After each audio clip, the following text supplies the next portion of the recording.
Today is December 26, 2018. I greet all the good people of the earth in the name of our Lord and Savior Jesus Christ. My name is Ogo, the Income writer, and messenger of the message of the cackle that is gathering the eagles of God in preparation for the explosive events of the closing down of our age, the emergence of that son of perdition, that great man of sin, the supreme antichrist, and the gradual commencement of the great apocalypse war of Armageddon. This explosive message,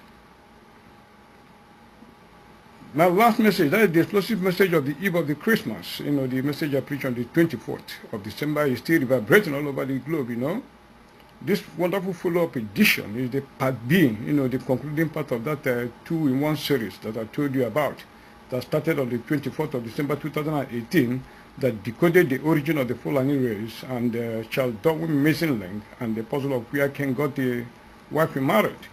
This is my 20th message and the 19th voice message that I am sharing with the good people of the earth. This message should have come yesterday, the 25th day, that is the Christmas day, as promised. I apologize that this message had to come a day after the Christmas, because if it had come on the Christmas day, would have only decoded the dream of Pharaoh that Joseph, first interpreted in the Bible book of Genesis. And that wouldn't have been good enough for the perilous time that we are in now. It's a very dangerous time. So this message have to be expanded, it have to be enlarged, to include possible strategies that will minimize loss of life in the unravelable, in the unavoidable mortal combat that we have already marched into. This edition is another wonderful power-packed edition that will take your breath away, fresh and original from the oven of God, our Lord Jesus Christ, on whose behest I speak as my Lord and Savior.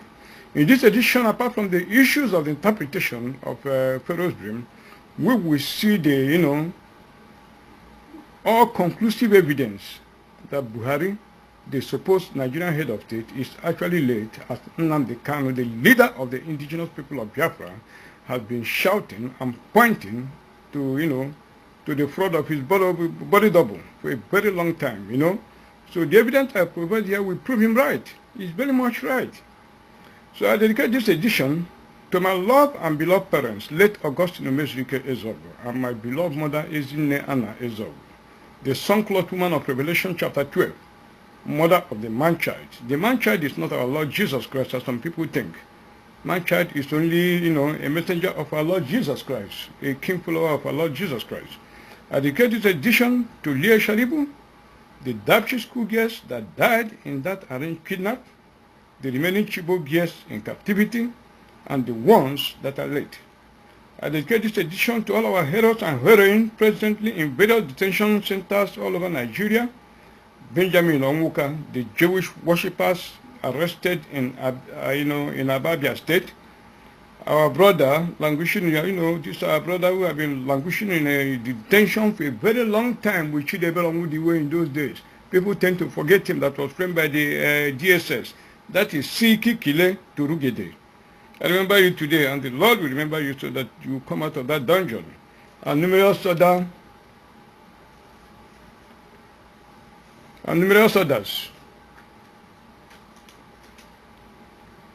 I dedicate this edition to the American Face family, and through this medium extend my seasonal greetings to them. Merry Christmas season and very happy and prosperous New Year to you, President Donald Trump and First Lady Melania Trump. That you and your husband will now have to stand up and put a stop to the killings and genocide going on in Nigeria. What your husband said to the National Rifle Association of America, I think that was last year, he said that freedom is not a gift. He said freedom is a gift from God and not a gift from government. That was what President Trump told the American Rifle Association. So, sir, I hold you today on your words. Set the captives in Nigeria free if you believe in Jesus Christ, that we are celebrating his birthday this season. And even at that, the American independence speech states entirely We hold this truth to be self-evident that all men are created equal and endowed with certain national and inalienable rights, and most important, being of life, liberty, and pursuit of happiness. And to protect these rights, men set up government whose authority rests on their consent, And whenever a government ceases to do what it has set up for, its citizens have a right to change it or its order and put in place a new government or a new order that will provide for their safety and happiness. I hold you both on the pledge of your country and on your own personal pledge. President Trump, it's too late now for you to stay on the side or in the middle. You can't sit on the fence anymore. You have to stand up. Because the Kabas have committed a crime against humanity. The International Criminal Court have to stand up. So this is an issue that is beyond us. You have to stand up and take the responsibility. The Christmas season hold you equally, hold you equally in check. And God is watching you. The sun is watching you. So I've said it. It's a mark unto you, especially you. Because most of the people who are committing this crime are from America. And you are the one that is ordained to set the captives free. Finally, I dedicate this edition to Nigeria's First Lady, Aisha Buhari, a virtuous woman, and the crown to her late husband. Who can find a virtuous woman? For her price is far above robbers. The heart of her husband does safely trust in her, so that he shall have no need of spoil. She will do him good and not evil all the days of her life. That is Proverbs 31:10-12. Aisha Buhari, I know where they have locked you up. But God is seeing you. Indeed, you are a virtuous woman. I pray and beg the American government to drop every charges, if any, against Aisha Buhari. That's if she has ever committed any offense, and grant her free passage to America. President Trump should intervene and save the life of that precious woman that indeed has displayed the very rare qualities of a virtuous woman, presently under house arrest before they kill her. Some will ask me, oh, she's a Fulani? Yes, because there are numerous sons and daughters of the same true God from the Igbo ethnic stock as much as from the Yoruba ethnic stock or Hausa Fulani ethnic stock or the Jews of Israel. In all kindreds of races of the whole earth, of this whole world, both black and white and other skin colors. This gospel of Christ, wrote Apostle Paul, is the power of God unto salvation to everyone that believeth, to the Jews first, and also to the Greeks. That is in Romans 1:16. Meaning what? Members of one true church, not a nation or group of nations, but one church of called out individuals scattered all over the nations of the world, all over the nations and races of the world. That is why, as much as every native dialect have a name for God, God, choose a name, a central name for all his people to know him by and call him. That is his sheep flock, a peculiar people of God, different from the rest of the mad crowd that constitute the world. That name is the Lord Jesus Christ. The only name miracles happens. And the only one, only that name you can be saved. Whatever other name you choose to call him, centrally as his name, and not as further endearment, it's entirely up to you. You have your wife, you want to call your wife's name is Rebecca, you want to call her, you first recognize that her name is Rebecca, yes, that is one. Then you can add darling and, all that, all the other softening endearments. Those are acceptable, but you must first recognize the first name. So God chooses his name, Jesus Christ. You want to call him Elohim, Jehovah this, or this one, or that one, or Lion of Judah? Yes, we agree, but recognize his first name first. Without recognition of that first name that he is God, well, whatever you choose to, call him is entirely up to you. Jesus said, the thief cometh not, but for to steal and to kill and to destroy. I am come that they might have life and that they might have it more abundantly.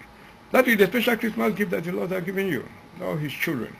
And you are going to find how the Lord has saved you in this particular edition. So it's not an edition we play with. It's a very wonderful edition. From the last edition, we have discovered that Cain married a Fulani woman. Those are the, Charles Darwin's missing link. That is the Charles Darwin missing link. When you go to the events of the Bible in those days, some people think that God is wicked. When he will take someone, go and destroy the Amalekites, completely destroy them, this, that. People think it's not a question of wickedness. God don't recognize those people as human beings. They know that they are beasts. That is the simple truth, whether accepted or not. It doesn't mean that all of them constitute beasts as of today. No, human beings, races have intermingled. Races have intermingled. Before God, we are either a Jew or a Gentile. That's the only two races God recognizes. Apart from the Jews, others, we are Gentiles. We are still under the Gentiles. So there is an admixture, in the Gentile dispensation. God does not even look at the children of the devil. You understand me? So those of the Fulani that have refused to up their gen. After all, Aisha Buhari is a Fulani woman. But look at her. She's one of the children of God in heart. That is it. You understand me? So that's it. So the Fulanis are the descendants of the Amalekites in the Bible. They are the descendants of the Amalekites. That is the origin. That's the origin of the Fulani.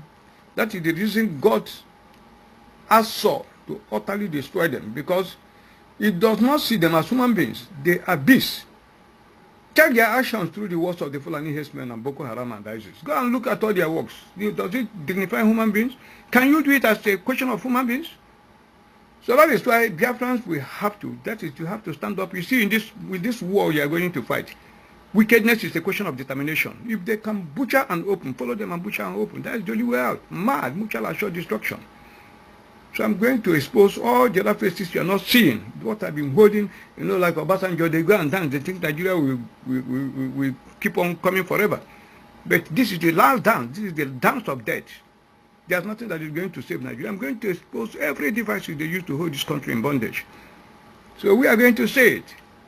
You understand me? When you talk of colonialism that are past, they still continue. They left and they put Fulanis there. You understand me? They are the face of the core colonialism. Fulani, not even the Fulani. The Yorubas are the main face. That's the main, where the main power center lies.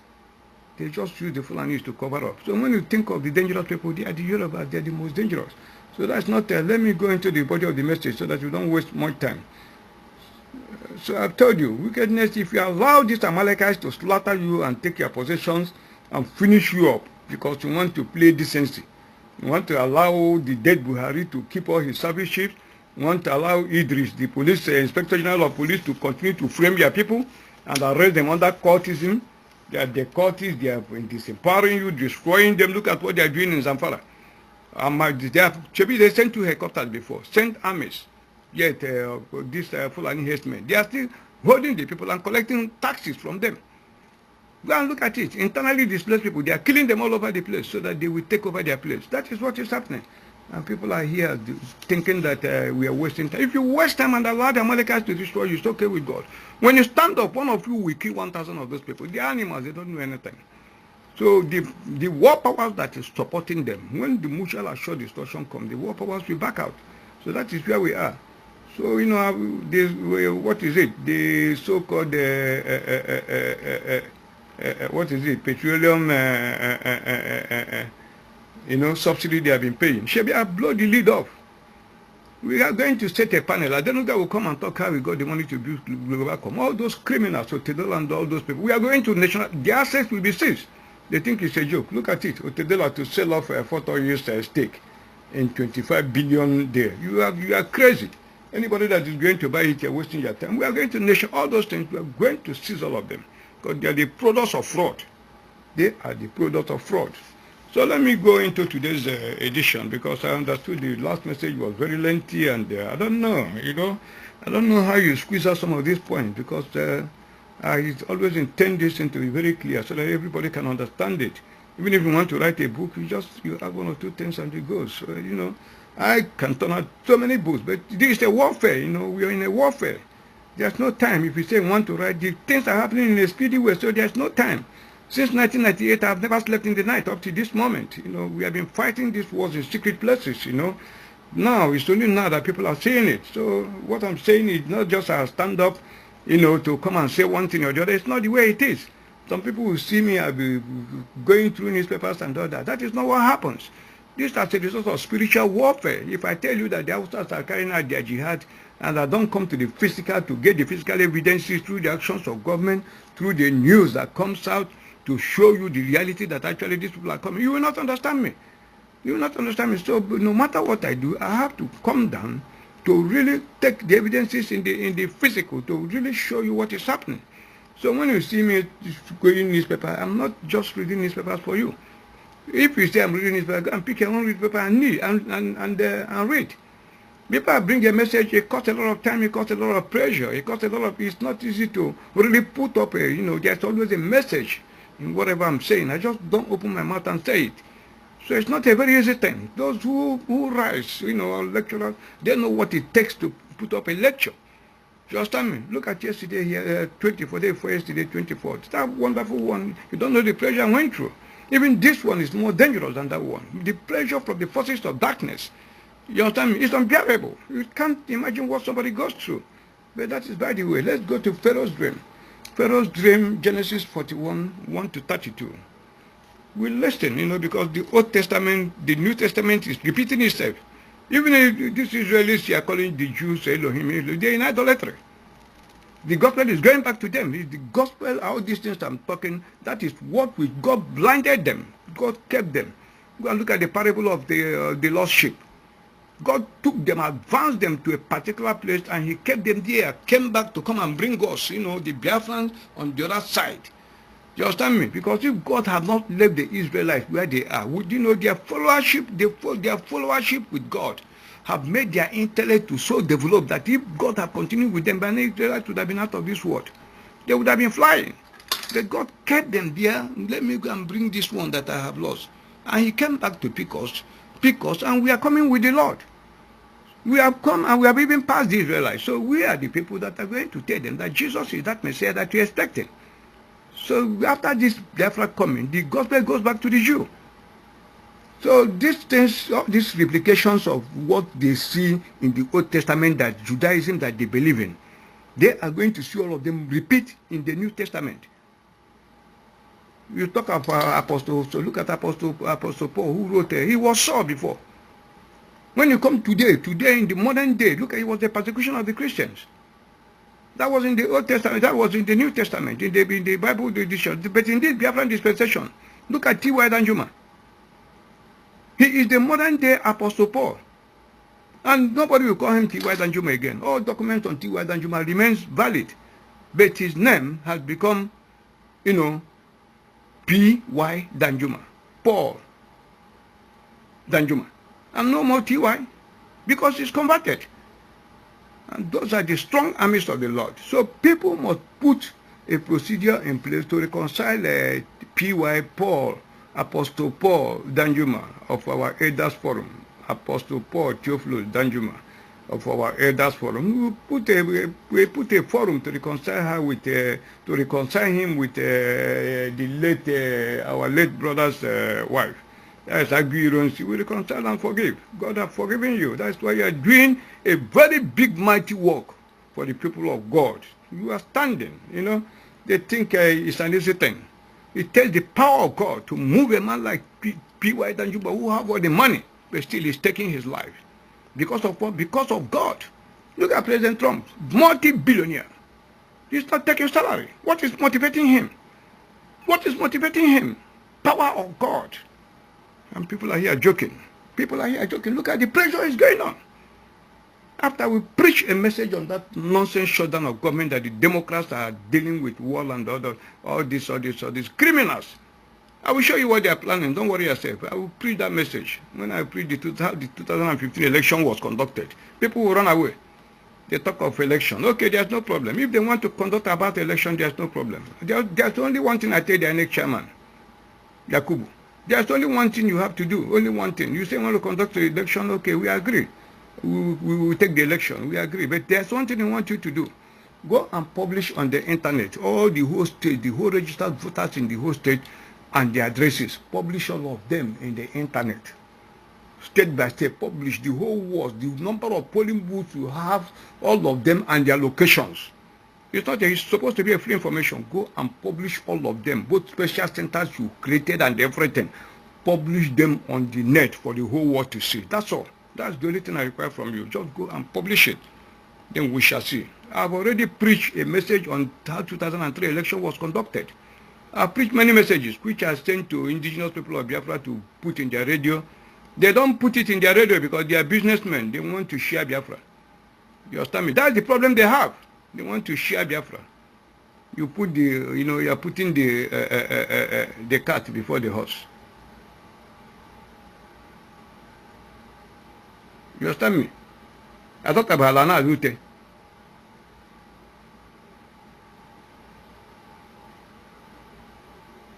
I talked about Lana Lute.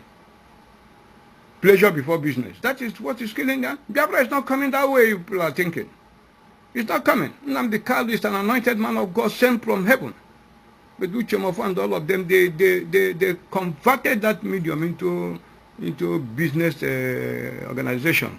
So that when Biafra come, they be the one to share Biafra. What is Biafra? Nobody is bringing. Biafra is already there. I've told you, they're in your land. When you push them away, that is Biafra. When you push them, so you don't come and you claim that you are going to bring Biafra by all means. That's why all the tendencies, everything they give you that you motivate and push that forces of darkness away, so that people can be saved. You don't do it because it don't come from you. You want to take all the whole glories. And your brothers are there, languishing in jail. They can't even pronounce them. You don't know that Biafra is unity of purpose. Workers in a vineyard. Some are called in the morning, some are called in the afternoon, some are called in the evening. There are giants of God, legal professors, all of them, captains of industries, that God has taught to put out this war and fight it. But you're not creating the podium for them to come. Every time you tell people, come and join, come and join. Come and join and do what? Come and join and do what is the program you have? Do you have a plan A? Of course, if you have a plan A, you have a plan B. Because you don't have a plan A, you don't have a plan B. You are just doing, you still on master, you are doing better. People, in a few days, they will slaughter them. This 31st, I said 7 days. I've noticed in the first language, in the first edition, I've told them. So this one is an addition. They have been warned in the first one. But they are deceiving them. You want Biafra to come so that you come and share this one. I will tell you one thing. That Biafra is one-way journey. All of us, let me tell you, all of us, even from Trump to all these believers, there is only one way and one entrance and one exit. That entrance is dead. The exit is glorious. All the whole front task of this struggle, none of us, all of us are going to die in this struggle. Go and mark what I'm telling you. All of us, go and look at this girl. Like God wasted their life in the wilderness for 40 years. Do you know why he wasted their life? You think because of murmuring and all? Because all of them have individual ideas what they want to go and do in the new land. God look at them and laugh. God destroyed all of them. So that's so it is. So it is. Who are the people holding Biafra today? Igbos. When they are murmuring about Joseph, Moses, why did he bring out of Israel, out of Egypt? You should have left us there. Are they the Egyptians? They are the Israelites. They are the Israelites talking that thing. These are the Israelites who have properties in Egypt. That's what they are doing. When they come here, all these, where are they? Obadem and all these Ohanes and all these criminals in Lagos and Abuja and all of them. You think they are working for you? They are sabotaging you. Now look at the type of house Orange Rock built in Ikoyi. Where is it? He built near Tinubu's place in Bodidon or wherever they call it. Mansion out of this world. Go and look at that castle. You can't even see that one in dream. Even in America here, you could never see those type of houses. Go and look at what he built. He built it there. Then tomorrow you tell him we are looking for Biafra. He will slaughter all of you. So these are the saboteurs you have in Igbo land. So you people have to wake up. You don't know where we are. You don't know that you are already in the key point of the Antichrist series. You don't know. You are wasting your time. Even when Nnamdi Kanu was saying initially that Buhari was dead, I didn't even believe him. First time, because each time I don't have time for television. When I look at the pictures they bring, because I recognize Buhari through his beast eyes. He have a mark. Buhari have his eyes is different. So when I look at the picture, I see the eyes. I say, this is Buhari. I don't know. They have been presenting fake pictures. It was after his second, preacher, his second broadcast. I said, no, what? I have predicted that this man will die because I wrote it in the magazine. That was the magazine I gave Asake that they use. And you don't know that Christian Association of Nigeria murdered Asake? Don't worry, next time I preach it. You don't know the Yorubas murdered him. Buhari murdered that man. They poisoned him. I was having conversation with him because of the magazine I published that Buhari will die. We have published on the jihad, Obama them declared through John Kerry. You understand me? And that is Sokoto speech he made on the 23rd of August 2016. You don't know? So all these things we are playing. Look at here in America here. This what's the name of that guy? This one now that they have killed in Ottawa, that they killed in North Korea. They have awarded them $500 million for wrongful death.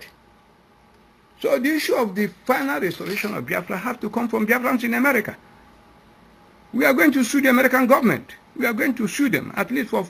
We are going to sue them for at least not less than $400 billion for all these Chibok, yes, all these boldly Sharibu, all these illegal detentions, all this fraud that they are doing in Nigeria, all this jihad they did, because it was Obama and the Clinton them as Obama as a sitting president who ordered the jihad we are seeing today.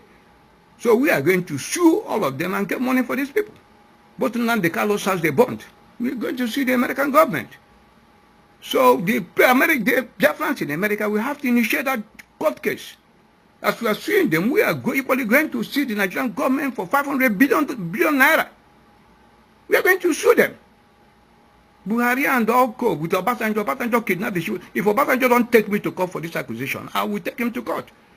So all these people lamenting, they want to get their daughters, these people, go to Obasanjo's house and stay. Tell him to bring our girls. I've told you, I preached that message a long time.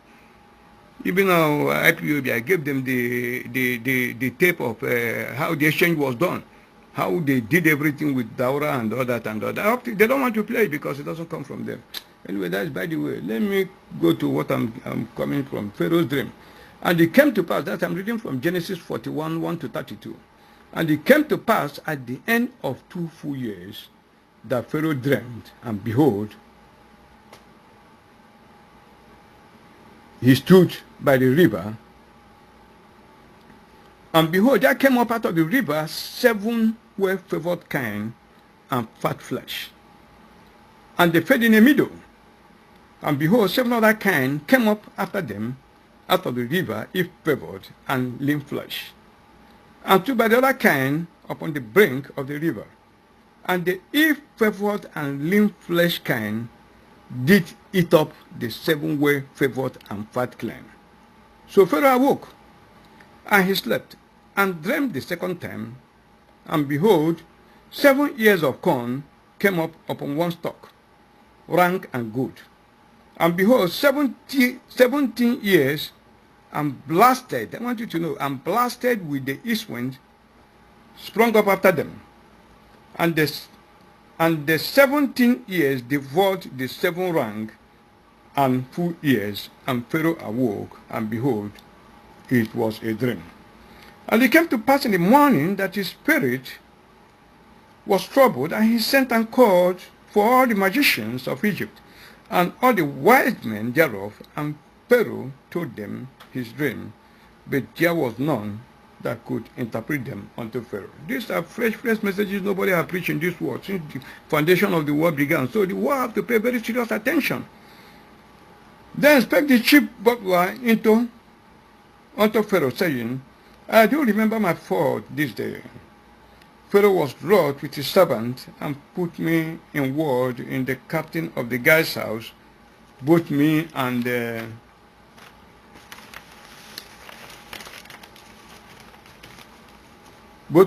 chief baker. And we dreamed a dream in one night, I and he. We dreamed each man according to the interpretation of his dream.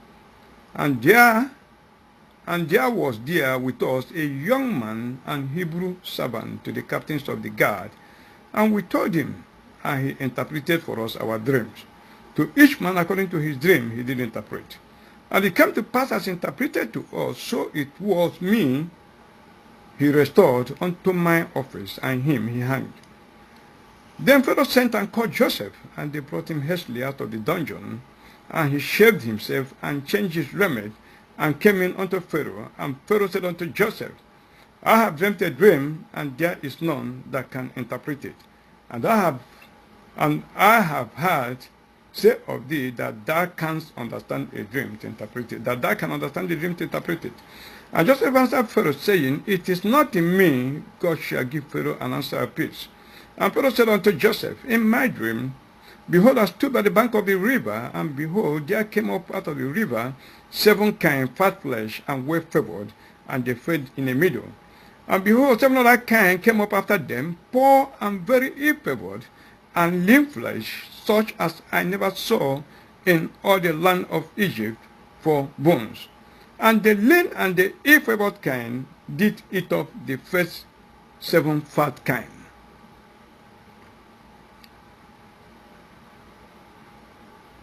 And when they had eaten them up, it could not be known that they had eaten them, but they were still ill-favored as at the beginning. So I awoke.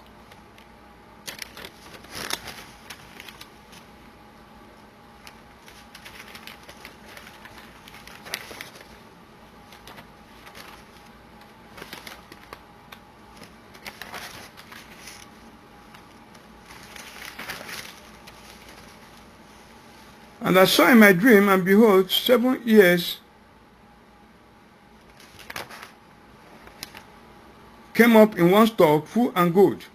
And behold, 7 ears withered thin and blasted with the east wind sprung up after them, and the thin ear devoured the 7 good ears.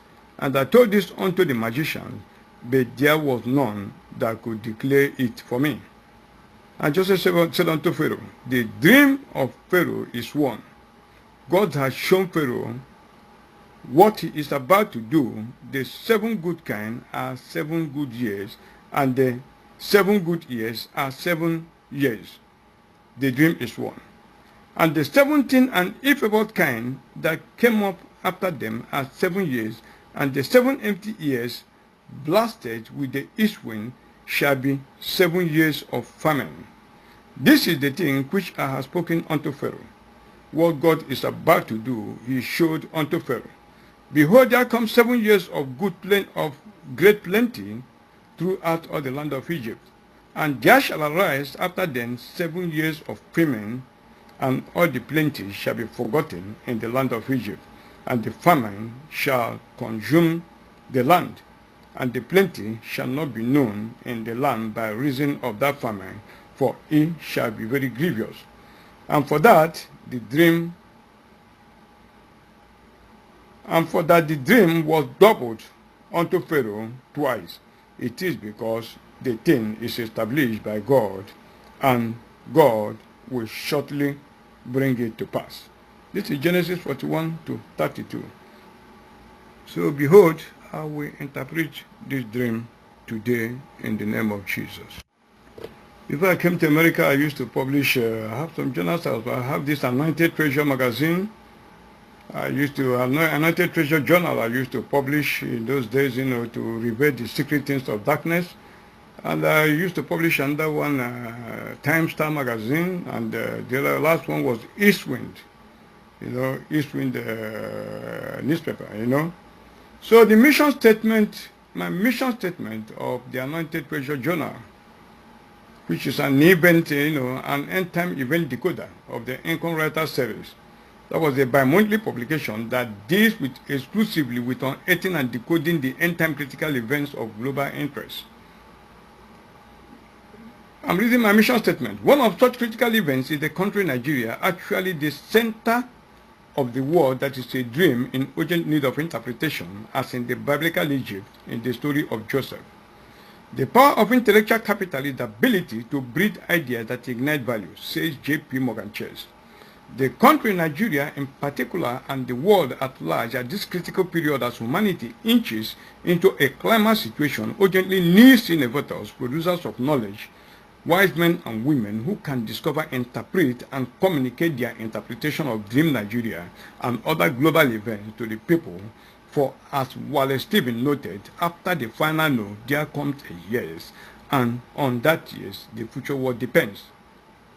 We at Anointed Treasure sees communication not only from the primeism of a life essentiality, but as life itself, as everything will crumble without it. Anointed Treasure team sees it as sacrosanct, a sacred duty, especially to our children and generation yet unborn, to help build a firm foundation to enable them go places we only dreamt about.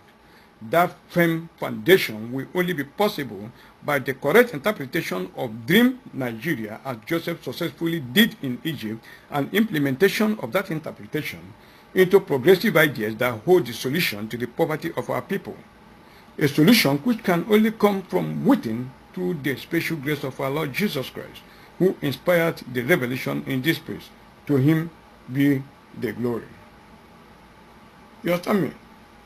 So that is it. All the things I was publishing there was blockbusters. But how I don't know, they used a lot of things for many, many years. You see? And quality is what you get when everything goes wrong. For your quality, always stay with Anointed Treasure Journal. It is anointed, prophetic, both captivating, incisive, thought-provoking, factual, and authoritative. We capture the essence of living. Facts are simple, only lies are complicated. This is something I rested so many years. I never knew I would come again to interpret the dream of Joseph. For you to see that this dream, what I am going today, is exactly vintage for Nigeria for this particular time. At the time I have this mission statement in this my flagship, I don't even know. Many years ago, I stopped the publication of this thing. So now I come back to the interpretation. I'm reading this so that people will see, you don't play with all these things. So let me go back to the interpretation of the dream now. We are interpreting the dream. Say, interpretation of Pharaoh's dream by Joseph in the Old Testament, by another Joseph for the New Testament. Now I'm coming. The dream by Pharaoh that was interpreted by Joseph in the Old Testament book of the Bible is still exactly the same dream as of today, and applies to our time as a dream for another interpretation by another Joseph, because the Bible is repeating itself in the same exactitude. The difference between the Old and the New Testament can be likened to the progression of science in photography. Like a few years back, before the advent of new technologies, when photographs go through the so-called lab process, like in our younger days, when one takes a photograph and you go to the photographer, out of important tests, out of impatient tests, you just run. Every time you run and go there, you want to go and see your picture. The photographer may, bring out the yet unwashed negative from the water where it is put and show you, as you glance at the picture, the image or images that appear dark, almost indistinguishable features in the image or images in the negative. It show you one black-looking thing, an ugly thing that you can't even make out, clear faces and all that. And you go back. Later you come again. This time the picture is now washed, sparkling bright, and ready for collection. You understand me? The dark obscure figures before, very can't distinguish them. They now see them, as you see them in negative a while ago, now come sparkling bright, with clear features. You see them very bright and very beautiful. But it's still the same dark negative that is now very clear when clearly washed. The difference between the Old and the New Testament vision of the Bible is the difference between the yet unwashed negative print and the finally washed bright print that comes up later, meaning they are one and the same thing. You understand me? As the dark, that is the Old Testament Bible, is made very clear in the New Testament, pointing to the same identity of the same author, God, who inspired it all. This is exactly why presently in the struggle for Republic of Biafra restoration, everything recorded in the Bible, in the Old Testament that happened in the Israelites is repeating itself, exactly in the same exactitude to show God at work in the life of the people who are one and the same with the Jews of Israel. The dream of Pharaoh then and now is one. Nigeria typifies the Old Testament Egypt. Buhari with his Hausa Fulani kinsmen, the born to rule, race, are the modern day pharaohs of the Biafrans, as it was with the Israelites in the Old Testament. And Pharaoh said unto Joseph, in my dream, behold, I stood up on the bank of the river, and behold, there came up out of the river 7 kine, fat flesh, and well favored, and they fed in the middle. And behold, 7 other kine came up after them, poor and very well favored, came after them, poor and very ill-favored and lean flesh, such as I never saw in all the land of Egypt for badness. And the lean and the ill-favored kind did eat up the first 7 fat kine, and when they had eaten them up, it could not be known that they had eaten them, but they were still ill-favored as at the time beginning. So I awake. They ate something that is bigger than them, and you still look at them, nothing shows that they have eaten anything. Is that not wonderful and amazing? And I saw in my dream, and behold, 7 years corn, 7 years came up in one stalk, full and good, and behold, 7 years withered, thin, and blasted with the east wind sprang up after them, and the thin years devoured the 7 good years. And I told this unto the magician, but there was none that could declare it to me.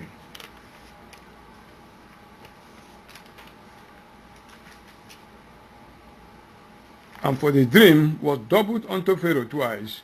It is because the thing is established by God, and God will shortly bring it to pass. I declare like Joseph in the Old Testament, the dream of Pharaoh is one in the Old Testament as in the New Testament. As in the New Testament interpretation, God is showing what is about to happen suddenly before the end of the year 2018 and onwards. You understand me? That is even when the people don't even understand the character of God. It's just like what the Igbos are going through in this dispensation. You understand me? It's just like even when Hitler came. It's unfortunate, very traumatic what the Jews had to go through. But if that thing had not happened to them, they wouldn't remember their country. They wouldn't remember where they come from.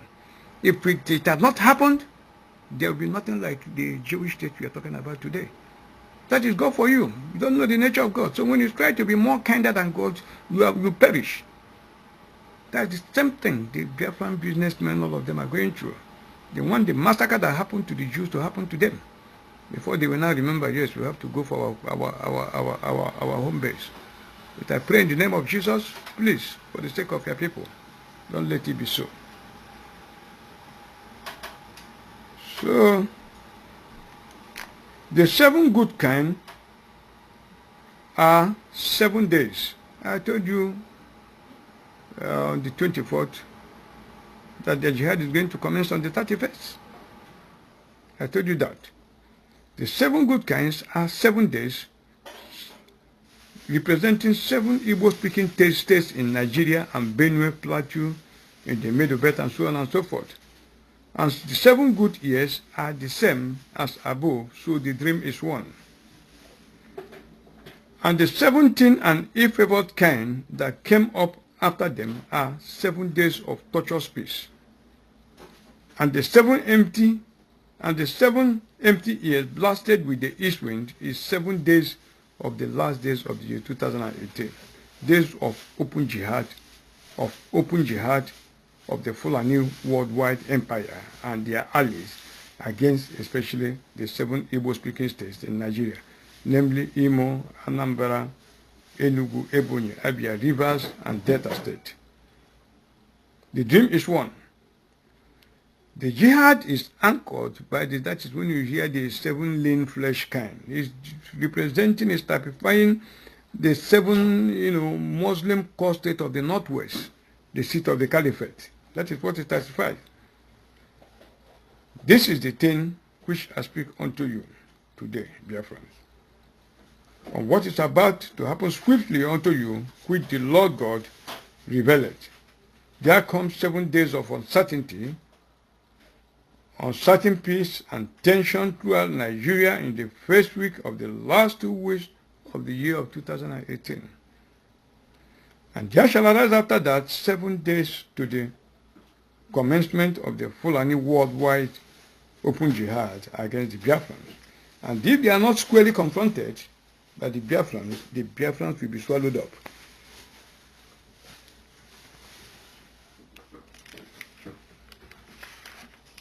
They will be swallowed up by the Hausa Fulanis. And there came out of the river 7 kind, fat flesh and well favored, represents the people of Biafra with their land flowing with milk and honey, and their people favored with natural intelligence, industry and commerce, as well as exceptionally good climate, devoid of grievous winter, earthquakes, and so on and so forth.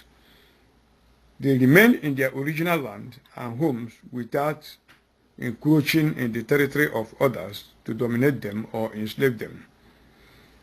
And behold, 7 other kinds came up after them, poor and very ill-favored and lean flesh, such as I never saw in all the land of Egypt for badness.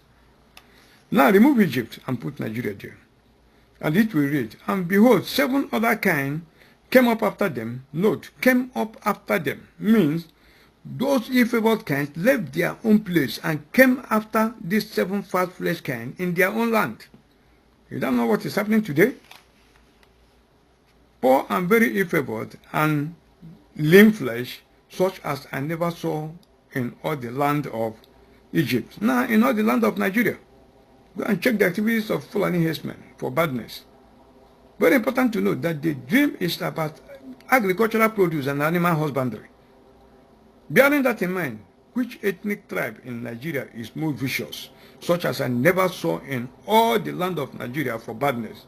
The answer is as clear as crystal, the Fulani herdsmen.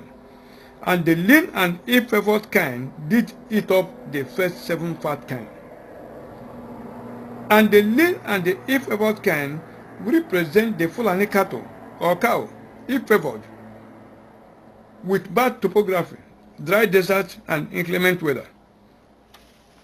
Abhors Western education with dry lands and so on and so forth. Now, what is a kind to start with? For you to see that the message of the first one and the second one are the same. What is a kind?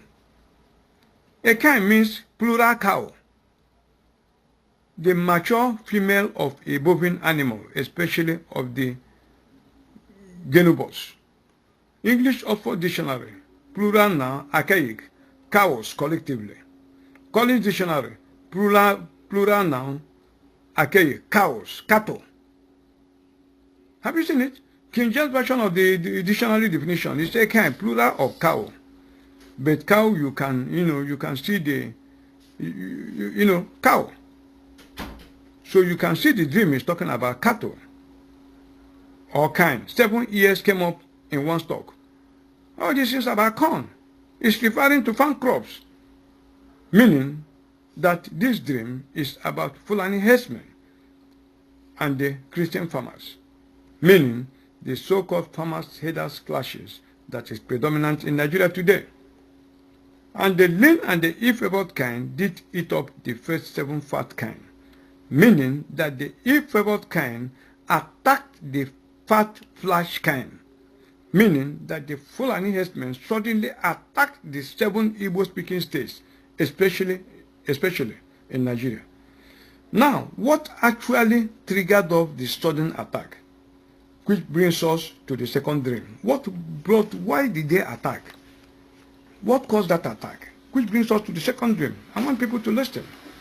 And I saw in my dream, and behold, 7 ears came up in one stalk, full and good.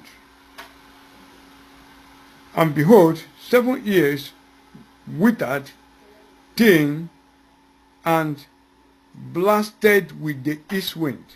Notice the word blasted with the east wind.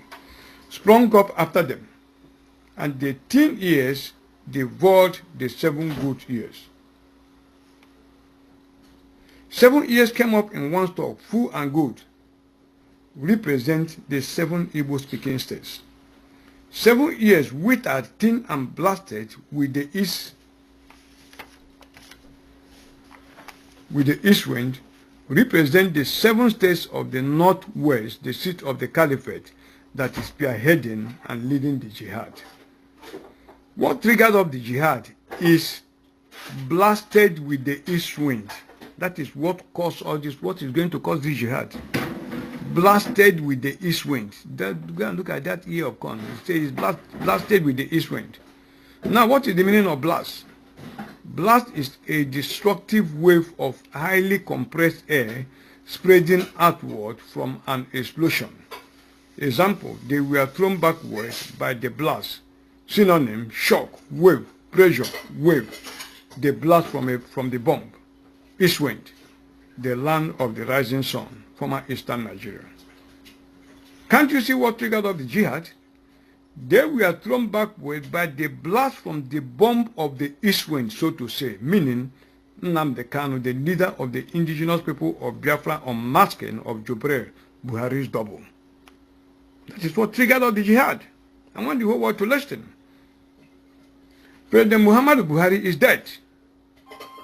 That was why L.S. Bade, ex-chief of defense staff, was ambushed by ISIS and assassinated on orders from Abakwari, chief of staff, through Lawal Musa Daura, former director general of the Nigerian State Security Service, who engaged the ISIS members that assassinated Bade because Aisha Buhari clearly told Bade that her husband is late. And go and look at even L.S. Bade. What was he carrying? He was carrying corn. Corn he wanted to sell. Can you see the coincidences in all this? How God put all these things together? You understand me? The wife of the late President Aisha Buhari she's in great danger of hurt by the Kabas, under house arrest and intensive watch, and need to be rescued urgently before they do her harm. They could not trust L.S. Bade, a Christian, to keep the secret of what Aisha Buhari told him for long. So they decided to place it by assassinating him. What of his manager? His manager that was, taken away. Initially it was for torture. To know from him, through torture, those,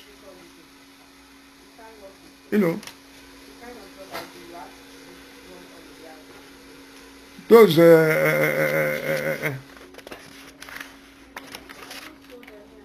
that L.S. Bade must have spoken to about his encounter with Aisha Buhari and Abakwari, with the intention of eliminating all those people, including the manager that was taken away.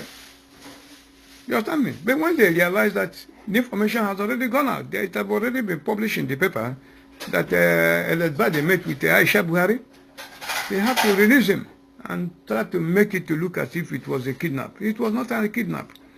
It was not kidnapping for ransom. It was an ambush for assassination. If it was kidnapping for ransom, why did they not take L.S. Bade alive? Between L.S. Bade and the manager, who would have given them more money? So that is by the way. Now back to Pharaoh's dream on what triggered off jihad. Now for you to know that Buhari is dead, very, very important. It's very, very important, and this is a world-class evidence that the whole world will have to hold on to. The most important one that everybody will have to hold on to. And I'm talking to all the whole people of this world that they should listen. Now on the Christmas day, various papers publish the picture of Buhari with Oshomole and Osibanjo, and later they put it in a video where they are rendering a Christmas song. The Punch newspaper carried it with the picture. But especially go and look at the one that the Nation newspaper published. The Nation newspaper published the one that they are supposed to be wearing the same clothes in the picture, that is the same clothes that appeared in the video. But you know what happened? And when you look at the one in the picture that they were wearing the clothes, it is Buhari, the real Buhari that was there. But what many people don't know is that the person in the video is different from the person in the picture. The person they say is Buhari is different. Very, very different. So I knew that Buhari was there. See, immediately I saw that video, what I did, I bring a magnifying glass to draw his clothes, and I looked at it, very, very different. So it's in YouTube, it's in everywhere. That is a record. That is a clear evidence that they cannot take away. They can never be able to remove that evidence. It's in YouTube. So all you have to do, go Google it and bring that video. That video they said is Buhari that is rendering that Christian song. Go and look at that. Look at that man, you see that it's not Buhari. So they have finally trapped themselves. Why did they trap themselves? Because of the message I delivered a day earlier. You know these things, when you put them on in the net, it goes everywhere. They know it, they see it. So by the time they saw that message about, they want to cover it up. That was why they forced Buhari to go and render Christian song to deceive people. To deceive people. Now they are caught, because very soon they will eliminate him. Yeah, look at it. Are you close to Charlie? And you know, the enemy we are fighting is not even, we are fighting the internet. Google, where is this Zuckerberg or doing all this? That is the most dangerous criminal that anybody have ever seen. Go and try to Google, and these pictures I'm telling you now, by the time you know it, they block it. They snap it, they snap it and block you from seeing it. But the whole world have this record. Everybody have it. They produce the video. And look at the story. If you try, if you go to Post newspaper, you see the same picture. If you try to say the nation, it doesn't agree, you go to Post. The Post newspaper have a Vice President Yemi Osibanjo. Where is it? Let me see it. The complete story. Look at it. That's the man who called their Vice President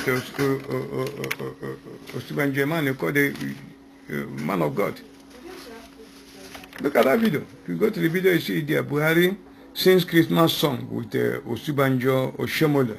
Oshomole already looked like a devil. Osibanjo is under devil in the video. That is post Tuesday, December 25, 2018. Left to right, Vice President Yemi Osibanjo, President Muhammadu Buhari, and National Chairman of the All Progressive Congress, Adam Oshomole. The 76-year-old president joined the rest of the world to deliberate the birth of Jesus Christ. President Muhammadu Buhari made the rare gesture of being part of a single trio when he appeared with Vice President Yemi Osibanjo and National Chairman of the All Progressive Congress, APC, Adam Oshomole, in a video on Tuesday, December 25, 2018. In the video, which was filmed in the presidential villa in Abuja, the president was flanked by Osibanjo and Oshomole as the trio sang a Merry Christmas song to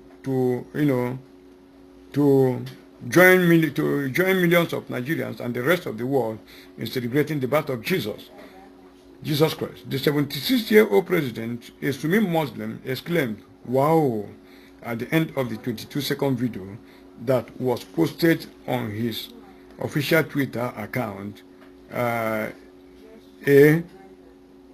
Buhari, early on Tuesday. Muhammadu Buhari. At Christmas, I'm quoting what he said on his Twitter, at Christmas, we reflect on the humble, symbolic, and divine birth of a young child thousands of years ago in Bethlehem, Judah, and the message of hope, compassion, salvation, reconciliation, forgiveness, and peace that Jesus Christ embodies and conveys. Merry Christmas to all. That was 9.659. It was sent on 3:14 a.m., 3:14 a.m., December 25, 2018. So this one now is in a world archive. Everybody have it in the world. So this is one thing now they cannot be able to take away. Do you know why? They want to present it so that they will do their jihad and bury everything there. They will keep Buhari and bury him. They will tell you Buhari is dead and they bury him. That is how they had hoped to close all this unmasking that is going on. And here you have a man who says vice president, who claims that he's a redeemed pastor. I've said it in my previous message a long time ago, even before these occurrences, that Vice President Yemi Osibanjo is so-called pastor of the Redeemed Church of Christ, even with his general overseer. By their fruit we shall know them. It's a classical example of the Bible revelation of the devil masquerading as an angel of light. Buhari, even the late Buhari, is 100% far more better than Osibanjo. In spite of all the open evil Buhari had carried that again and plotted against the people of especially the former eastern region, Middle Belt, and Christian communities all over northern part of Nigeria. At least his intentions are clearly openly written all over his face. If ever one is caught in a hard corner of choice between the modern day devil and Vice President Yemi Osibanjo of Nigeria, it is better for one to choose to fall into the hand of the modern day devil, you already know, the stock of his trade, than fall into the hand of Vice President Yemi Osibanjo. Because Osibanjo is the protoplasm, the archetypical, devil institute. The very man, the archetypical devil institute, that will never offer you the benefit of a speedy end of your life or pain inflicted, but will push you through an agonizing, slow process of maiming and destroying you, destroying one piecemeal by piecemeal in lists and lists of torture pain, and begging for death that will not be granted until the final pass out unto death in an unimaginable spasm of unbearable torture by him. Nigerians should be wary of Osibanjo. Be wary of his living, quoted in peace ornament. That only means betrayal. You are warned. It's a devil. So Buhari is late. Go and get it. Go and get all those pictures. Look at it. We have the 2019 Buhari Osibanjo rendition of Christmas song.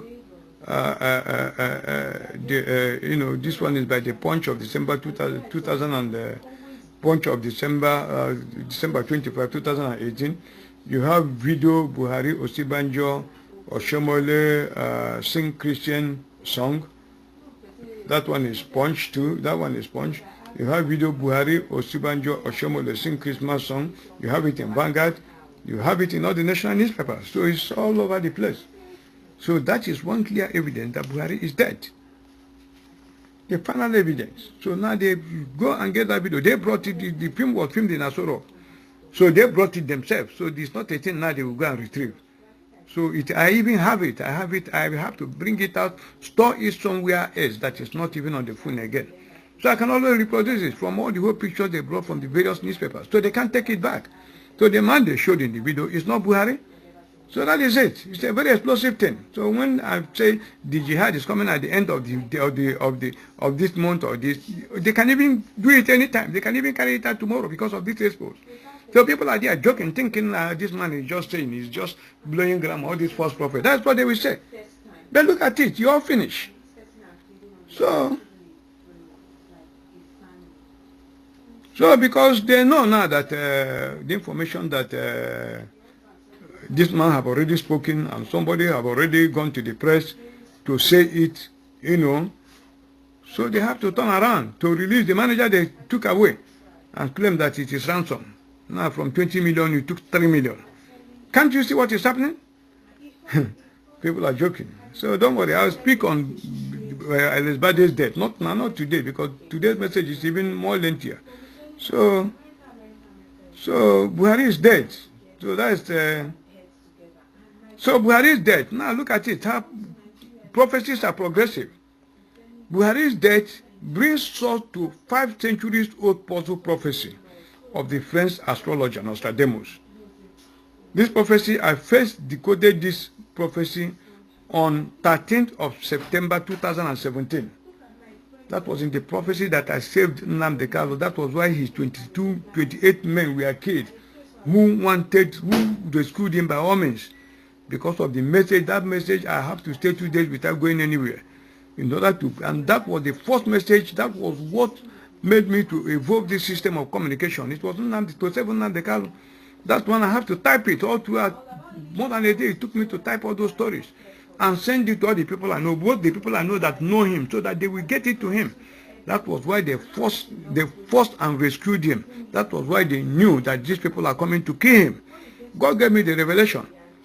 That one is for a different, for a different occasion. So after typing those things, that was my first message. The first message I started on this sharing of information with the world. Before I used to write letters, but now that was when I started to go on WhatsApp. So after that message, I discovered that I can, instead of typing, I can,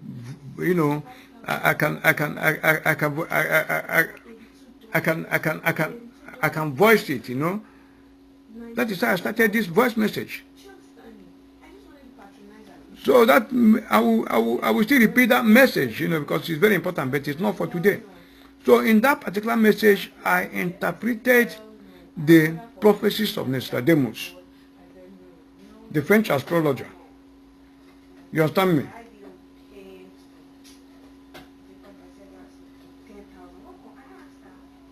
What is the astrologer?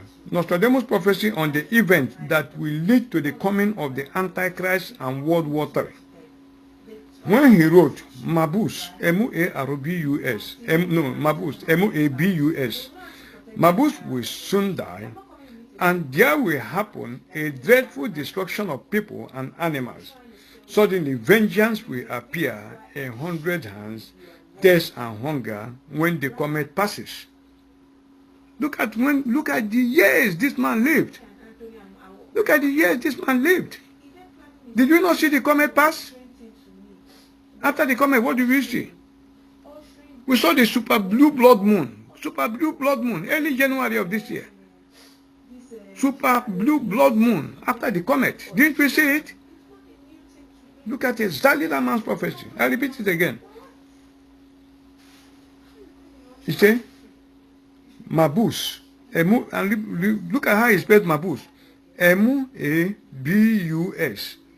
Mabus will soon die, and there will happen a dreadful destruction of people and animals. Suddenly, vengeance will appear in 100 hands, thirst and hunger when the comet passes. It's referring to events in Biafra land. It's referring to the event that is happening in Nigeria. The mystery Mabus that have defied the brain of all wise sages of the past centuries is Muhammadu Buhari. That Mabus represents two things. It represents Muhammadu Buhari and Malu. In our own local language, that is what they call, the Hausas call cattle. In their local language, Malu. You see how he killed the what? Mabus. That Mabus represents Muhammadu Buhari and Malu. That is the interpretation of his prophecy. You see? So this thing that defied the brain of all wise ages of the past centuries is Muhammadu Buhari. The mystery Mabus stands for Muhammadu Buhari and Malu, which means cow or cattle. Suddenly vengeance will come. Suddenly vengeance will appear. What does it mean? Now Buhari is dead. They are covering it. They are not being pushed to the wall. So suddenly now they are playing a game that Buhari have not died. So suddenly they will now announce that Buhari is dead. So you see, bam, that will become a signal. Piam, piam, piam, piam, all these funny men that all over your place. They start to kill everybody. So that is what is there. That is the secret that people don't know. And that is why they force him to do that rendition of Christmas. Because the time they will butcher him has come. Then his death now will spark off the jihad in Biafra land. That is the signal for all these London jihadists to start the killings. That is how he's killed him. So suddenly vengeance will appear refers to the instantaneous killings that will take place, especially in the 7 Igbo-speaking states of Nigeria and other parts of the country, when the cabal will suddenly announce that Buhari or Jubre has passed away and buried, which is how they hope to end the whole saga of unmasking Jubre's or Buhari's double. Now this is a crime against humanity. The International Criminal Court have to stand up and hold what is happening in Nigeria. This is a serious case of crime against humanity. The world will have to stand up to checkmate what is happening. Otherwise, we are in a very big trouble. This is a crime against humanity. So it's a very serious matter. Now, back to the dream of Pharaoh and Joseph's interpretation. And when they had eaten them up, it could not be known that they had eaten them, but they were still ill-favored as at the beginning. So I awoke. Means that the Hausa Fulani presently has succeeded in saturating especially the 7 Igbo-speaking states with their own people, most of who even speak Igbo and dresses like them with good knowledge of the environment. All of them, they are driving keke and all those transportation, so they know environment very well. They have so mingled, and their number is so great that if a street fight occur between them and the Igbos in the Igbo-speaking states, they can even nearly match the Igbos 1-to-1. You understand me? Because of all their kinsmen they brought from all over West Africa and all type of places, they brought all of them to. They have all flooded them to all these 7 Igbo-speaking states. Not to talk of ISIS, worldwide Boko Haram, Fulani, Herdsmen and all that, including the Nigerian armed forces. That was the reason the military made it mandatory for their personnel to learn and speak Igbo language. They said it, all of them, that they must speak Igbo, speak Hausa, speak Yoruba. You think it's to promote national unity? No. They are selecting the ones that they will use, come and, mingle with Biafrans and other, get information they will send to Biafra land that will be their spies and, through them they finish the people. That is what they did. So when you go back to the Abuja Declaration of the meeting of defense ministers of the African countries, I'm going to read that Abuja Declaration later in this particular piece. And the recent meeting Buhari had with the West African leaders of ECOWAS leaders and the earlier one with the leaders of the Lake Chad Basin Commission, and so on and so forth. Their cardinal objective remains demobilization, rehabilitation, and reintegration.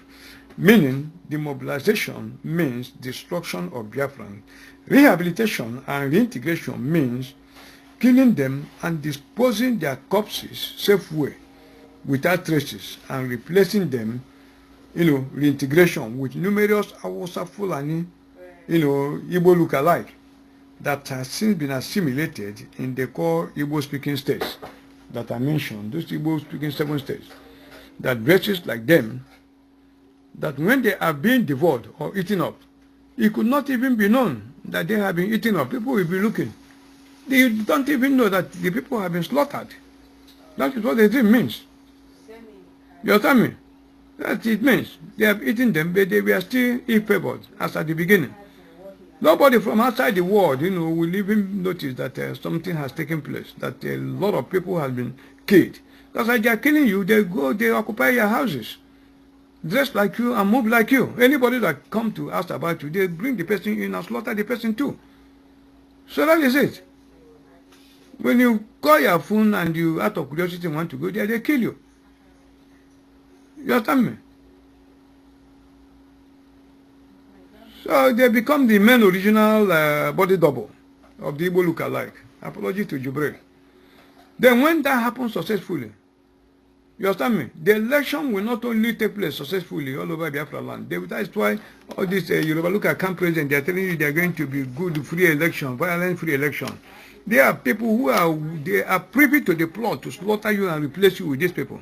That is why they are telling you they are going to be peaceful election. Camp president and all that. I will come to him. The camp president, look at him, the Yoruba man camp president. They were the people that were used to murder Asake. Asake, the former secretary of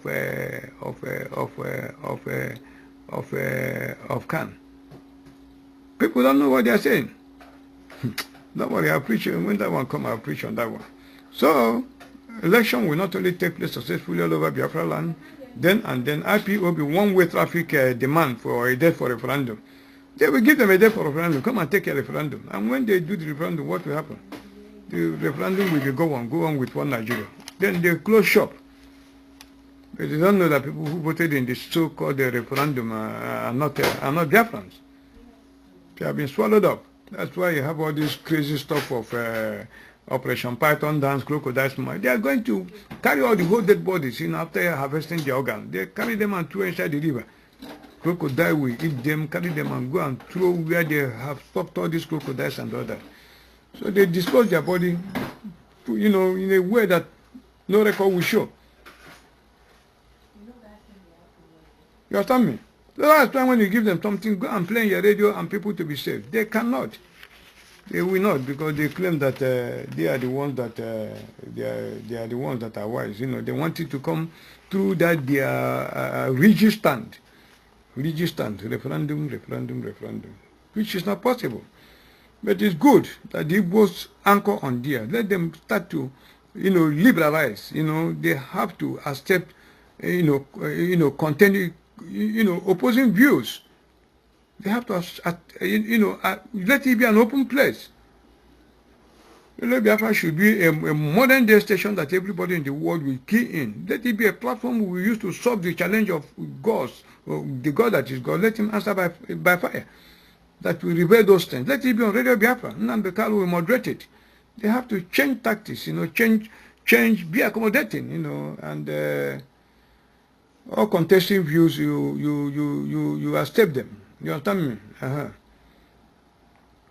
So, I've said it, they call Muslims are not preparing for election in 2019 per se. They are preparing for war supported by an array of superpowers, super global organizations, and the African countries' collaborators against the Biafrans and the Christian communities in Nigeria.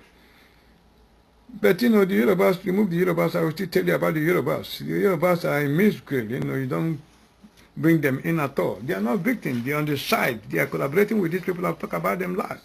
So there's nothing like picking any of them. It's rapture that will separate the good ones among them because it's indistinguishable. You can't pick up anyone on the face value and say this one is the real one. So it's a dangerous, really misgray. So you have to forget about them.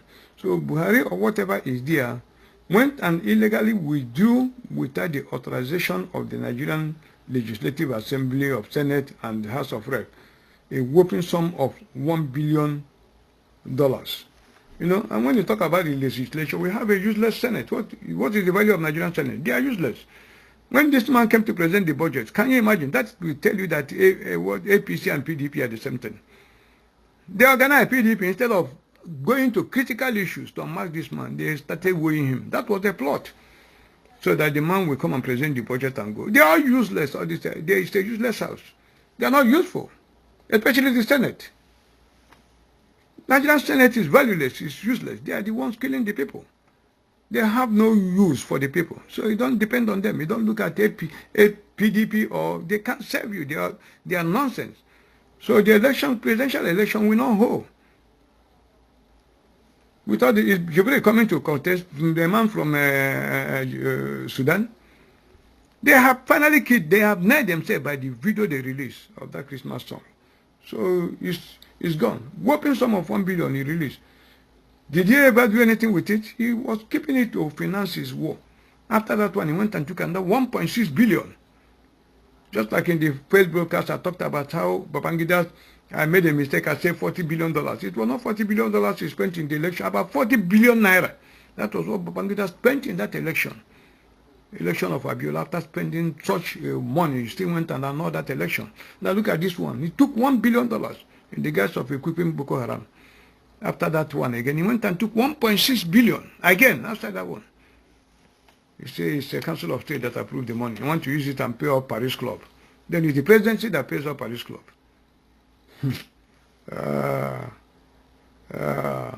It took the recent devastating attack, on Christian soldiers, the sabotage to be wiped out at Metele by their foot soldiers, Boko Haram. For people to discover that not even a dime have been spent on the money. Look at it. Now, what they do again, let me repeat this. What they do again, apart from paying huge ransom to Boko Haram terrorists to go and buy weapons, for destruction. What is Boko Haram? Boko Haram and all of them, they are into Nigerian army. They are the same thing. You understand me? You see, apart from all those ransom they paid in the guise of releasing the Shalibu and all that, they sent sophisticated weapons, procured by the Nigerian state to Boko Haram through their agents as commanders of the Nigerian military, overseeing troops, fighting in the northeast. How they do it, let me tell you how they do it, is that when sophisticated weapons, and tanks are given to Nigerian troops, they will inform the troops that more Nigerian reinforcements are coming to join them, at so and so time. Then they will go back and arrange with Boko Haram, well-armed terrorists that will come as the Nigerian troops at the appointed time, and the Nigerian troops already on ground, in most cases, selected top Christian soldiers already marked for destruction. They will lower their guards, thinking the new arrivals are their expected counterparts. Because this one, they will come with the same military unit, the same army vehicles, Nigerian army vehicles, the same military paraphernalia, with the same Nigerian names and all that, the same rank and everything. You think they are your fellow people. Then when they come, you lower your guard, they butcher you. When they butcher you, they cut away all the whole weapons. That is what they do. They wipe our people out. They cut away all the whole weapons. Huh? They will cut away all the whole weapons and tanks. But with taxpayers' money in billions, they will take all of them away. That's what they do. Now look at the topography of the Northeast, for instance. Topography, just on Ali Grove. You stay here, you see somebody that is 1 mile. Where are the Air Force? Do you see them bomb them? These people, they still come, they do all the operations. The Nigerian Air Force will not do anything. They will go. Then when they leave, you see Nigerian Air Force will come. And they will tell you that all the whole territories, no territory is in control of Boko Haram. But look at it. The same Nigerian Air Force went and bombed Christian IDPs. Go and look at that, what they are doing. What are they doing in Zamfara? They are killing the Christian IDPs there. Killing them so that the reintegration, so that the Fulani herdsmen will take over. The jihad is there. It's only as long it will continue to go until you say no. By the time you say no, then it will become open. So the jihad is already on. Go and look at kidnappings and all that way they go. Let me give you an instance of what I just told you now before I go to the second way that they used to kill it. I published it before. And these people, I will put them, I dedicate this edition equally to them. How they slaughter them. Look at them. Lieutenant Colonel Abu Ali, Staff Sergeant Muazu Ibrahim, Sergeant Hussein Jafaru, Sergeant Okombasi, Captain Chuku Simon, Peter Charlie Shulawal, and Ebu Seaman Patrick Paul. All of them highly sophisticated, intelligent officers, Christians from A to Z. They slaughtered them. I've done the publication before. Now let me repeat it and you see how they died. I want the whole world to listen. I want the whole world to listen. I'm reading from my publication. At exactly 4:38 p.m., the pallbearer lifted the caskets bearing the bodies of Ali and the 6 soldiers from the 7 ambulance. Thereafter, prayers were offered for the repose of the dead by the Protestant, Catholic, and Muslim clerics. There was no Muslim in that place. They want to put up a fence. All of them are Muslim. They were buried in casket. Many days after they were killed. Are Muslims buried in casket? Muslim remains, do they keep them for days? Go and look at their biography. Go and look at all of them. All of them are Christian people. Now I'm reading the story as I publish it. Overwhelmed by grief, Buratai, look at this crocodile, this animal. And that reminds me, in Biafra land, all of you take the whole pictures of every Nigerian army personnel, police or what, whether committed crime or not committed crime, take their pictures and keep it. Take any place you see them, all of them in Biafra land, take their pictures from A to Z. Take their pictures, all of you are involved. As journalists, take their pictures, any Nigerian army, and anybody that come to arrest you or what, wearing a mask. No. Put their name tag. Get all their pictures. Keep it. Day of reckoning is coming. We are going to see what is going to happen. So look at how these people died. Overwhelmed by grief, Buratai wept profusely. The man who murdered them is weeping. As he gave his funeral tributes, Buratai praised Lieutenant Colonel Abu Ali and the 6 soldiers. Staff Sergeant Muazu Ibrahim, I dedicate this unto you. May your soul rest in peace. Your effort will not go in vain because your death will break, the hold of darkness. That house of prison will be broken because of your sacrifices and the people will be set free. Lieutenant Colonel Abu Ali and the 6 soldiers, Staff Sergeant Muazu Ibrahim, Sergeant Hussein Jafaru, Sergeant Okombasi, CPL Chuku, Simon, PTE, Salihu Lawa, and Ebu Seaman Patrick Paul. He said, these gallant soldiers were inducted into Operation Lafiya Dole, I want you to know, in 2014, to form the pivot of the counter-insurgency effort of the armed forces of Nigeria in the Northeast. These were the people, their remains are the people that revolted in Maiduguri Airport. That they want to court-martial them because they want all of them to die. Every Nigerian must rise up and tell them to release those people. the ones they say they kill in Matele, let them tell us their names. These are part of the people that mutinied in Maiduguri. Since that time, they still kept them. These are part of the people that were killed with them. Now look at it. How he died. That is their Abu Ali, their leader. Look at how he died. He said there are speculations surrounding the death of this fine soldier and a terror to the terrorists. The army authorities have indicated that thorough investigation will be conducted, as it is believed that some unscrupulous persons within and outside the army might have given the enemy details of how a group of soldiers, I hope the world is listening, how a group of soldiers belonging to the special force trained in Belarus were asked to withdraw from Malam Fatori in northern Borno, where soldiers of 272 Tank Battalion are presently located, to Maiduguri on the day of the incident.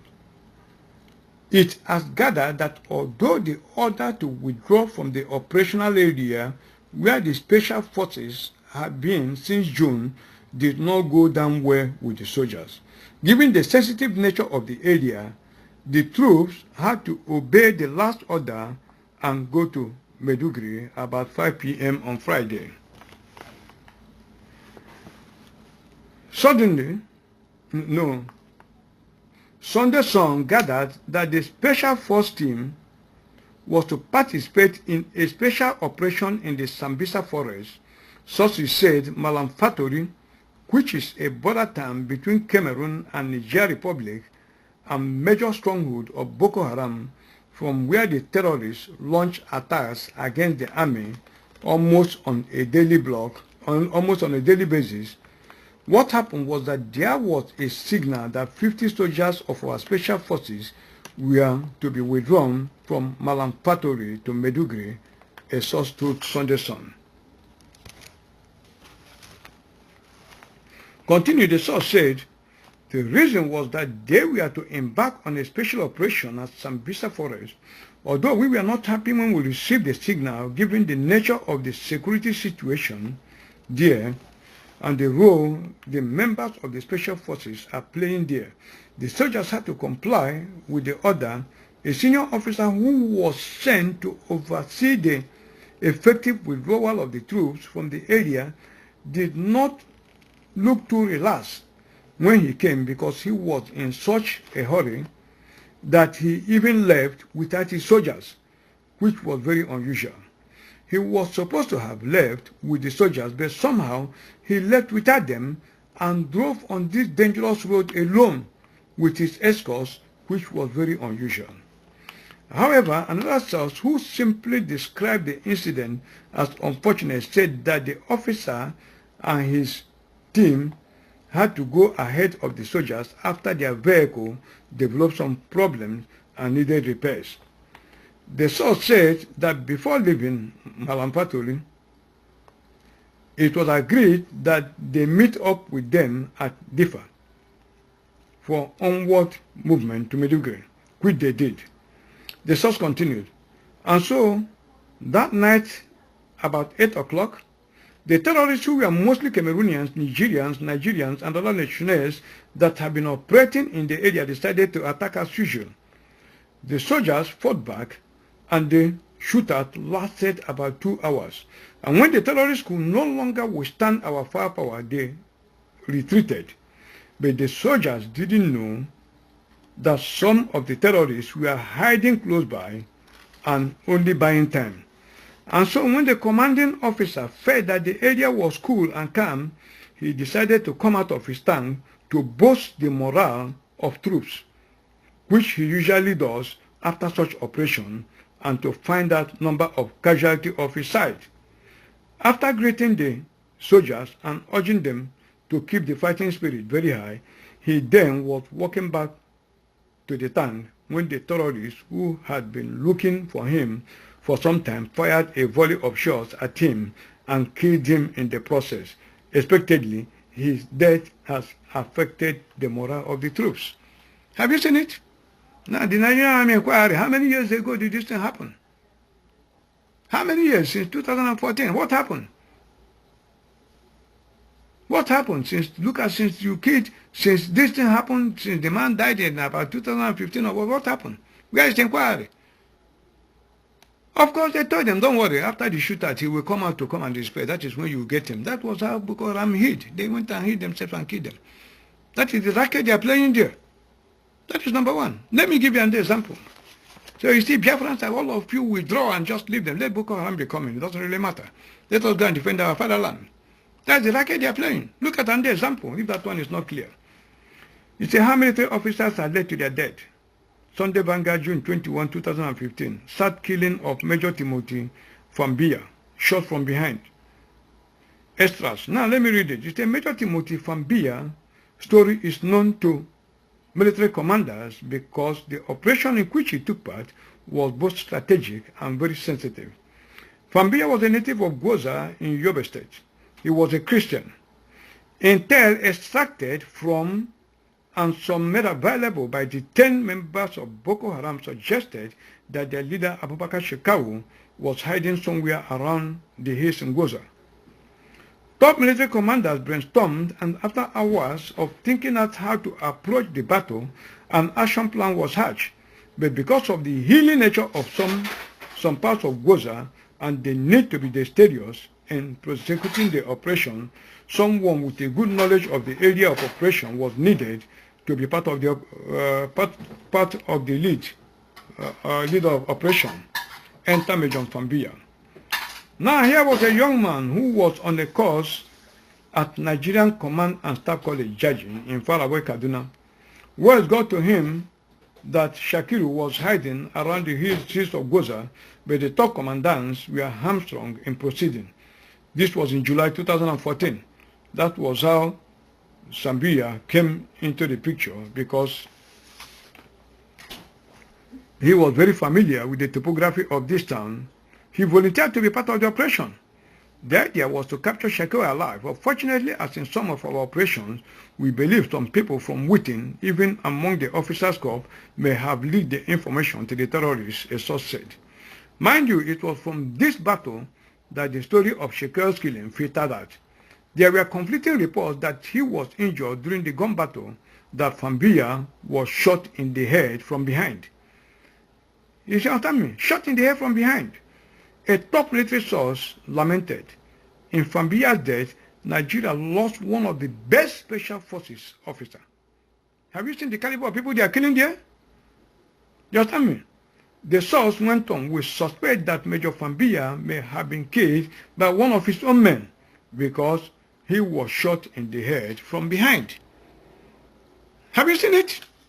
Have Christian soldiers seen it? Don't worry, at the end of this story, I'm going to tell you how we are going to fight this war. I'm going to tell you how we are going to divide this Nigeria, so that you know your nation and you fight for it. This is the game they are playing there. Now look at the second method they use. The second method they use is to deploy selected tough Christian soldiers to battle against Boko Haram with outdated weapons, and then send well-equipped Boko Haram terrorists after them to wipe them out, as was the case in the recent attack on Nigerian troops at Metele. Okay, look at Metele when they were burying them.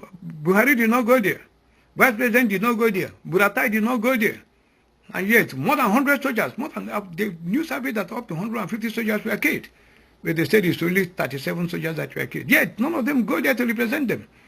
Because they are Christians. And we are going to see. If they are Muslims, they would have gone. When there was flood in Bauchi, did Buhari not go there and started to cry? Ordinary flood, he was crying. Now look at this one. They are soldiers died. You can't even pay them respect. Okay. So they give them outdated weapons and they send Boko Haram commanders to fight them and, kill all of them. Take the case of Boko Haram commander freed in Chibok gear swap there. He came out again. Issues fresh threat against Nigeria. Sahara reporters reported it. Let me read the news of Sahara reporter on it so that you see. So I'd like to present my documents so that people will see it. It says Boko Haram commander freed in Chibok gear swap there resurfaces, issues fresh threat against Nigeria. Sahara reporters, March 7, 2018. It says Shuibu Moni, Boko Haram commander, who was freed in exchange for some 82 kidnapped Chibok girls in a day facilitated by the Swedish government last May, has issued fresh threats against the Nigerian state.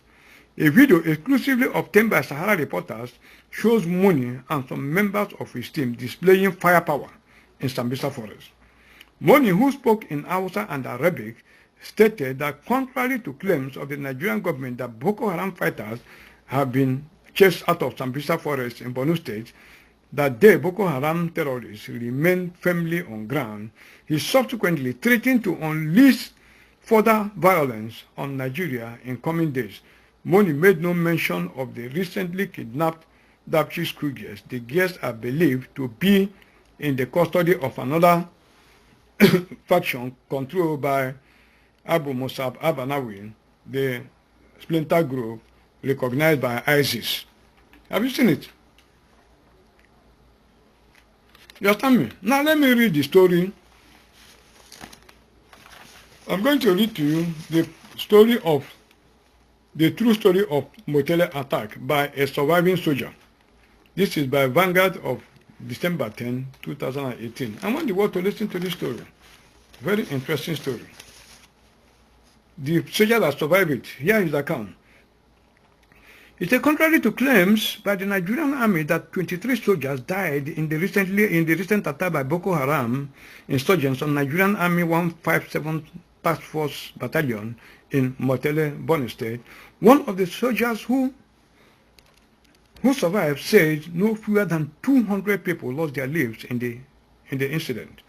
He also said that Boko Haram members who were earlier arrested by soldiers in the battlefront but later released by superior authorities were among the attackers. Have you seen it? The defense headquarters, in a reaction, dismissed all the allegations raised by the surviving soldier, insisting that only 23 soldiers were killed in Motele attack. The soldier who disclosed this yesterday to Vanguard on condition of anonymity said the video being circulated as depicting the Motele attack was the video of an earlier attack on soldiers in Jenny. He further noted that the wrong location of the base, 40 armored personnel carriers, that is APCs, and absence of area support, then where are all the helicopters that Nigeria have been buying, all the whole war helicopters they have been buying? And the one they are requesting Trump, give us, we want to buy Boko Haram. Have you seen that? They are not meant for Boko Haram. They are meant for war in Biafra land. Have you seen it? Now look at it. He said, however, the surviving soldier, he further noted that the ongoing location of the base, 40 armored personnel carriers, and absence of area support from the Nigerian Air Force made it possible for the insurgents to inflict heavy casualties on the soldiers, a country that intentionally murdered their own. And when you give us the names of people who died, they tell you, premeditation, and they tell you that no military don't release the names of casualties. Have you seen? Have you seen what happened? He said, however, the surviving soldier appealed to President Muhammadu Buhari. You're appealing to the man who is killing you to disregard the information being given to him, saying that apart from the poor equipment deployed to the battlefield, soldiers were being owed 6 months allowances. Consequently, he urged the president to review the welfare packages of those fighting the war, alleging that they are being underpaid by the authority. Also, he regretted that the good troops was not getting enough support from the Air Force, saying why Boko Haram insurgents monitored their activities with drones, the Air Force hardly carried out such tasks in enemy's camp.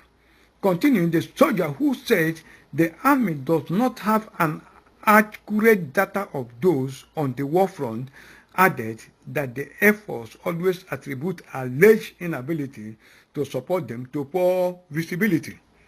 I hope the world is hearing. Now, Motele attack, his words. He said information about the Motele attack by the head of the army, especially the chief of staff, is wrong. I do not think they are doing what they are being paid to do. Soldiers are being killed daily and their families are not being catered for properly. Last year, a celebration was hosted in Maiduguri. I want people to listen to what is happening, to this particular information. He said last year, a celebration was hosted in Maiduguri to make sure that internally displaced persons return to their respective areas. 150 vehicles left Abuja for Maiduguri for the exercise. 15 suddenly got missing. And the 15 vehicles that suddenly got missing were painted green with Operation Last Hold written on them. They are the vehicles being used in attacking military locations, including Gagarima, that was first attacked. Have you seen it? Have you understood what is happening? The same vehicles that Nigerian army will supply them, they will collaborate and give it to Boko Haram. Boko Haram will now carry Nigerian vehicles, come to Christian soldiers, they call Operation Last Hold. I told you, if you declare Operation Last Hold means the last hold of demobilizing all the Christians in the armed forces. They have finished with the army. Now the police butcher, Idris Ibrahim, he said he has sent 2,000 policemen to northeast to fight Boko Haram. To start with, Shebi, he's releasing names of all those, both the names of people he said kidnapped by them and all of them. Let him give us the names of the 2,000 policemen that he have sent to northeast to fight Boko Haram. They are finishing the army. They want to finish in the police. They have carried our people in the police, put them there so that by the time you will not become clear that the open jihad is on, they will slaughter those 2,000 policemen there. That is their plan.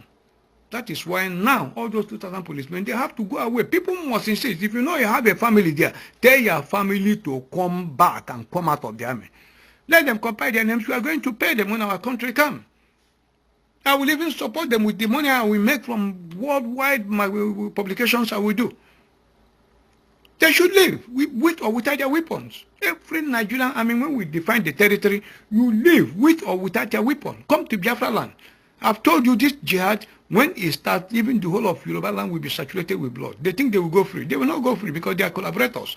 Everywhere, River Niger and River Benue will cut it off. We are going to die. Even those in diaspora, don't go to any place you like be. You must meet the war, and the war will meet you. I think we are joking. Have you seen it? Vehicles supplied by their own officers. They put it. So those people that Ibrahim, and there's nothing like Nigerian police again. It cannot exist. But the conclusion of this, and I'll tell you what I will always say, and we are going to stand on it.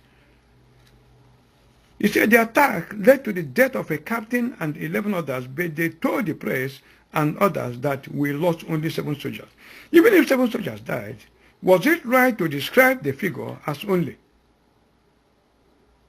Can you imagine? That is the attack they did in Gagram. Can you say? To describe the figure as only. I think Nigeria is in a war, in a state of war.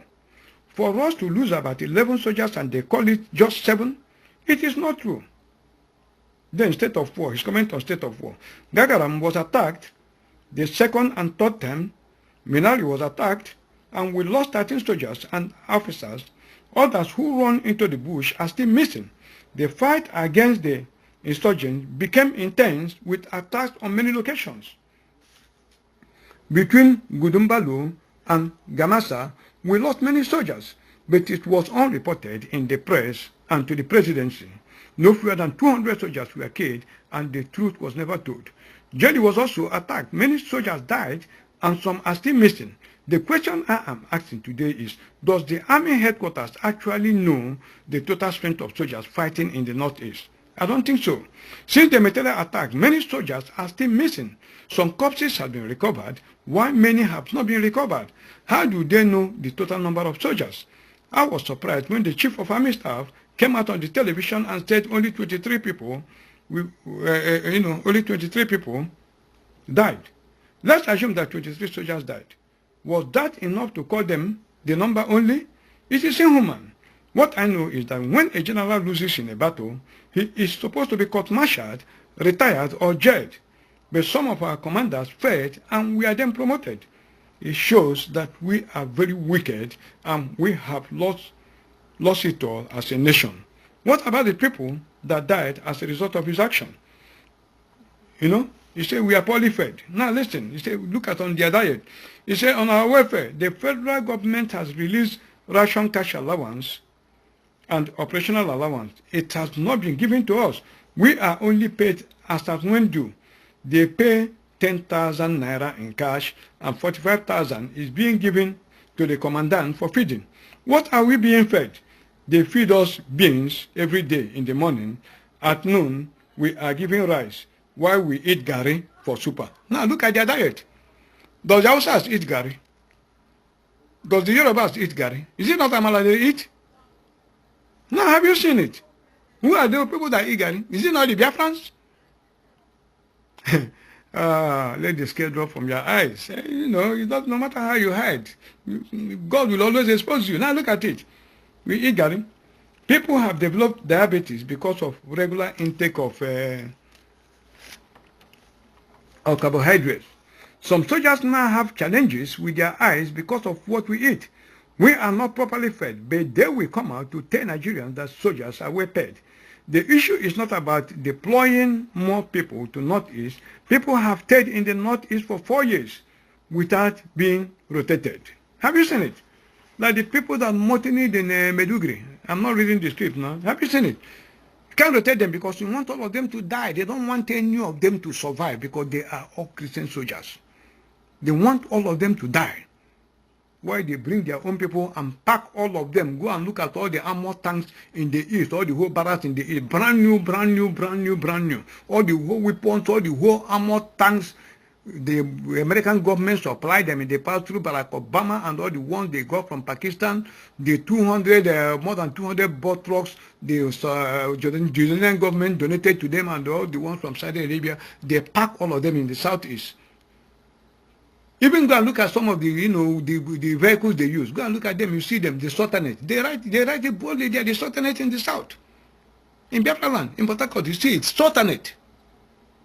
That shows you where we are. You see?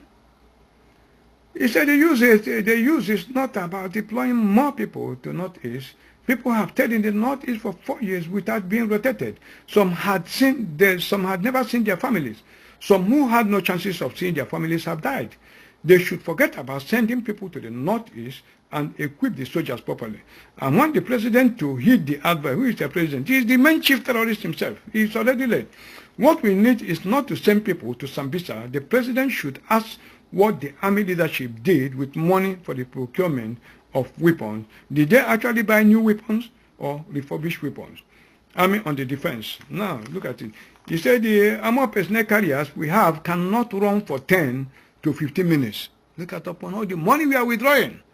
Have you seen it?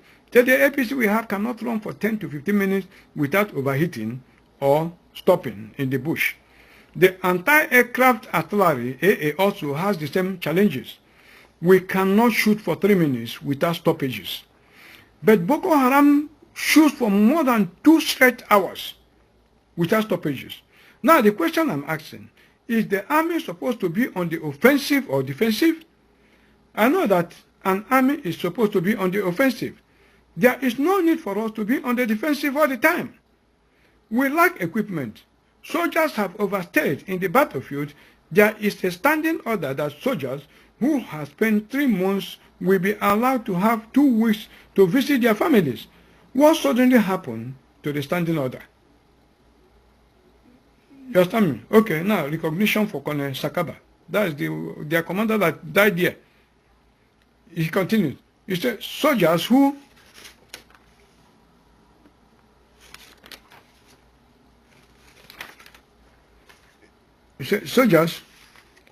fought and died were never to be promoted. But those who recovered the body of the late Major General Akali in Jos, go and look at all of them who recovered it. Hausa Fulani, ISIS, Hausa Fulani ISIS in the Nigerian army, that is what they use and butchered the whole civilian citizens in that place to recover the man's body. Maybe we saw it, even journalists were locked up. We saw what they did there. You understand me? Let them use the same method and recover the body and recover and arrest those who killed Bade. The real people who killed them. Anywhere Fulani attack, they say it's not Fulani. But now they say it's Fulani that killed Bade. Wonder shall never cease to happen in this world. We are coming. He said those who recovered the body of the late Major General Akali in Jos have all been promoted. What about the people who are fighting Boko Haram and those who died fighting Boko Haram? The late Lieutenant Colonel Sakaba, who died in Metele, should be promoted. The families of other soldiers who died fighting should be compensated. We are all human beings. We only read about the allowances on the pages of newspaper.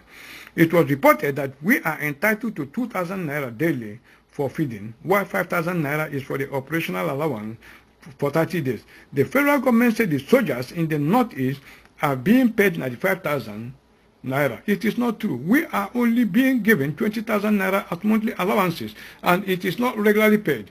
We want our money paid as and when due, and they should pay us all the arrears effective from the day it was released. They have moved soldiers from Agege to from Arege to Patori. But Patori is not supposed to have two locations. The removal of soldiers from Agege has made Monguru vulnerable to attack. The moment they attack Monguru, definitely they will capture Maiduguri. And that is what they want them to happen. Have you seen it? He said, defense headquarters in Riyadh. Now look at the liars. Look at what they will tell you. He said, meanwhile, the defense headquarters yesterday dismissed intimidation that troops in the northeast battling Boko Haram terrorists, there's no need to read them. Shabi, they say they have captured all the whole territories in Boko Haram area. Then every day, what do we hear every day?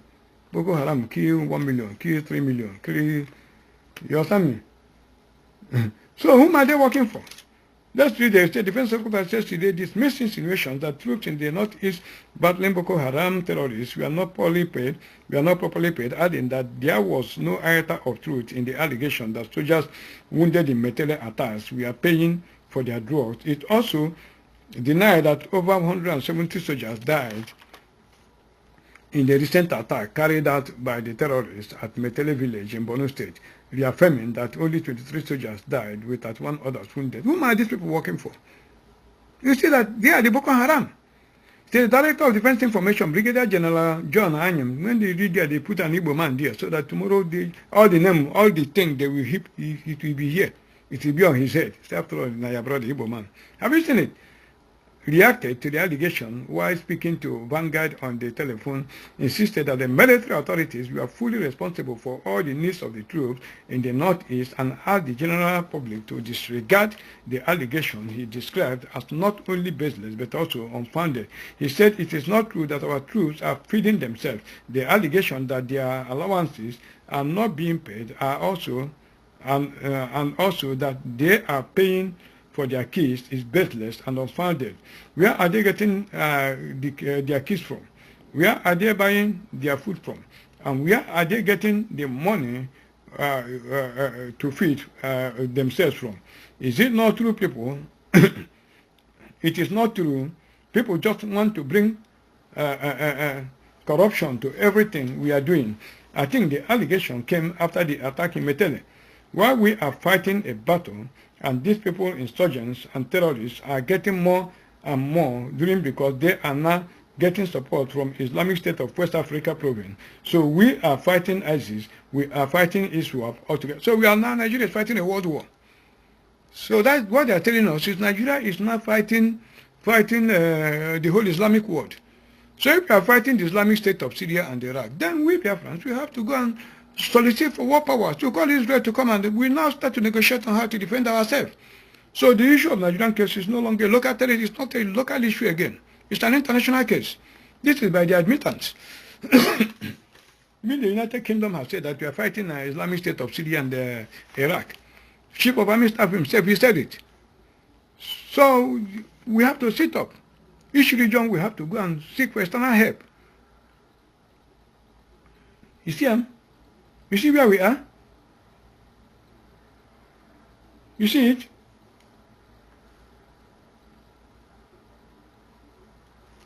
Now look at this, King of Jordan, condole with Nigeria. Still the same report. The same way President Muhammadu Buhari has assured His Majesty King Abdullah II bin Ali Hussein of Jordan that he would continue to work towards total elimination of terrorism in the Lake Chad Basin area. What he's telling him is that he will work towards total elimination of you, the Biafrans. That is what his assurance, confident assurance that he's giving him. He said President Buhari gave the assurance yesterday when he received a condolence message and assistance of support in the fight against terrorism from the Jordanian king who prayed for peace and calm in Nigeria and throughout Africa. A statement by the Senior Special Assistant to the President of Media and Publicity, Malam Gabashev, disclosed that the condolence was sent through telephone conversation. According to the statement, King Abdullah, who is from the Hashemite family of Jordan, commended the Nigerian army for its courage and resilience in the face of challenges in fighting terrorism. Have you seen that? That is Biafrans. He commended their courage because of the people that are dying. You understand me? He's commending the Boko Haram for killing you. That is all about. You understand me? Say President Buhari thanked King Abdullahi for his concern on the recent setbacks that led to the loss of lives of soldiers in the Northeast. The President assured that several measures have been discussed and were being implemented to steer the country from the unfortunate occurrences. Several measures have been steered and being implemented to kill you finally. That is what they mean. That is what they mean. Look at it. Still, they tell you, we have degraded for the federal government on Tuesday insisted that it had degraded Boko Haram, stressing that every part of the country is now safe. Is that what you want to listen to? Huh? The minister added that Boko Haram is currently funded by Islamic State of Iraq and Syria. You see, Islamic State, West Africa Province, ISWAP, Al-Qaeda, and some other terrorist organizations all over the world. I have to read this story in full so that the world will know where we are. You understand me? This is a news we have degraded Boko Haram. Federal government insists. He said the federal government on Tuesday insisted that it had degraded Boko Haram, stressing that every part of the country is not safe. This is even as it is refuted that soldiers battling insurgency in the Northeast are being starved and their entitlement not paid. Minister of Information and Culture, Alhaji Lai Mohammed, while briefing journalists in Abuja, said Nigerians needed to understand and appreciate better what the Boko Haram insurgency is. He further said the nation should appreciate the fact that Boko Haram, like most insurgency, might start as a local issue but assume an international dimension sooner than later. The minister added that Boko Haram is currently funded by Islamic State of Iraq and Syria, ISIS, Islamic State, West Africa's province, ISWAP, Al-Qaeda, and some other terrorist organizations all over the world. Said he, our government says it has deprecated Boko Haram. What government means is that the time was when even this capital city of Abuja was not immune from attacks of Boko Haram. You are all living witnesses to the attack on the United Nations headquarters, the Nigerian police headquarters. They did there, it started talking all sorts of nonsense. So what does it mean? Since the Boko Haram people are now all over the place, everybody should carry arms to defend himself. You see, Instead, today we can say confidently that not an inch of our territory is under the control of Boko Haram. They have been repaired even from their spiritual headquarters, Mohammed added. Now, the question is, where do Boko Haram terrorists go with hundreds of vehicles and armored tanks and, armaments they capture from Nigerian soldiers? Where do they come from to launch this attack? Where do they go back to? That's the question this man will have to answer. The report continues. Mohammed also said Boko Haram today could be found in the Lake Chad Island between Niger, Kanu, and Chad, where they launch attacks on soft targets. Note, another question, if they are coming from there, where is the G5, all these Sahel forces they put with French joint military days, with Macron, that vampire from France, they put together, they say is for, where are they?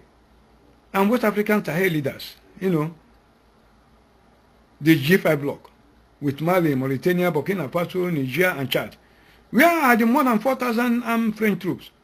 including Americans and British troops in the Sahel. What happens to all these war helicopters procured by Nigerian Air Force in the guise of fighting Boko Haram, including two deployed in the failed assassination of the leader of indigenous people of Biafra, Nnamdi Kalu's house in Afaruku on the 14th. They tried to kill him. So what happened? Huh? The same helicopters they used to throw the, on the ID, the Christian internally displaced people. What happened? Have you seen what is going on? And people are here sitting down, sitting quiet.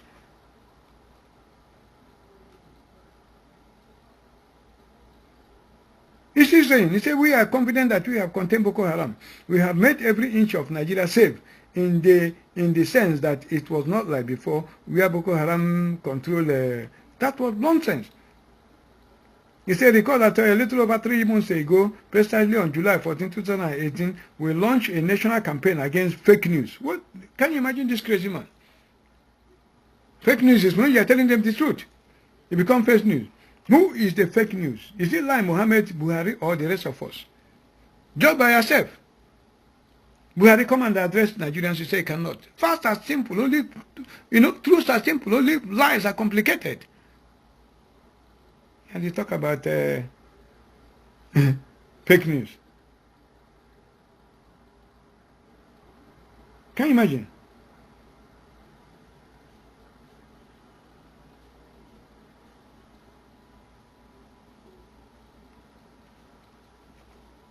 Wow. This is wonderful, I'm telling you.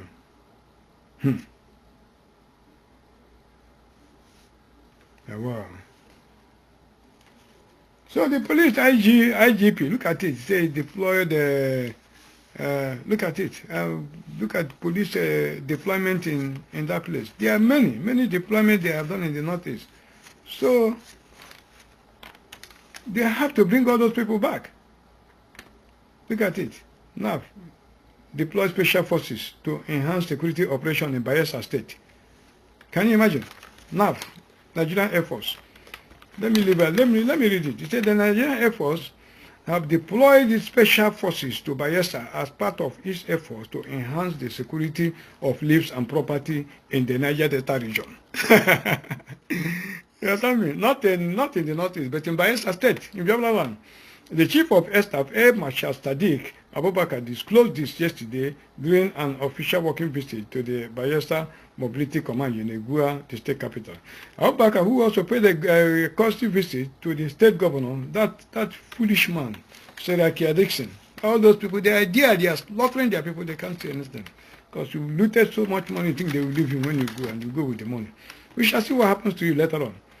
He said, personnel of the force, we are combat ready to safeguarding community in the region. Yeah, you see, peaceful community, you are safeguarding them, but you can't go where they are killing your soldiers.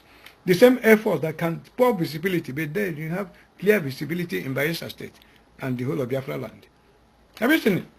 He said he explained that the deployment of more airmen and women were necessary in the move to tackle security challenges, not only in Bayelsa, Niger Delta, but country at large. Abubakar said, we have recently deployed special forces to Bayelsa, and we intend to do more as soon as we resolve issues of accommodation. We are working hard to reposition the force because we need an Air Force that has the right to structure structured right to manpower disposition, an Air Force that has the right capability to be able to deal with challenges of the 21st century. Not in the northeast of Yobe and all this Medugri, but 21st challenges of Bayelsa State in Biafra land. So it's good. So I'm showing you, why I'm showing you this, all these security meetings Buhari is going. So you will now know whom the security meeting is meant for. And he is saying that he wants to extend the tenure of the Commissioner of Police, Idris. All of them are going this year. All the whole service chiefs must go. They must all go. Now look at it. We are coming to the greeting of, who is it? The King of Morocco. You say Buhari rallies West African leaders against terrorism, climate change. This is the first meeting. I'm not even going to, there's no time to be reading all these things. Now let me even read this one so that I can glance at all one. You say President Muhammadu Buhari, this Punch of December 22, 2018, Punch newspaper of December 22, 2018, Buhari rallies West African leaders against terrorism, climate change. Say President Muhammadu Buhari on Saturday called for stronger solidarity by West African leaders to tackle the challenges of crime, terrorism, and climate change, which he says has negative effects on agriculture. Addressing the 54th ordinary session of the Economic Community of West African State Authority of Heads of State and Government in Abuja on Saturday, the 22nd of December 2018, the Nigerian leader pointed out that important decisions to address this reality should be taken in the course of the meeting.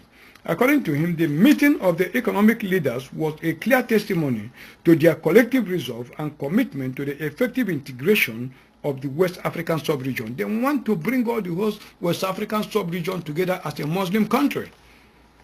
So if America and Israel don't bring about Biafra to scatter this mad race, we are foolish. To scatter these Amalekites, then they know what they did now. You know what they did. You know what they did in their history to their forefathers. That is what is going to happen again. So he applauded the reported progress made by the community, particularly on the areas of political government, peace and security, as well as the economic and social field. Buhari said it is a matter of concern that terrorism and violent extremism, when you hear violent extremism, put Biafrans there. That is what they mean. Since I've been exposing that, even their allies, Brenham and all these Western powers, they don't use violent extremism again. They don't mention it. They have stopped it. So even they now, Boko Haram is Igbos. They are talking about you. They want to finish you. So when you have violent extremism, that is for you. So now that violent extremism have come out again. So this meeting is for you. You understand me? You say peace and security of our region, sub-region, the threat calls for collective actions on our part if we are to effectively and definitely eliminate it. As we work on new strategies to combat and eradicate this menace, we require the support of our partners to ensure the achievement of our objective. The President noted that the determination to create a safe and stable sub-region must be predicated on a strong and capable organization, adding that no institution can function without adequate funding. This will require that all hands are on deck and that all member states ensure the payment of their statutory community levy and as and when due. Have you seen why he will do all those money? Money for their jihad. By so doing, we will empower and enable the Commission to implement the integration agenda. Have you seen that integration? I'll come again. What is integration agenda? Integration agenda, like I've said it before, the Fulanis in the forest, they have found home for the Fulanis in the forest. All the whole Fulanis in the forest, they come here. What is their home? They displace you, they use them to replace you. Because they fear they are suffering, they want to give them a home. The homeland is you. They pull you up, they kill you, remove you, and put their people there. Their people will become you, and you are gone, you are late. Are you not here when Obasanjo pulled all of them away from Bakashi and sold it off? Have you not seen it? Sold it off. Use Cameroonians and put there. That's the demobilization and all these things. That's the meaning. They remove you and use their people to put there. He said it. He said this will require that all hands are on deck and that all member states ensure the payment of their statutory community levy as and when due. By so doing, we will empower and enable the Commission to implement the integration agenda as we march towards the year 2020 and actualize our vision of building an ECOWAS of people and not states. Have you not seen it? They want to have one currency. One currency. ECOWAS currency. When Obasanjo appointed Charles Soludo as governor of Central Bank of Nigeria, was it not his brother Joseph Sanusi or what? Who was the Central Bank governor? Why did Obasanjo put Soludo? Because the economy have collapsed. Joseph Sanusi, his brother, does not have any idea of how to turn the central bank around. He couldn't do it. So Obasanjo quickly removed his brother and said instead of collapsing on the head of his brother, let it collapse on the head of an Igbo man who will bear the rap after stealing all the money there. That was how they brought Soludo and made Soludo the governor of Central Bank. That was what brought Soludo in. Even when they brought Soludo in, Charles Soludo and Kosim, one of the most eminent personnel intellectually.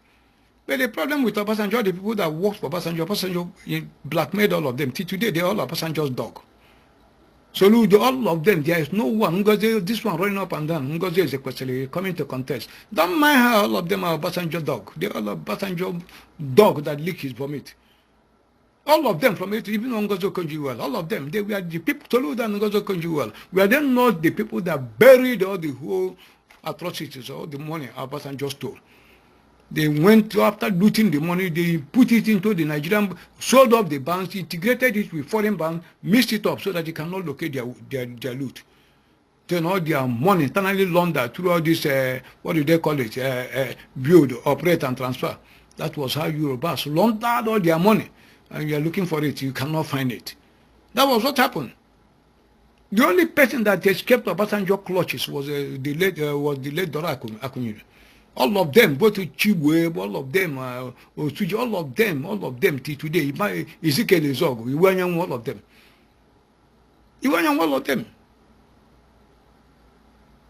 So when you are doing meeting in Nigeria and you see these people coming, tell them to go away. They don't know what they are doing. Because they are saboteurs. Whatever Obasanjo used to blackmail them, I don't know. Up to today, they are lapdogs of Obasanjo. It's Obasanjo that own PDP. Don't mind their useless chairman. They are useless chairman. There are the 69 parties when they say they are supporting APC. Then you register 96 parties, 69 support APC. The remaining one support PDP. They come back to 2 parties. That showed you that the election is a fraud.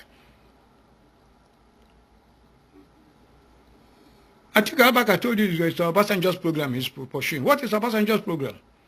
They brought in now, let Ojoma, the bicycle minister, did he not tell you that is for privatization and all that? That was what they brought him to come up and sell off Nigerian assets and destroy you. Was it not Obasanjo's program? That is what Atiku Abubakar told you is coming to implement. What is the strategy they have? All of them know that Buhari is dead. Don't mind that chairman. Look at even the so-called chairman of PD. What does he know? Look at him kneeling down like a houseboy in front of Atiku. Those are the people that come here. It's that the people, the idiots that Yoruba control. Nonsense animal that don't know anything. You people are there being the same. What is the difference between Satan and Lucifer? That is the difference between PDP and APC. So just leave that one by that way. Let's go. State Vision 2020. They want to bring everywhere and make it a complete Islamic country. One big Muslim country. One currency. Then where will you be? You say you are a Christian. Who will know you as a Christian? You say the special representative of the Secretary General and head of the United Nations Office for West Africa. Look at him. That terrorist. Say Mohammed Ibn Chambers. Look at him. Terrorist. United Nations. Look at them. They come here. Say contentious issues related to elections in. Come and conduct the election now. First step in the election, no problem. Let INEC go and publish the list of all the whole registered voters. Publish it in the internet so that the whole world will have copies. All the whole special centers you created, go and publish it. Put all their locations. All the whole registered voters, put their names and their address. That is a desideratum. It's a requirement. It's an official document. So put it there, let us know. Everything. Rejected all this one. PVCs they did not collect. Publish all their names. You said PBCs to be giving it to, you want to go to the people's houses and be giving them. If you can go to people's houses and give them, which means you know the addresses. All the uncollected PVCs, go and publish them. That is the only thing I want you to do. What we want you to do then, only 1 or 2 questions. You yourself will say you are not ready for the election. You will tell us you are not ready. And if you cannot publish those things, then don't talk about election. Because it's a simple, very simple demand that is made upon you. Publish them on the net, internet. where the record will be there forever. That's all. That's the only thing we want you to do. IDPs, you say we vote, tell us their locations, where they are, and their numbers, their location. Go and put them on the internet. Let it be accessible to all the whole world. Since you are Buhari and you have assured that you are going to conduct free, fair, and this election. So put the records, let the whole world see. That's all we want you to do. That's all.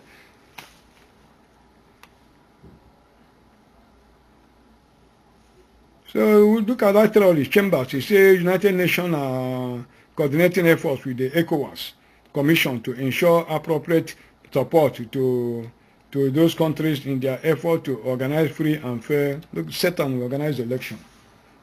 Satan organize free and fair election. You can only do something. You can only produce what you have. When you put a Satan in office, you get satanic activity.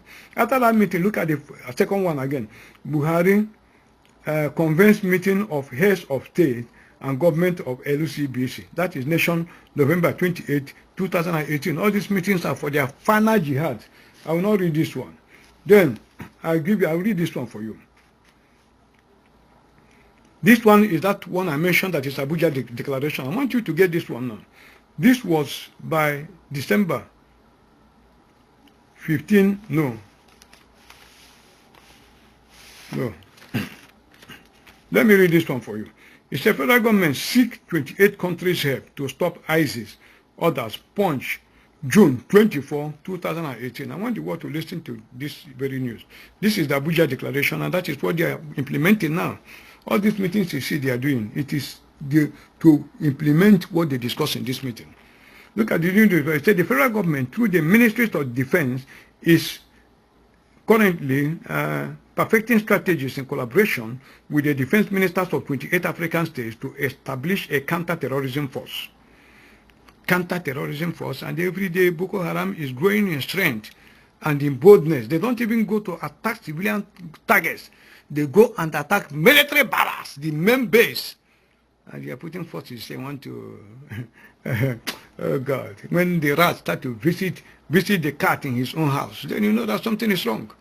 When the goat will have the effrontery to go to the lion's house with all effort and say, lion, where are you? You know that something is wrong. You know that something terribly is wrong. He said the force is expected to tackle terrorist groups in the Sahelian region, particularly the Islamic State of Iraq. Okay. Now West Africa go and attack Islamic State of Iraq and Syria fighters and Boko Haram. Can you imagine? He said the resolution was contained in a communique tagged Abuja Declaration. We are going to see the resolution of Abuja Declaration. Everybody pay attention. It's issued after a meeting convened by the defense ministers of in Abuja from Wednesday to Friday to seek regional cooperation towards combating ISIS and other terrorist groups. In the Abuja Declaration, a copy of which was obtained by our correspondent on Saturday, defense ministers said they are strongly concerned by development in Libya, Mali, Central African Republic, Somalia, the Sahel, and Lake Chad Basin, characterized by crisis and terror groups' activities. All those countries, are they not 1,000,000%, 100 safer than Nigeria? Which tells you that that is a camouflage. What they are talking is a lie. It's the Nigerian Ministers of Defense, Mount Sudan Ali, said the meeting would submit its recommendation to the Conference of Heads of State and Government for onward implementation, noting that it will not be for talks alone as usual. They have already done this one. They have done the meeting. They have submitted it. They have started implementing it. That is why they are killing Nigerians in Ghana, blocking their stores, killing them in South Africa, killing them all over the place. That is the outcome of this strategy, what came out of this meeting that they were, implementing on their own. It's a part of the declaration released. The ministers of defense of member countries of the Community of Sahel-Saharan State meeting in Abuja are convinced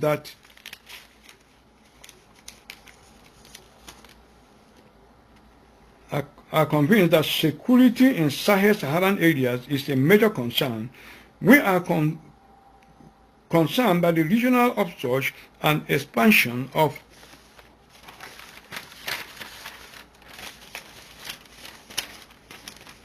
terrorist activities in parts of the Sahel-Saharan region, and we have decided to intensify bilateral, multilateral, sub-regional security and military cooperation among member states.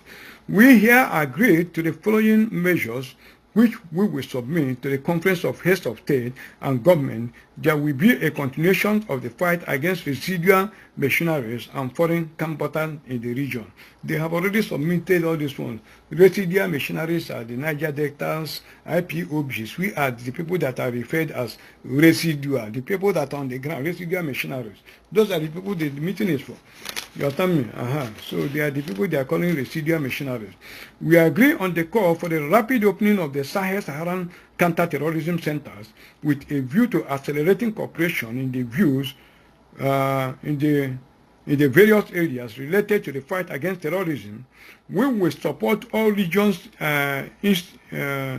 initiatives in the fight against terrorism.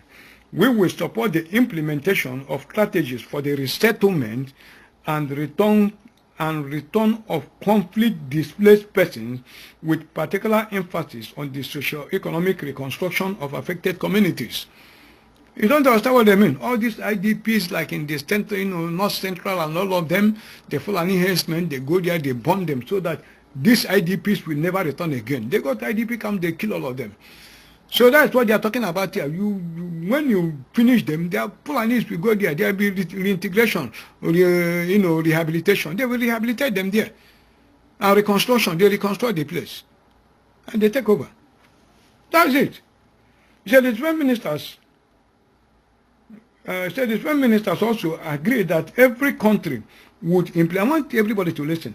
The defense ministers also agreed that every country would implement national plans on counter-terrorism and accompany them with demobilization, rehabilitation, and reintegration program. What does it mean? Anywhere you are, you're a Biafran, you're in Canada, they kill you there.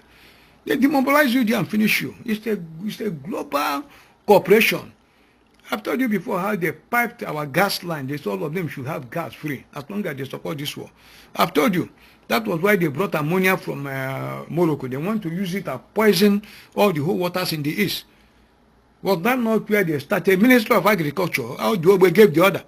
From there now, they started putting beans, poisoning the beans they ship to Nigeria, to Biafra land. But they want to cover it up. They use, what do they call it? This poisonous, I don't even remember the name again. They are pouring in beans. The cost of that thing they are putting there, the cost of the sniper, the cost of sniper is higher than the cost of the beans. And they say they want to use it to preserve the beans. If you use sniper to preserve beans, how much will you say the beans? And then sniper is poison. So it's the Nigerian government that provided all those things. So all this food they are eating from the north, they have already poisoned it.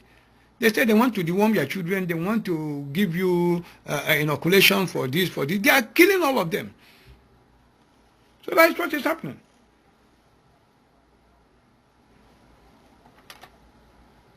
Have you seen it? So that is the key meeting. And now look at this one now. You say Buhari,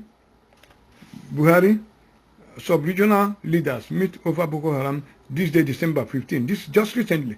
Let me read this. President Muhammadu Buhari has summoned another extraordinary summit of heads of state and government of the Lake Chad Basin to address prevailing security challenges in the sub-region.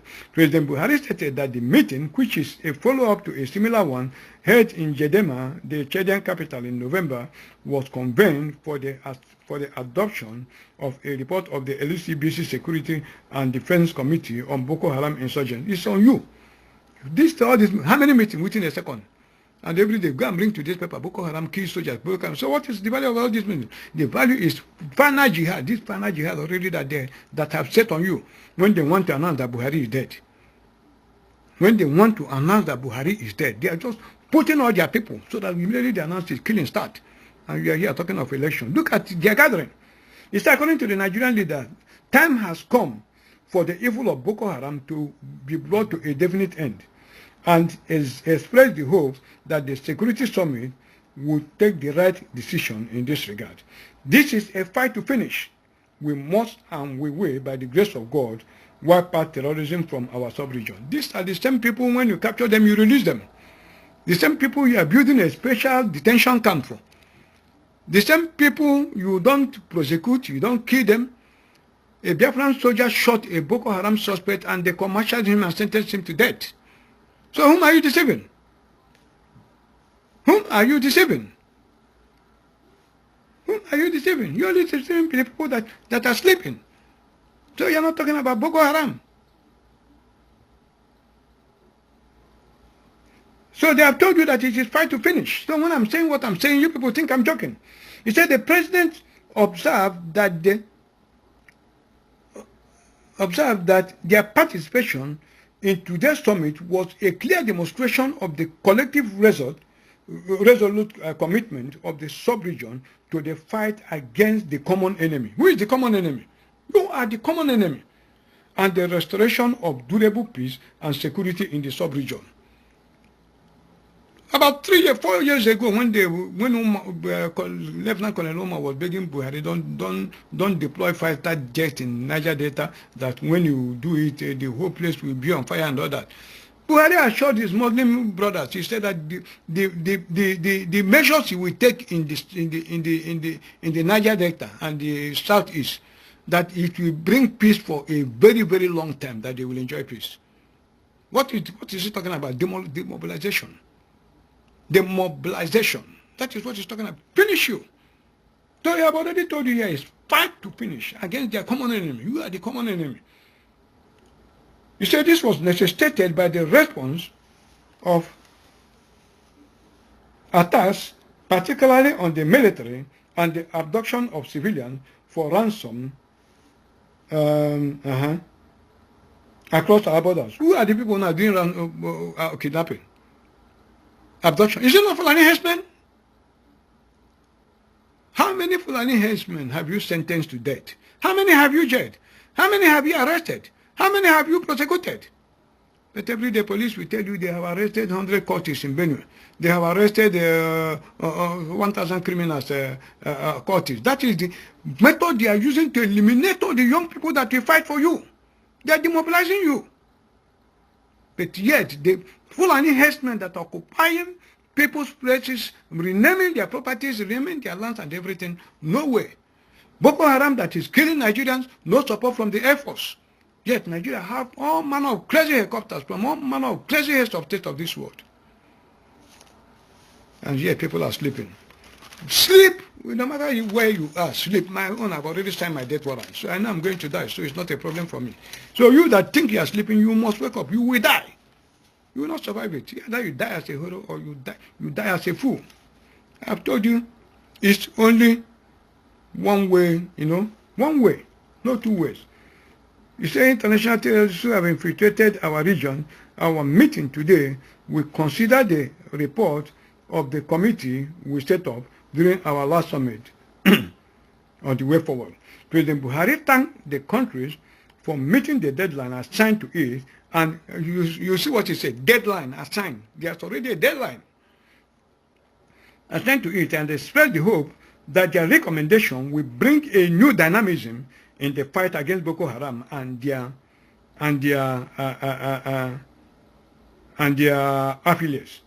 He noted that the Lake Chad region has suffered decades of neglect and poor infrastructural development, saying that the Boko Haram crisis in the last 8 years had worsened its already bad situation. That is where they want to, Fulanis want to run and go in case if everything fell for them in Nigeria. Then they will run and go to Lake Chad area. That's why they are pumping millions of, how much Germany brought? Is it 10 billion pounds? Dutch mark or what? They want to pump inside that place for them. That's where they want to run to. That's where he's putting all the Nigerian money into it. He said, we must take cognizance of the fact that sustainable growth and development of the sub-region is dependent on the quick attainment of peace and stability in the crisis. That is, everything is promising them. One currency, one this, is based on that peace. If they don't have that peace, then nothing will happen. That's why they have all the Yoruba prophets now, they are telling you the 2019 election is going to be free, because they have gone to plot the demise of Biafrans. Don't worry, I will close with the Yorubas, and I'll tell you how we'll counter this effort. He said, we must put an end to the crisis in the sub-region. He's not talking about the crisis, okay, look at it. We must put an end to the crisis in the sub-region to enable meaningful development for its people. We must remain resolute and committed in our collective effort at attaining peace, as well as as well as eradicating terrorism and violent extremism. Have you seen the point again? You see, now they have called you by your name, violent extremism. So all these meetings are for you from the sub-region, he added. That is the sense of the meeting.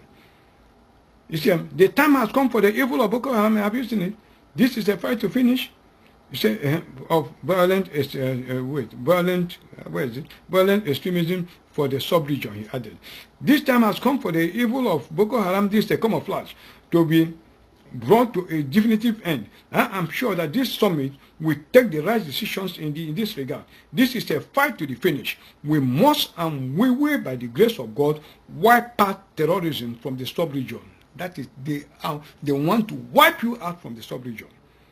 The president maintained that while exacting the war against Boko Haram terrorists, we must not be oblivious of the fact that military may not provide the desired result alone.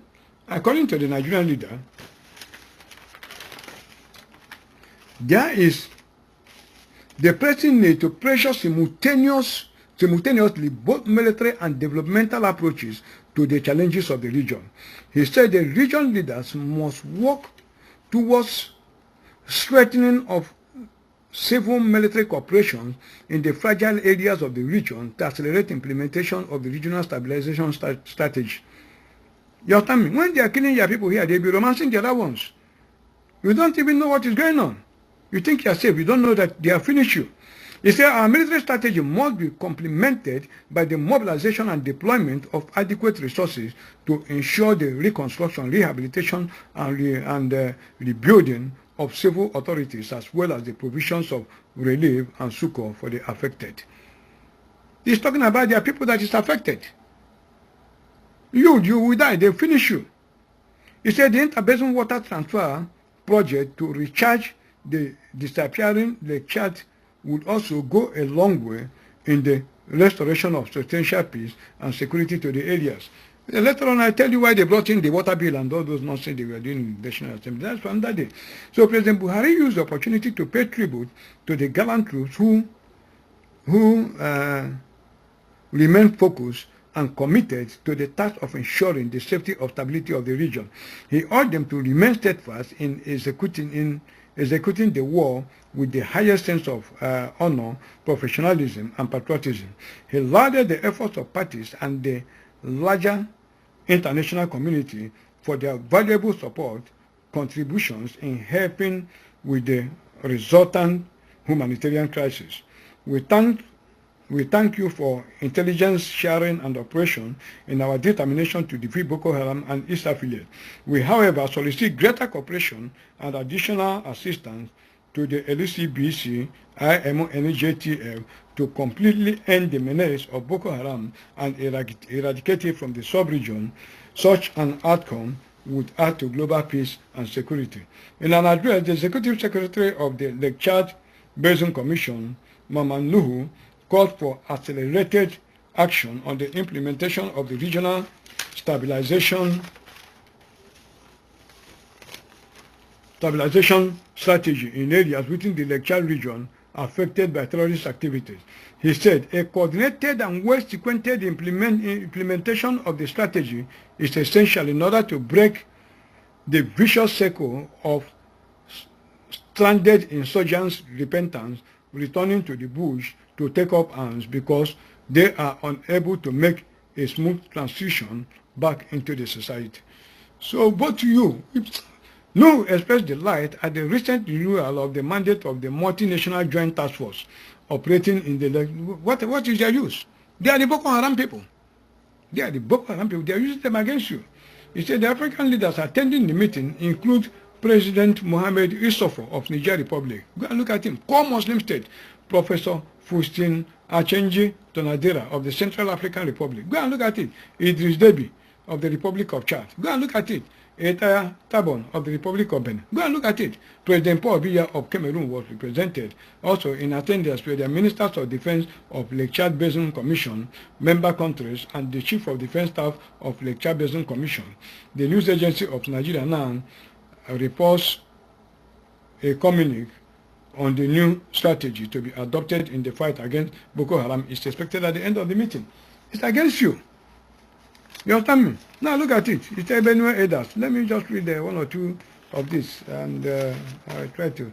It's Benue Group, Slum Federal Government Insecurity in IDPS. She said, leaders of Benue social cultural groups have lamented that families have been forced to remain in camps for eternally displaced persons after they fled their homes following attacks on their communities by herdsmen in January. The group, comprising MD Zogo Youth Udoma National Forum and Oni Mbede, condemned the federal government's inability to tackle herdsmen killing in the state to enable the families who fled their homes to save their lives to return home. Spokesman for the group, Chief Edward Uchege, on Friday said the victims of the attacks had not been given the needed attention by the National Emergency Management Agency and relevant agencies of government. He said, as I talk to you now, the condition of the IDPs is pathetic. We have just left some of the camps where we donated relief materials to them. We have been abandoned by the federal government. We are being treated as if we are not part of this or part of Nigeria.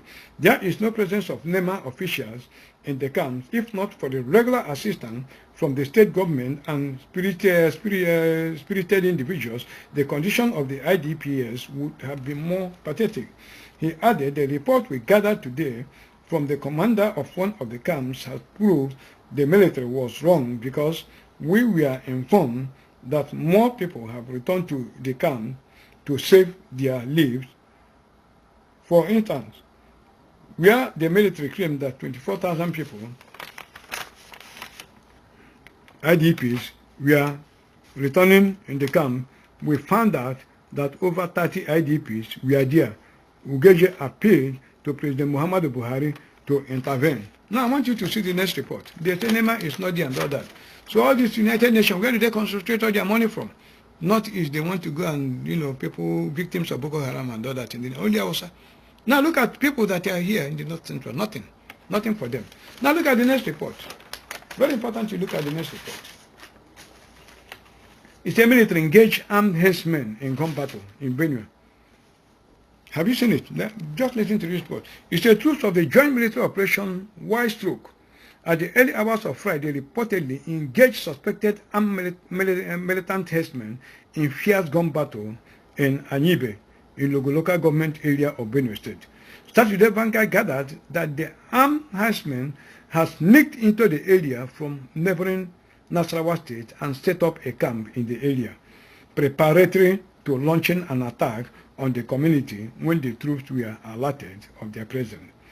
When contacted, commander of the military operation, Major General Adeyemi Yekini, who confirmed the development, said his personnel responded swiftly to a distress call from the area and after a gun duel, destroyed the armed herdsmen. General Yekini said, our troops conducted an overnight operation during which an open camp set up by some armed herdsmen along the Benue bank at Enyibe was destroyed. Set up along River Benue Bank. Have you still seen again the dream of Pharaoh by the bank of the river? It's still coming up. Have you seen it? I don't even know it's here. Look at it. It's still coming up. Some of the armed elements that attempted to cross back into Nasarawa State got their boat capsized during the exchange of fire.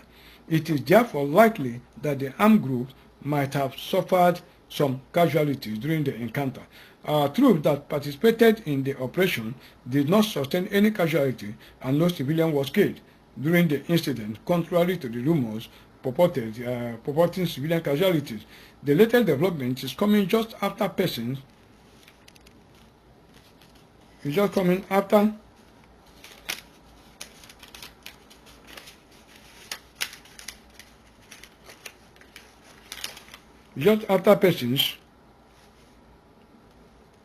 other persons displaced as a result of the insurgent crisis were being encouraged to vacate the various internally displaced camps and return to their ancestral homes. Have you seen why they are returning them? Before you return them, the herdsmen are already waiting for them there to clear them. So by the time you come, they clear you. Have you seen it? They put on tent. They come as a flood, you know, come as to take over. When they clear you, once you return, they clear you. They know that nobody will come there to ask for you again. And that is the reconstruction they are talking about. Fulani herdsmen have taken that place forever and ever. So when they start this jihad, if you stay in their camp, they wipe you out. If you go back, they will kill you. Because by the time they kill you, nobody will come and ask for that area again. That is the resettlement and rehabilitation you see them talking about. That is how it will happen. And that is what they will do in Biafra land. They kill you, they put you there. Anybody that comes to inquire from you, they kill the person. Look at it. Let me read one news report again. They talk about kidnapping across the state. Let me read it. Say, herdsmen collect 2.2 million ransom from kidnapped custom NDLEA officers and other families. This is Punch of December 6, 2018. It says suspected Fulani herdsmen last week abducted 6 Abuja-bound passengers in Akunu in the Akoko, not local government areas of Ondo State. Punch Metro learned that the victims had boarded a Sienna SUV at Chibok, Yaba, Lagos State around 9 a.m. last Tuesday. The vehicles was said to have been intercepted by the gun-wielding hoodlums around 1 p.m. Our correspondent learned that the herdsmen led the passengers and drivers into a forest where they held them captive for 5 days. Among the victims were officers of the Nigerian Customs Service and the National Drug Law Enforcement Agencies. A retiree had a female student were also said to have been taken captive by the gunmen. A retiree and a female student were also said to have been taken captive by the gunmen, who reportedly threatened to kill anyone who refused to cooperate with them. After rounds of beating with cutlasses and sticks, the hoodlums were said to have converted the phone lines of 2 of their victims to their operational line, through which they demanded 5 million ransom from the families of the victims. Our correspondent learned that after they were paid 2.2 million, the gunmen freed the captives on Saturday. One of the victims, Olusegun Obasanjo, who retired from the Federal Civil Service in June this year, said the hoodlums took advantage of the bad road to abduct them. He said during the 5 days that they were in captivity, the herdsmen fed them with half-cooked yam stolen from other people's farm. Obasanjo stated, when we got to Akunu, Ondo State, there were potholes on the road, and the driver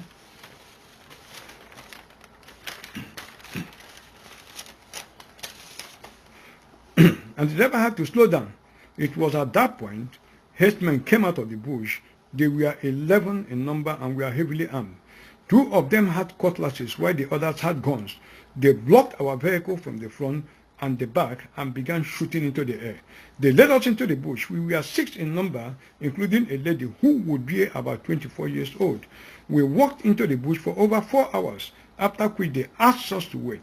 They said they were not armed robbers but kidnappers, and that each of our families must pay 5 million naira. They said if our families did not pay, they would slaughter us. Obasanjo said the group was always on the move, including adding that they slept whenever the sun set. He noted that the bandits asked them to decide on whose relatives should bring the ransom. He narrated, they beat us with cutlasses and sticks and said we should call our relatives for money. The lady among us suffered the most in their hands. Later they asked us to decide and appoint somebody who had a trustworthy relative. They said the relative's bank account would be used to collect all the ransom and the relatives would bring the money to them. One person raised his hand and said he had an uncle in Edo State. So our family members transferred money into the man's uncle's account. The person brought the money on Saturday morning. When the man brought the money, they asked him to stop at a particular junction. About 3 of them then went to collect the money. The captives were later released. Who are they? Fulani herdsmen. I don't even want to go much into the report again. This is what they will do in Biafra land, and that time, when they kidnap you, they will no longer ask for ransom, they kill you. They ask for ransom, after paying you, they kill you. That's what they're going to do. You understand me? Now look at, let me just read this. I'm trying to give you a little bit of what they will do, how they will do their attack. You understand me? You say, armed government attack University of Jos.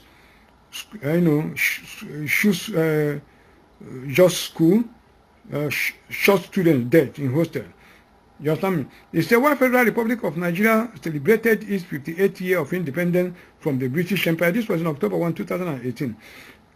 Security continues to be a recurring factor in the daily lives of the people, especially in Jos in recent times. Reports coming out of social media, including pictures and live videos, have revealed that armed gunmen invaded students' hostels in the University of Jos and shot dead a number of students in their hostels. The incident comes on the heel of the attack on a community that wiped out a family of 9 in Jos. In a particular video posted online by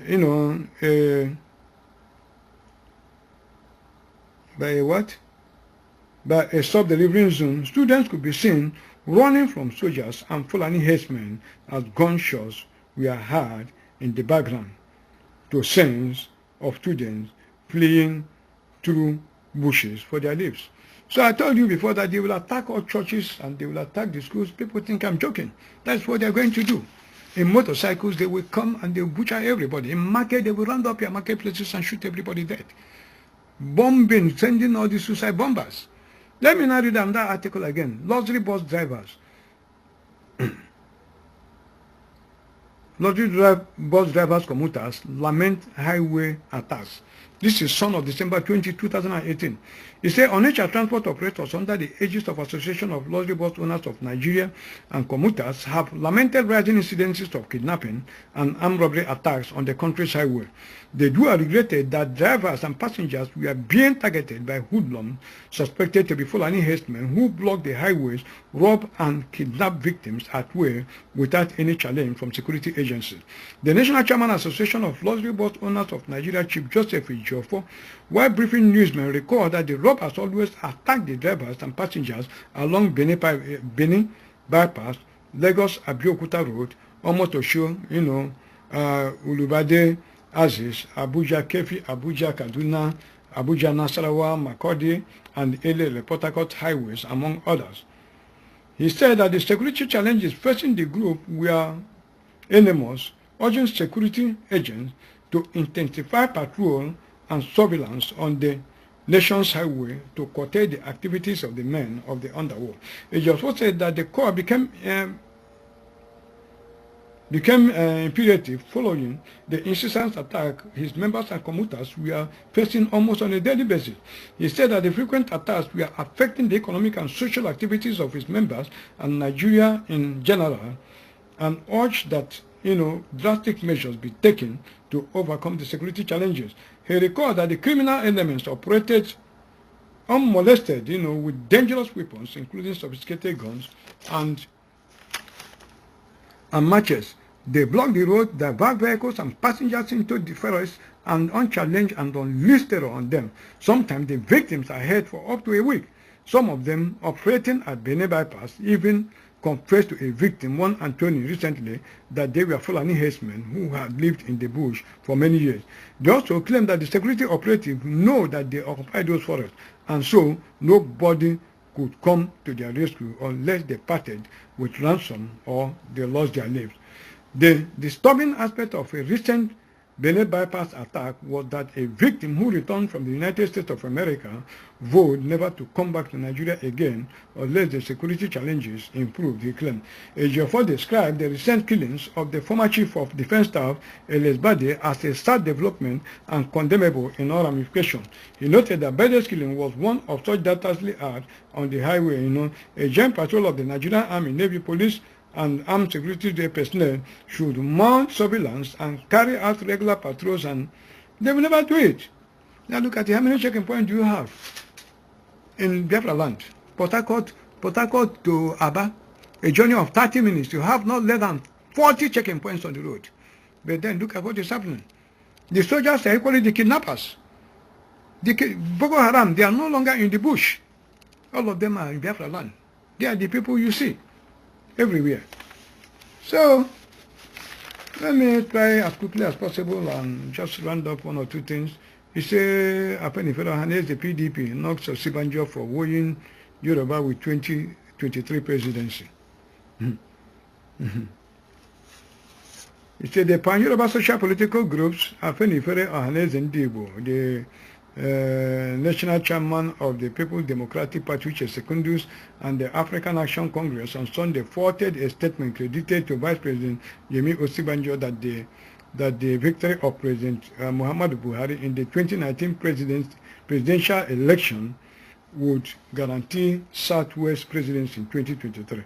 Olusegun, who on Saturday went on a house-to-house campaign in Oyo State, held a 45-minute closed-door meeting with the Alafin Oba Lamidu Adeyemi, said the 2019 presidential election mattered to the Yoruba people of the Southwest because the geopolitical zone had a larger interest in 2023. Yoruba have a lot to contribute to Nigeria for the 2019 election. It is for us, Yoruba. If you understand it, it is for us. We are not looking at 2019, but 2023. If we didn't get it now, it may take some time again, Olusegun just said. But Afenifere spokesman, Mr. Yinka Udumaki, in an interview with one of our correspondents,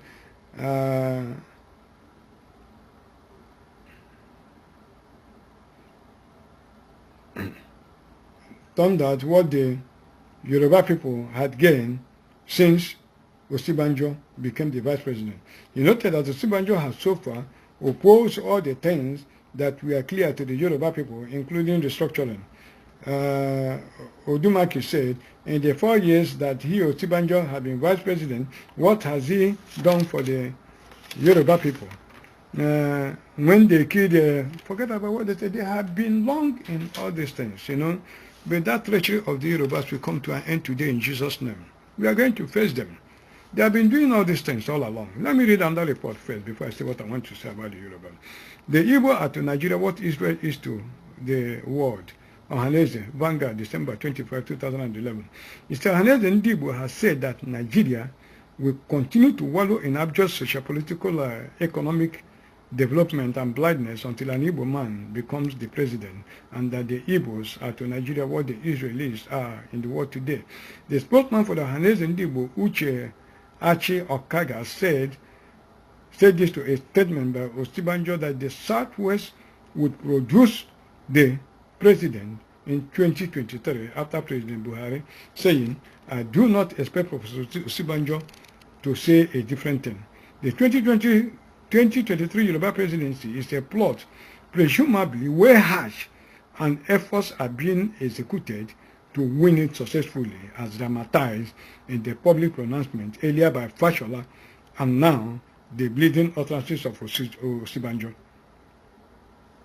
You understand me? So I will not go further with this report. It doesn't mean anything to me. But now look, okay. Let me still go. You see, however, I am dumbfounded that these men are men that believe in the existence of God, but perhaps unwittingly do not believe in the God factor. The Igbo are the descendants of King David, the man after God's heart. Anything you do in Nigeria without the active cooperation and participation of the Igbo would always crumble, as exemplified in the present administration of PMB. The Igbos are to Nigeria what Israel is to the world today. Take my word today, until an Igbo man leaves Nigeria, Nigeria will continue to wallow in abject social, political, and economic development blindness. The late Professor Dr. Akunyili was brought in, and she did justice to NAFDAC, perennial, protracted, and seemingly intractable impasse. Professor Chukwuma Soludo brought in sanity into the banking industry and so on and so forth to Kenji Wela in the administration and that. Now their eyes are beginning to open. Why do we have economic mess in the Nigerian economy? Because the Igbos are not involved. Because the Igbos are the dredgers that bring out the sand that the Nigerian economy share. They have seen it. Power have gone into the two foremost occultic group in Nigeria. That is why there's no progress. Tomorrow they will be green. Falashaya, electricity.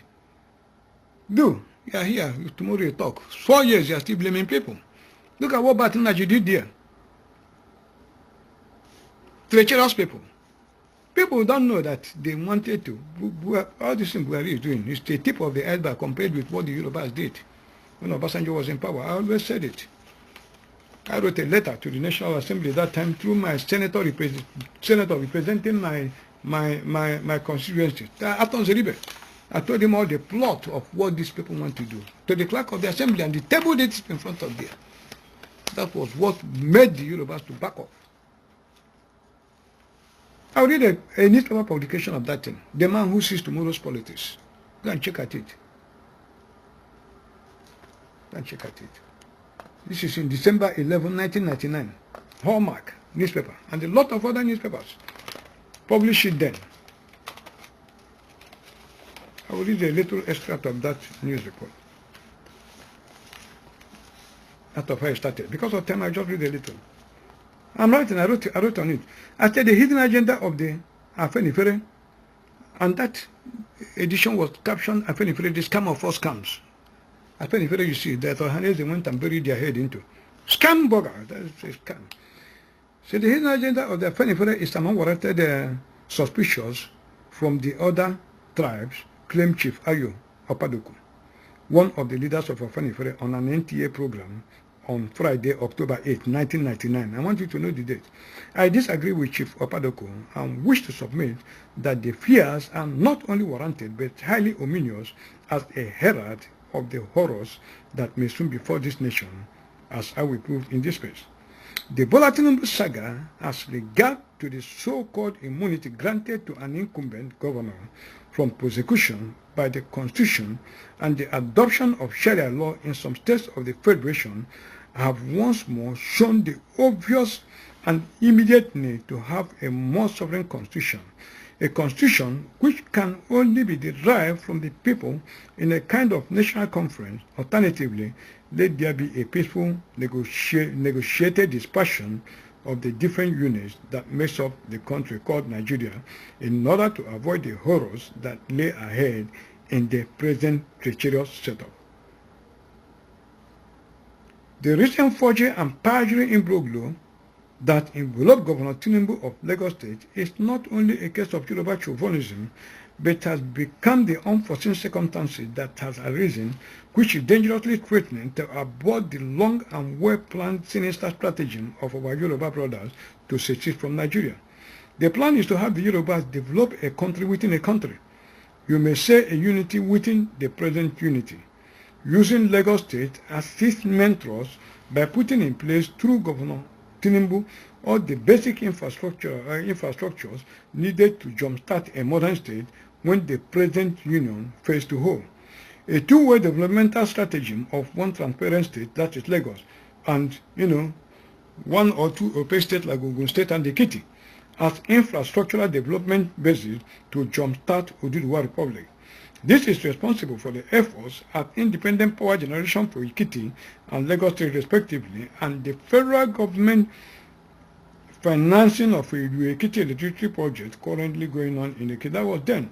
It said this explains the reason for the constitutional amendment at their instigation that allows for the creation of state police, and the federal government desire to astronomically equip the police force, even with armored vehicles, a guise to bring in weapons to equip his people to realize their objective. This is also the main reason why Lagos State is seriously embarking on laudable developmental programs surreptitiously funded by the federal government through the Yoruba ministers and their ministries, which is the main reason why they were allocated heavy portfolios like Ministry of Mines and Power, Internal Affairs,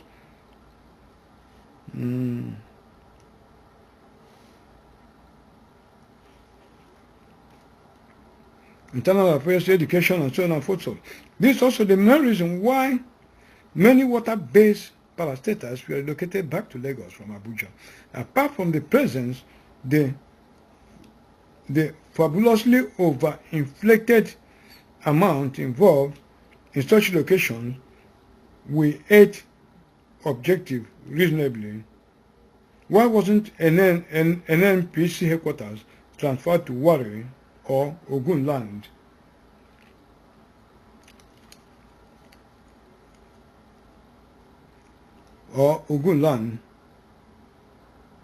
If it is a gesture of sound economic judgment.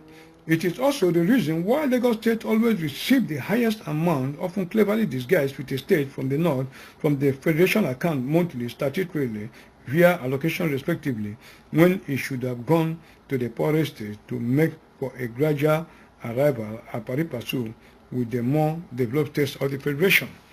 So they could not remove Tinubu because Tinubu was the arrowhead that was coordinating all those money. Go and look at all the things Obasanjo built in Lagos State as of that time with our money. All those roads were built by Julius Berger. When they dig ground over 6 feet, they will dig ground, they will pour cement more than 3 feet before they start to put all these quota and all other ones. Those roads, 50 years today, nothing is happening to them. Lowanson roads and all those ones. Those were the plot. When they are satisfied, then they will cause a war between the Hausas and the Igbos. Then they will go. The Nigerian ship will sink and the Duduwa one will rise. That was what they plotted. I don't want to go into detail. The letter I wrote about Afenifere, I will read it again. You understand me? So they have been in this trick for a very long time. The Yorubas have been in this trick for a very long time, but people don't know.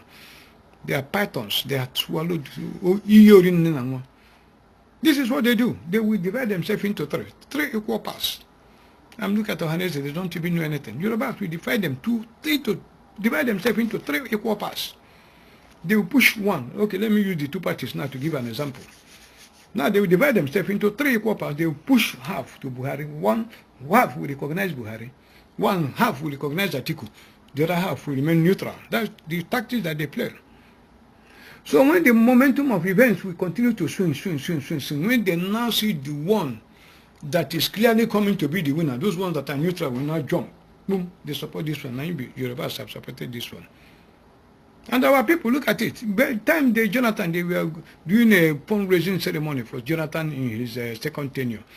I was watching television there. They organized them. It was a dinner party. You know, they call all of them. This Lofter was there. I was about to go. When I saw him on the television, I just sat down. I said, no, I know something is going to happen. I was watching the television last.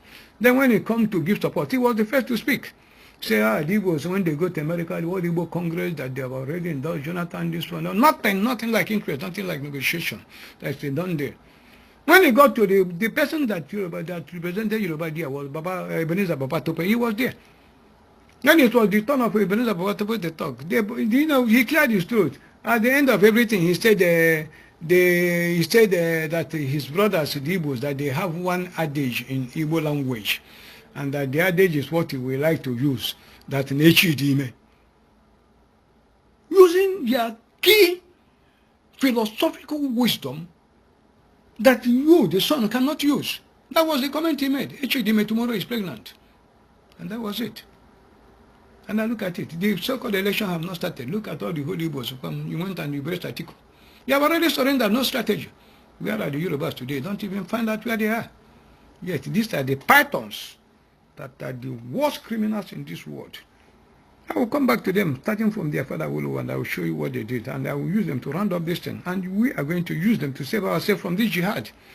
We are going to use them to save our head from this jihad. That is where I will round up with these Yorubas when I finish 1 or 2 things to show the people what they are going to confront in this particular place. And our people are here joking. That Obasanjo, that demon from hell, you think he come over. This is his last dance. Obasanjo is going to die in my soup. No matter Obasanjo have flew all the whole ocean, he is going to die inside this my soup. No more for him. I'm his Waterloo. So, don't worry, I will come. He said Nigeria to acquire more equipment to tackle insecurity, says Buhari. I want you people to listen. You think I'm joking when I say jihad is coming. It's already upon you. You think it's a joke. Ah, come. You say Nigerian President Muhammadu Buhari on Tuesday said the government would acquire equipment to protect citizens and combat insecurity in the country. Buhari, who spoke during his condolence visit to Kaduna State, called on residents of the state to embrace peace. Kaduna was under attack on Friday, October 9, 2018, which claimed lives of over 50 persons. The attack prompted the state governor, Nasir El-Rufai, prompted the state governor, Nasir El-Rufai, to impose a 24-hour curfew on residents in the two communities. Despite the curfew, the attack still continued 2 days after the initial one. But Buhari has assured the residents that the government was doing everything possible to ensure the security of lives and property. The federal government will continue to work to ensure that more security assets are recruited and deployed across the country to protect all citizens going about their business and to reinforce the authority. Have you seen what he's saying? It's not even talking about removing the cost of this thing, getting more security to finish all of them. That is why they have been killing the Christians here. That is why El-Rufai now put a Muslim ticket that is going to win, because the show is going to win. But I've said it, I wrote it down. When I said that Buhari will not finish his tenure, I still wrote it in that prediction that El-Rufai, he said, if you are a man of God, tell me how I'm going to die. I said, El-Rufai, you know how you are going to die? You will be the first governor to go stark naked mad. You will go mad. El-Rufai will go and mark what I'm saying. El-Rufai will go mad. Then from that madness, he will never recover from that madness. From madness, he will die. I said it. It has not happened, but it will happen. I know. Look at him. You understand me? He said, it is my appeal to all. He said he wants to build more police stations to call Kaduna home to do their best to uphold peace in their respective communities towards an anarchy tend to worsen and exacerbate whenever issues are agitating in the community. To prevent further occurrence, Buhari said more police divisions, civil defense offices with equipment will be provided to curb insecurity. Have you seen his solution? He's building it to destroy you, to kill you. You understand me? So there's no need to go about this before. But look at what I'm going to tell you again. He said Army receives large assignment of ammunition for combat efficiency. Sahara reporters, this October 31, 2018, the Nigerian Army has received a large consignment of ammunition. The consignment arrived in Nigeria via an air shipment on Tuesday. According to a statement by the military, the ammunition would enhance the operational capabilities. News of the shipment of arrival was announced via tweet that read, Nigerian Army received large consignment of ammunition. So you know that they are preparing for war for you. It's not for, they are joking for you. Now, Buhari said this was in October 11, 2018. Federal government will battle those against Nigerian peace.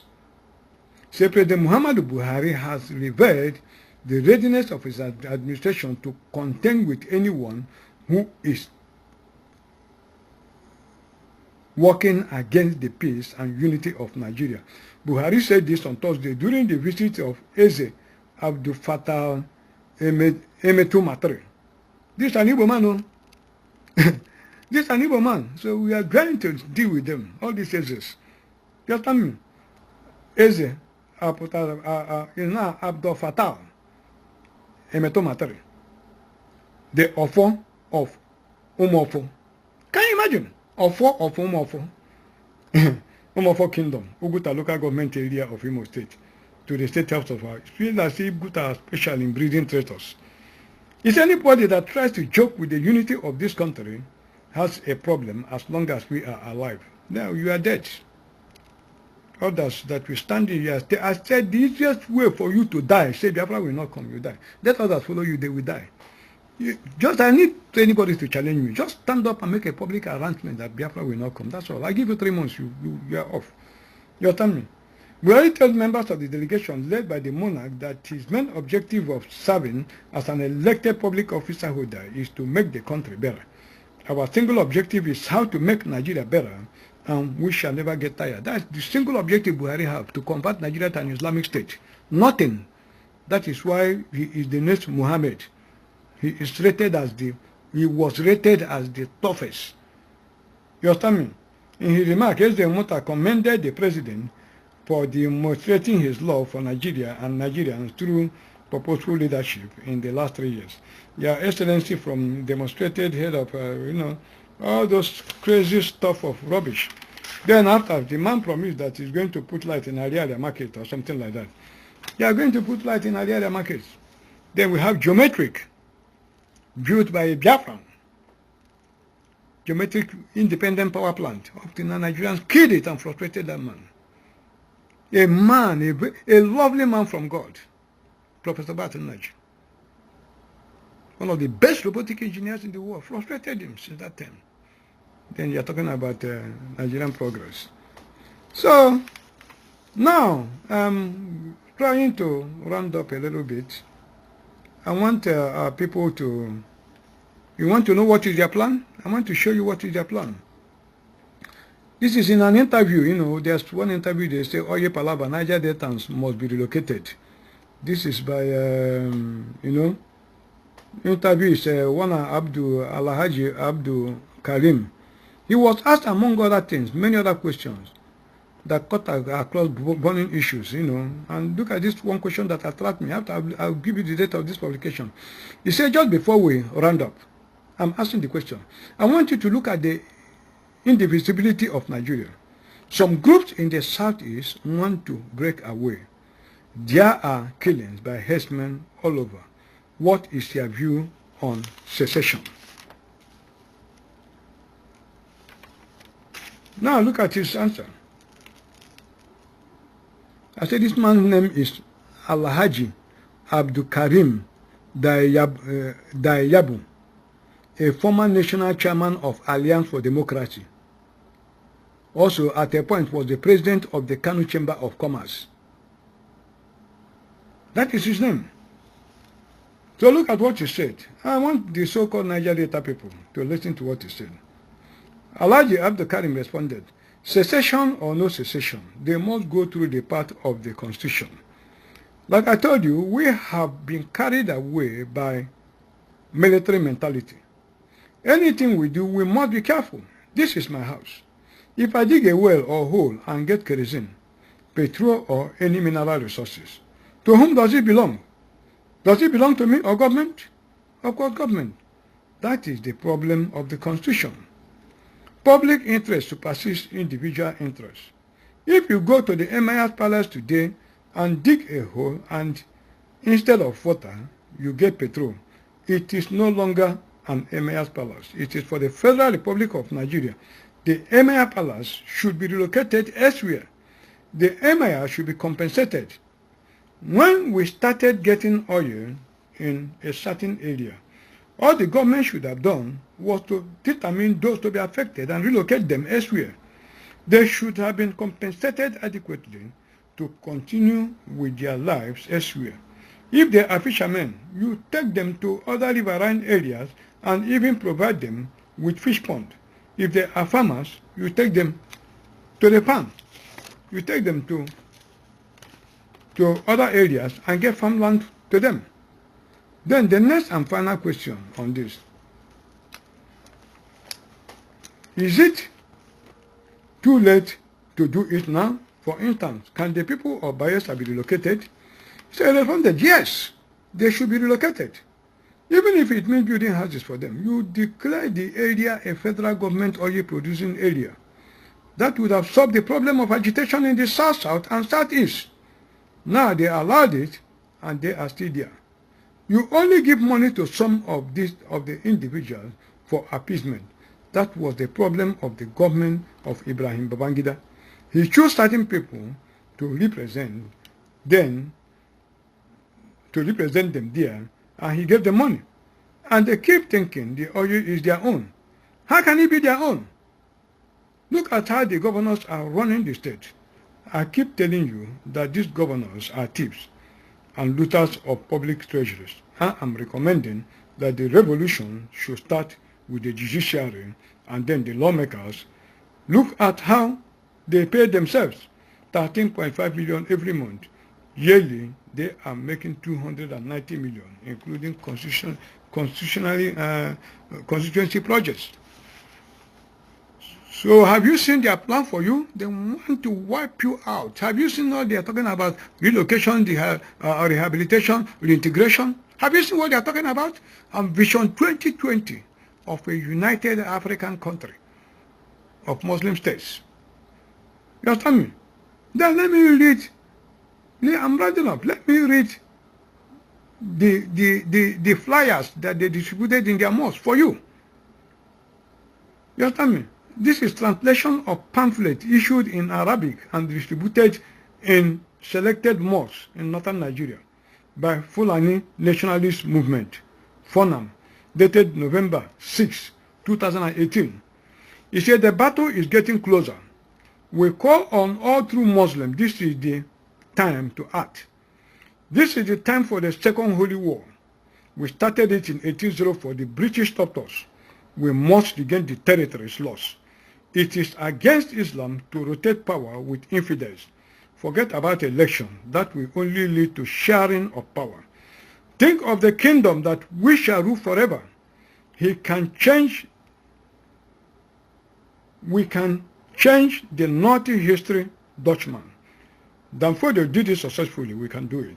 We must take the enemies in the west, central and the east by surprise. I think you are listening, and that is how the attack is going to come. Surprise, boom, and all of you are finished. That is the plot. Dispossess and occupy their streets, occupy their forests, occupy their schools, their markets, and act spies. You will suffer in this. Rain and shit will pour on you, but heaven will honor you after the inevitable battles. Our attacks on the infidels must be total and overwhelming. Shebi heard what Buhari told the meetings he is doing. So it's a fight to finish. We must begin by instilling fear on them. And they're instilling fear on you even in your own place. You cannot talk. And they're there. You people are there joking. You are wasting your time. Ogoga. Wait, I know about that also. I know about that. Any place. Yeah, inescapable. Either you die or you live. So it's not a question of in against Biafra. All those fronters, all of us, nobody will survive it. Everybody will die in it. So in Japan, our bed of rules. Our task on defeat must be total and overwhelming. We must begin by instilling fear on them, weaken their resolve through kidnaps, brutal rapes, making it difficult for them to farm, and subdue them before the war.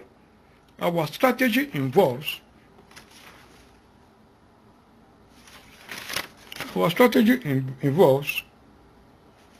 learning from the practices of the past and merge with the wisdom of the moment. There is no going back. Nigeria is our own. It was handed over to us by Allah. How then can we share what is ours? We must never fight a defensive war. We must take the battle to the homes of the infidels.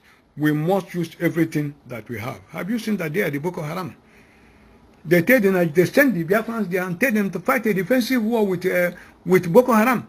But they send their Boko Haram here and tell them to fight you. Fight you on offensive.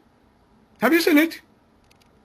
Let me say after today whether you not disband that Nigerian army. I will show you how I'm going to divide Nigeria into the war zone and you will see it. We must never fight a defensive war. We must take the battle to the homes of the infidels. We must use everything that we have. Whether you are a boy, a lady, a man, or a woman, all Muslims of Fulani origin must take this as a duty. We must sharpen our fighting weapons. Everything is a weapon. Your Okada, your knife, your head, your hand, the trailer you drive, the tanker with fuel, food you sell, the houses of the infidel that you guide. Study well and wait for our order. Exploit the weakness of the infidels. They are lousy, lack discipline, sleep like fools, love parties and dances, lack discipline, and mostly unarmed. With your vantage positions, you can take on a whole family of 10, conquer and kill them if need be. The battle must be fought in their homeland. The Medo-Belt must be totally crushed. They are few and divided. Never trust anyone in the east or west, and not in the south, not even the 50 Muslims who do everything Allah regimes. Get yourself prepared. The battle is ready. If you like, stay wherever you are. So it's heaven.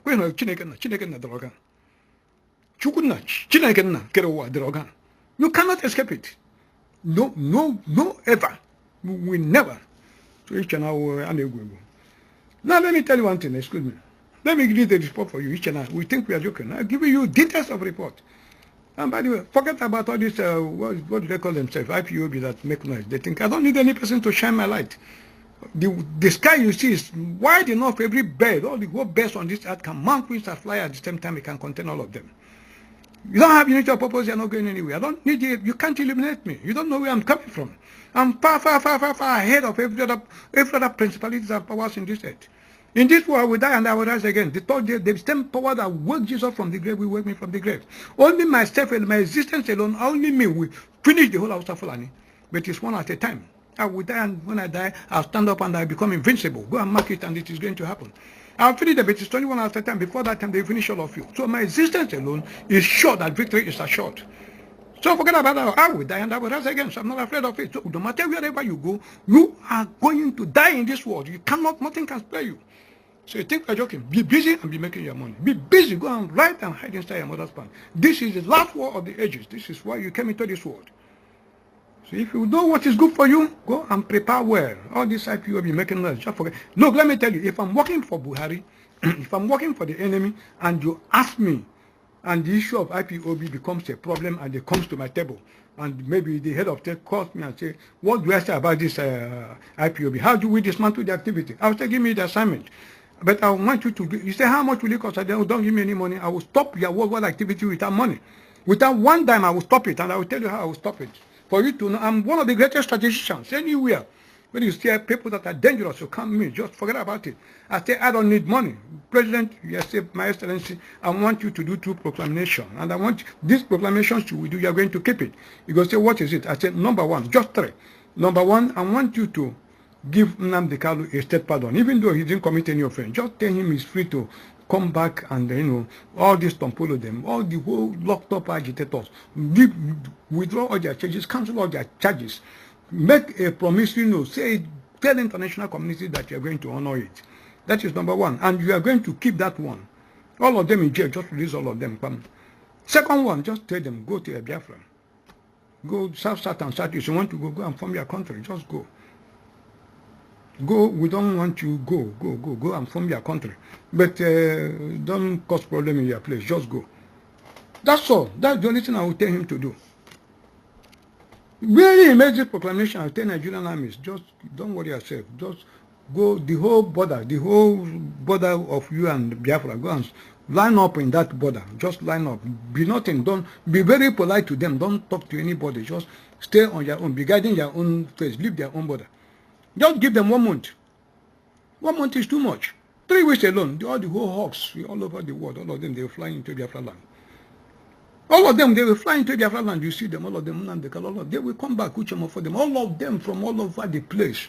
Tampolo, them, all of them, all of them will come. Then the moment they come there, you see, before 2-3 weeks, when they want to share Biafra, you see shooting, they will start to shoot themselves.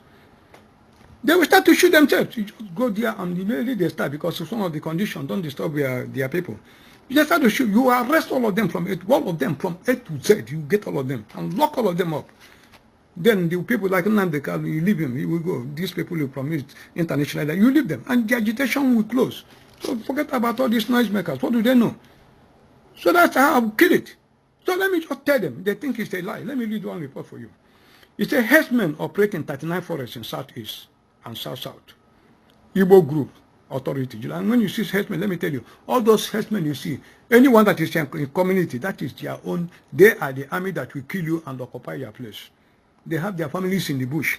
Anyone you see, they're all under soldiers. They are the one that will slaughter you. After slaughtering you, their families will come and occupy your place.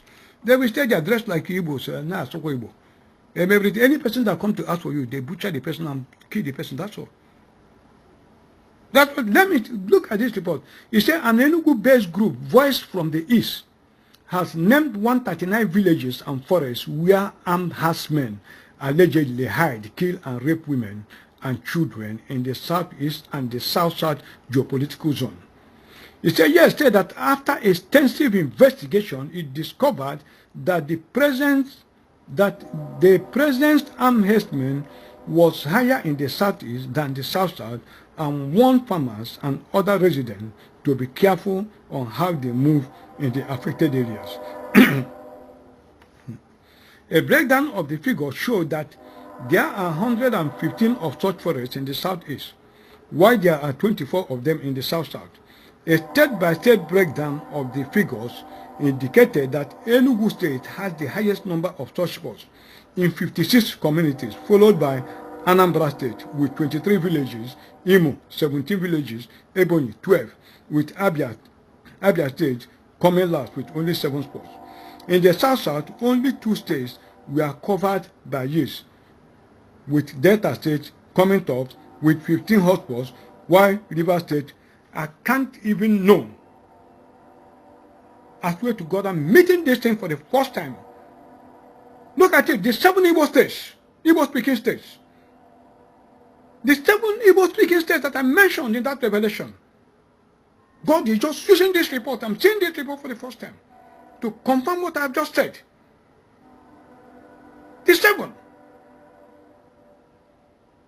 You say in the south-south, only 2 states were covered by this, with Delta State coming up with 15 hotspots, while River State has 9 hideouts. Because they don't want to attack everywhere together, so because everywhere people will notice. But when it is like this, nobody will notice that. Now look at it.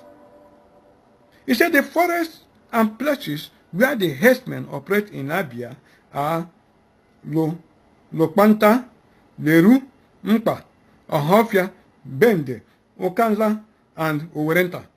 You, all of you, will go and survey and prepare a counter-attack against all these people. I'm telling you, there's nothing like, look, let me tell you. You are under command and you must carry a weapon. You will even carry that weapon openly. Nothing. Disobey every police, every army. You will have started. Nothing like, no. You say, the spots in Imo are Okigwe, Amakohia, Ubi, Utu, Umahe. And let me say one thing. You see all these governors, you are making, the governors have been feeling too free. Now the governors are going to feel the heat with their families. The whole thing the herdsmen are doing to other people, you are going to do it to the governors and their children. Whatever. You are going to tell them what they are going to do. And number one, the whole governors of Southeast, they must proscribe Fulani herdsmen as a terrorist organization. That is number one thing they must do. That was why they labeled IPOB as a terrorist organization. Because during the war, they have to call you rebels so that the world will support them. Now they call you terrorists to justify their bringing in arms to fight you. So their governors, you must force them, whether they like it or not. They must proscribe the Fulani herdsmen, declare them as terrorists so that you will be empowered, legally empowered to carry arms and fight for your life. And your governors will do it. Anyone that don't do it, you do to them whatever they are, the Fulani herdsmen are doing to other people. That is one thing you are going to do.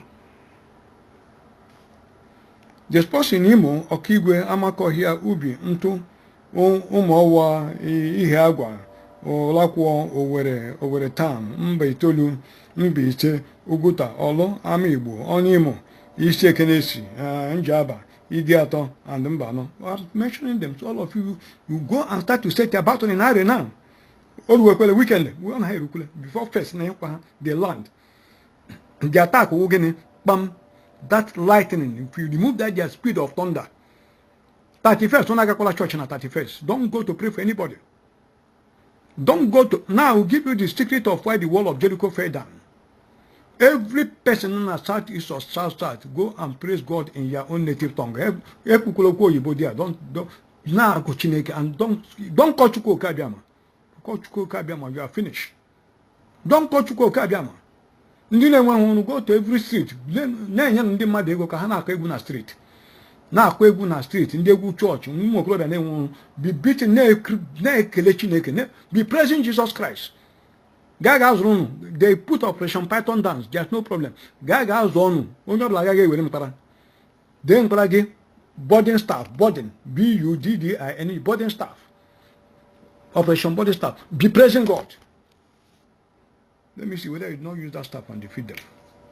Be praising God. Na-akwe, niile. Ahụ ọbụla na-akwe na ịchọgoro ikpe Chukwu Okabịa ma nsogbu anọ. But mecha itwe no Jesus Christ. Jesus Christ is God. He is the God that will save you. The Lion of the tribe of Judah, Obi na boy because you people have not woken him up. You are calling him Chukwu Okabịa, it's not his name. This war is his war. Wake him up. And you see the mighty man in battle, he will rise up. It is his battle. If not, otherwise you are finished. Otherwise you are finished. If you don't practicalize what I'm telling you, you are finished.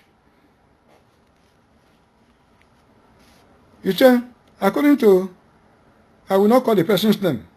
Let me call other state. Now, Anambra State has a Nteje, Obunka, Ufoma, Ezira, Umunze, Umuchukwu, Akpo, ndị Ikelowu, Ogboji, ndị Owu, Anam, Achala, Ebenebe, Ogbunike, Osina, Okija, Ihiala, Ukpo, Dukomofia, that's around the Ateze carrying up and down. Agolo, Nnewi, Ogbu, and Territory. He identified affected communities in Enugu State as Ibite Obako, Akugozo, Achi, Amansi, Nachi, Okpa Binibo, Okpata, Akewe Ugwu, Ugwoba, Eka, Ako, Igbo Ekiti, Amanguze, Amechi, Idodo, Ugwu Onye Sama, or what? Egede, Adada, Mkpologwu, Ata, Opanda, Uvuru, Uzo, Umunani, and Adani. Others are Ugwabo, Waziri, Estate, Nsuka, Enugu, Ezike, Lekunu, Akpogasi, Ugwosa, Ekpebe, Maradona, University Layout, Ihuokpa, Three Corner, Akweze, Industrial Layout, Emene, Unity Layout, Ibagwa, Nike City Layout, Amoku Heritage Layout, Oyoho, Nike, Odorais, Emene, New Zion State Layout, Ugwu Onyema, Phase 2, Independence Layout, Four Corner, Redemption Layout, Amokbo, Okpaka, Nkanago, Anini, and Dagu. The Ebonyi State are Emoha, Nkalago, Ebonyi State, India also already. Afikpo, Ezi, Eza, Ezemabu, Ukpo, Ekanoba, Akpoha, Abonese, and Onitsha. Governor of Ebonyi State, today, but my question on child, there's something you said you build and you name it after Buhari. Don't worry yourself. I gave you a piano 48 close. I got one or piano 48 close of the can. No tele. I'm pressing then you get there some of do and you give long. No chana Buhari. Go and call him Buhari. You know you're a man. Question governor. Boy that in Buhari. We are building a bridge or what? You say name it after Buhari. Buhari is your friend. Try it and let us see. You are all in one hell of a bothering cauldron. We are holding your boss. 10 years ago, I'm not. There is no man in this world I'm afraid of. Nothing can contain me in this world. Nothing. I will die and I will rise again. And I'm waiting every day. I'm waiting for that death. When you see me, you see that you're looking at a man who wants to die. So there's nothing like this man. Treating me 10 years ago. He's treating me with what? There's nothing I possess that is too important to me. You want to take my children and kill all of them? I don't care. Anything you want to take, I don't bloody care. But you see this war? I'm born to fight it. 10 years old. God give King of War. Well, I'm going to this battle. I'm born to buy it. I'm born to fight it and die in it. Nothing can separate me from the love of Christ. What is my glory? That day we will gather on the flag of Biafra. that Biafra anthem will be blowing, and I will sit down and I will be weeping. I say, glory be to God. When I will stay and look at the sky and see Biafran airline, when I will stay at the walk up and see Biafra lift the World Cup for Africa, Jesus, it is going to be wonderful. And that Biafra, it must come. It must come. They want to build a new generation of Igbos, pregnant our girls, indoctrinate them. Yorubas now, they say they want to teach science in Yoruba language, so that our boys, they finish all of them, take our children and kill our generation forever and ever. It can never happen. We are the cub of the lion. You can't use the cub for sacrifice. Our father is there. We are going to return our place. So Biafrans, unwork Christian soldiers, be bold. If we die, we rise again. The world will see what they have never seen before. They are going to see men from the monastery going to the battle of the grave. Going to the battle of the grave. All those war songs we sing during the war, we are going to resurrect all of them. My mother, don't you worry. My father, don't you worry. If I happen to die in the battlefield, never mind, we shall see again. You must sing it with military parade, left, right. Man, you are born for war. And we are going to march into that battle, which are actual destruction. So Ebonyi State, Kalago, Afikpo, Ezi, Ezambo, Mpo, Ekonha, Akpoha, Oboleme, and Onitsha. In Anyama land in Delta State, Delta, you take your own battlefields and you say Abo, Okpanam, you say Luku, Oshimini, Onitsha, Ugbo, Ndokwa, Umulede, Owashuku, Ibuzo, Igwali, Obaruku, Ikpanke, Oshimini, Asaba, and Ela. It includes all the home military barracks in all those places.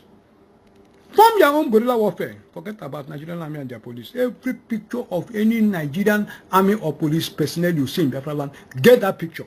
Take it and store it. We are going to face all of them. And you see what will happen. He said that in mainland River State, the spots are Uluma, Uguruta, Omoko, Ahuada, Omuha, Emoha, Okehi, Isopo, Ole, and Umochem. He said number of hideouts for military habits were arrived at after an investigative study on the activities and hideouts of herdsmen in Igbo land and parts of the past. He said that study was conducted to inform Igbos about the spots and to warn them. So you now take it. Go and look at all the whole uncompleted buildings. Target them anywhere they are. All the whole shanties, that is where all of them are living. Go and look at all of them. If people are going to ban Orakada, you ban it. Any Biafran that is keeping a herdsman and keeping an Hausa man as a megad, you are a bastard idiot. Locate all the houses they are guiding. But when you keep them, one of them, even our boys, they travel abroad and leave their houses for them. They go there and pack all their people. That is where they launder all their munitions. You understand me? They tell you when Biafra come, Biafra, what will unite the people of Biafra is one religion. There is not going to be two religions in Biafra land. You are only going to worship one God that is proven to be true. That is proven to be true God. That is one God. There will not one single mosque will not be in Biafra land. One single will not be. See, somebody is telling you are free to worship goats, you are free to worship. That is a lie. You are only what will unite the whole kindred of races that make up Biafra. We begin worship of one central God. And the God that will be proven to be true, not two God. So, look at it. Soldiers kill. When they are killing these people, is it not killing our people in Malete? Is it not the services that in Buhari's this thing? He says launching his campaign. Federal government appoint 4th commander in 14 months. 4th commander of Boko Haram, but service chiefs you cannot change them. Of course, after this, everybody will see that Buhari will change his service chiefs. Insist, Buhari made security chiefs inside Aso Rock. Now look at it. Make security chief. Those who attended the meeting included Minister of Defense Brigadier General Mansur Ali, National Security Advisor Babagana Mongoro, and the Chief of Defense Staff General Abayomi Olusegun. Others were Chief of Army Staff Lieutenant General Tuko Barati, Chief of Naval Staff Ibokeikwe Ebas, Chief of Air Staff Ebasha Statik Abubakar, and the Inspector General of Police Ibrahim Idris. Igbos, where are you there? Did you see any of your name? Oh, we are playing. Now look at it. They have come again. Appending for the demands for the sack of the service chiefs. You see, I'm traitors. So when you now start and say you want the service chief to go, let us see who will say that they will not go. So then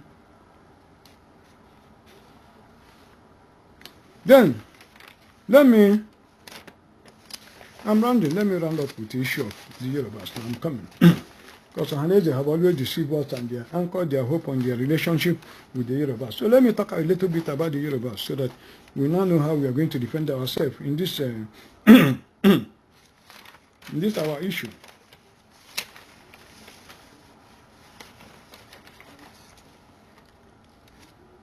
Now, you say, I challenge the Igbos to start another civil war. That is Junad Mohammed, one of the crazy bastard, mad idiots from the Hausa land that have been throughout this time with Abu Bakr. Should be they are keeping quiet. That war you people have been crying for a long time. That war is state to go. That war is state now. So Junad Mohammed, stand up. You will see it. The war have said, so you come up wherever you are. Why Igbo can never be Nigerian president? That is what he said. Not afraid of war, Junad Mohammed. That was said, if we hadn't negotiated with the Niger Delta Avengers, we will have another civil war. That's what he said. If we hadn't negotiated with Niger Delta Avengers, that they are ready to fight. Junad Mohammed, who is a Second Republic lawmaker, has challenged the indigenous people of Biafra, IDOP, to start another war, civil war, saying they are bastards if they don't. Now we have proven to you that we are not bastards. We have started it. So you will be a bastard if you don't stand up for that war. You will be a bastard. All those people that are in the north, Shebi, they say they are not coming back. They have made a meeting to go. That is, Hitler killed 6 million Jews. We are giving you those ones for sacrifice. Slaughter them anyhow you like. You understand me? Slaughter anyhow you like. Go and butcher them. There's no problem. If they want you to butcher them, if they are men, they will stand and fight like men and die like heroes. It's a Junad Mohammed, who is the Second Republic convener, has challenged the indigenous people of Biafra, IPOB, to start another civil war, saying they are bastards if they are not. I'm an indigenous person of Biafra. Mohammed made a comment while speaking with the Sun, saying the Igbo will be foolish to go into another civil war after what happened to them during the Biafran war. He said, we have to be very careful. We know the history of those who are making agitation in Lagos. At first, they told the Igbo, go, when you go, we will go. The Igbos left. You know what happened? They took over all Igbo premises, all Igbo business, Igbo bank accounts. If Igbos are not stupid, would they like to go and do the same thing again? It was Emuke or Abdullah who said that if you volunteer your head for some people to break kola nut, you will not be alive to eat the kola nut. The Biafran side lost about 1 million people and all the destruction. If the IPO people want to try it again, I challenge them to try it. If they don't try it, they are bastards. Of course, you told us the truth. We didn't lose 1 million. We lost over 5 million people out of Yoruba, and what you said is correct. Now, I want the whole world to pay attention because I'm coming to a very important issue that I used to conclude. He said, Awolowo never promised Ojukwu Yoruba will secede, except Kehinde, punch of 8 July 2018. I want Ohanese and Igbo, the Igbos, all the whole people to listen to this news report. Responding to a question from the Punch newspaper crew during the promotion of a book he wrote on the wife of the late Yoruba leader H.I.D. Awolowo, wife of Chief Obafemi Awolowo, entitled Traverse of H.I.D. Awolowo. Femi Kehinde, a former House of Representative member, was asked this question, among others. There are many insinuations about Awolowo's role in the Civil War. what was his control, what was his what was his actual contribution. Kwame Kehinde responded. I want you to listen to his response. He said he had no symbolic role than that he was the vice chairman of the federal executive, than that he was the vice chairman of the several, than he was the vice chairman of the Federal Executive Council and Minister of Finance at the time. He was also the Asiwaju of Yoruba land. During the crisis leading to the Civil War in 1967, Awolowo was a mediating factor. When he met Ojukwu in the East, he told him that if the Eastern region should secede, other regions could seek to do the same. This was misinterpreted to mean that if Ojukwu wanted to lead Eastern region out of Nigeria, Western region would also leave. Awolowo fought the war with his brain. Unknown to General Yakubu Gowon, I want people to note, General Yakubu Gowon was the head of state, okay? He said, unknown to General Yakubu Gowon, Awolowo changed Nigerian currency to block the Eastern region from using Nigerian resources to fight Nigeria. Only the then permanent secretary in the Finance Ministry, Alhaji Atta, Central Bank Governor Clement Isong, and Awolowo knew about the plan, which means the head of state did not even know it. It was a masterstroke that the Eastern region could not get out of because the Biafran currency was not legal tender. He also blocked supply of food to the region. Without those moves, the war would not have ended in January 1970. Do you see the import of this? We are going to look whether it was true or not. But I want you to understand one thing. The man who had the power to change the currency without even informing the head of state is the de facto ruler. He is the ruler, and the head of state is just his boy. He's his surrogate. So it was not Gowon who slaughtered the Igbos during the war. It was Awolowo and his Yoruba race. It was not Gowon who said give them 20 pounds. It was Awolowo and his Yoruba race. It was not Gowon who said that starvation is a weapon of war. It was Awolowo and the Yoruba race. They had what they did. That's why the Hausa Fulanis are not the dangerous people. The dangerous people you see are the Yorubas. What they do, they are the ones, they will bring the idea, let us burn this house. They will go and bring the petrol. They will pour the petrol and bring the matches. When they bring the matches, they tell Hausa Fulani, go and light. That is what has been happening. But you see that they are treachery in the name of our Lord Jesus Christ. That treachery will end today in the name of Jesus. There is not going to be any cooperation between the Igbos and the Yorubas, no matter whatever happens. There is not going to be. So now, I want to read one report to you. Let us know whether what you said about Awolowo, whether it's true or not. I want the whole world to listen. I'm going to read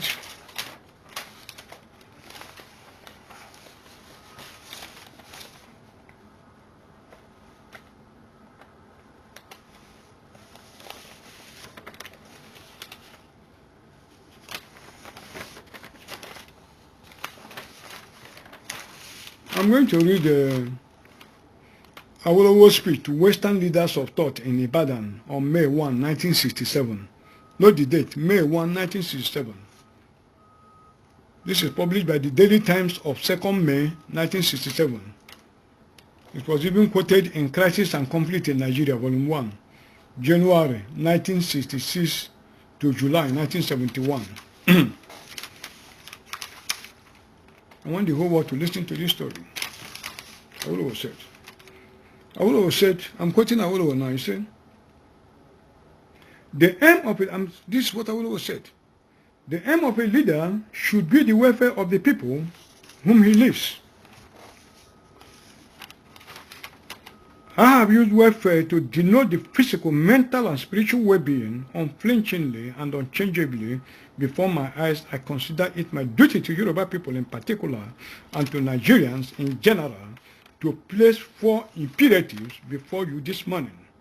2 of them are categorical and 2 are conditional. Only a peaceful solution must be found to arrest the present worsening stalemate and restore normalcy. The Eastern region must be encouraged to remain part of the Federation if the Eastern region is allowed by acts of omission or commission to secede from or opt out of Nigeria. Then the Western region and Lagos must also stay out of the Federation. I want to repeat it again. Only a peaceful solution must be found to arrest the present worsening stalemate and restore normalcy. The Eastern region must be encouraged to remain part of the Federation. If the Eastern region is allowed by acts of omission or commission to secede from or opt out of Nigeria, then the Western region and Lagos must also stay out of Nigeria, and Lagos should participate in the ad hoc committee or any similar body only on the basis of absolute equality with the other regions of the Federation. I would like to comment briefly on these 4 imperatives. There has of late been a good deal of several rattling in some parts of the country. Those who advocate the use of force for the settlement of our present problem should stop a little and reflect. I can see no vital and abiding principle involved in any war between the North and the East. If the East attack the North, it will be for purpose of revenge, pure and simple. Any claim to the contrary would be untenable. If it is claimed that such a war is being waged for the purpose of recovering the real and personal properties left behind in the North by Easterners, 2 inseparable points are obvious. Firstly, the personal effects left behind by Easterners have been wholly looted or destroyed and can no longer be physically recovered. Secondly, since the real properties are immovable, in case of recovery of them can only be by means of forcible military occupation of those parts of the North in which these properties are situated. On the other hand, if the North attack the East, it could only be for the purpose of further strengthening and entrenching its position of dominance in the country. If it is claimed an attack on the East is going to be launched by the federal government and not by the North as such, and that it is designed to ensure the unity and integrity of the Federation, the other inseparable points also become obvious. First, if a war against the East becomes a necessity, it must be agreed to unanimously by the remaining units of the Federation. In this connection, the West, Midwest, and Lagos have declared their implacable opposition to the use of force in solving the present problems. In the first of such declaration by 3 out of remaining 4 territories of Nigeria, a war against the East could only be a war favored by the North alone. Second, if the true purpose of such a war is to preserve the unity and integrity of the Federation, then these ends can be achieved by the very simple device of implementing the recommendation of the committee which met on August 9, 1966, as reaffirmed by a decision of the military leaders at Aburi on January 5, 1967, as well as by accepting such the demands of the East, West, Midwest, and Lagos as are manifestly reasonable and essential for assuring harmonious relationship and peaceful coexistence between them and their brothers and sisters in the North. What is he saying? That they should adopt a Aburi Declaration from Awolowo. Some knowledgeable persons have likened an attack on the East to Lincoln's war against the Southern states in America. 2 vital factors distinguishes Lincoln's campaign from the one now being contemplated in Nigeria. The first is that the American Civil War was aimed at the abolition of slavery, that is, the liberation of millions of Negroes who were then being used as chattels and worse than domestic animals. The second factor is that Lincoln and others in the northern states were English-speaking people waging a war of good conscience and humanity against their fellow nationalists who were also English-speaking. A war against East in which northern soldiers are predominant, will only unite the Easterners or the Igbos against their attackers, strengthen them in their belief that they are not wanted by the majority of their fellow Nigerians, and finally push them out of the Federation. We have been told that an act of secession on the part of the East would be a signal in the first instance for the creation of the COR state by decree, which will be backed, if need be, by the use of force. With great respect, I have some dissenting observations to make on this declaration. There are 11 national or linguistic groups in the COR areas, with a total population of 5.3 million. These national groups are as distant from one another as the Igbos are as distant from them, or from the Yorubas or Hausa. Of the 11, the Efik, Ibibio, Anang national groups are 3.2 million strong, as against the Ijos, who are only about 700,000 strong. Ostensibly, the remaining 9 national groups number 1.4 million. But when you have subtracted the Igbo inhabitants from among them, what is left ranges from the Nigerians, who numbered only 8,000, to the Ogonis, ranging from the Ingenis, who numbered only 8,000, to the Ogonis, who are 220,000 strong.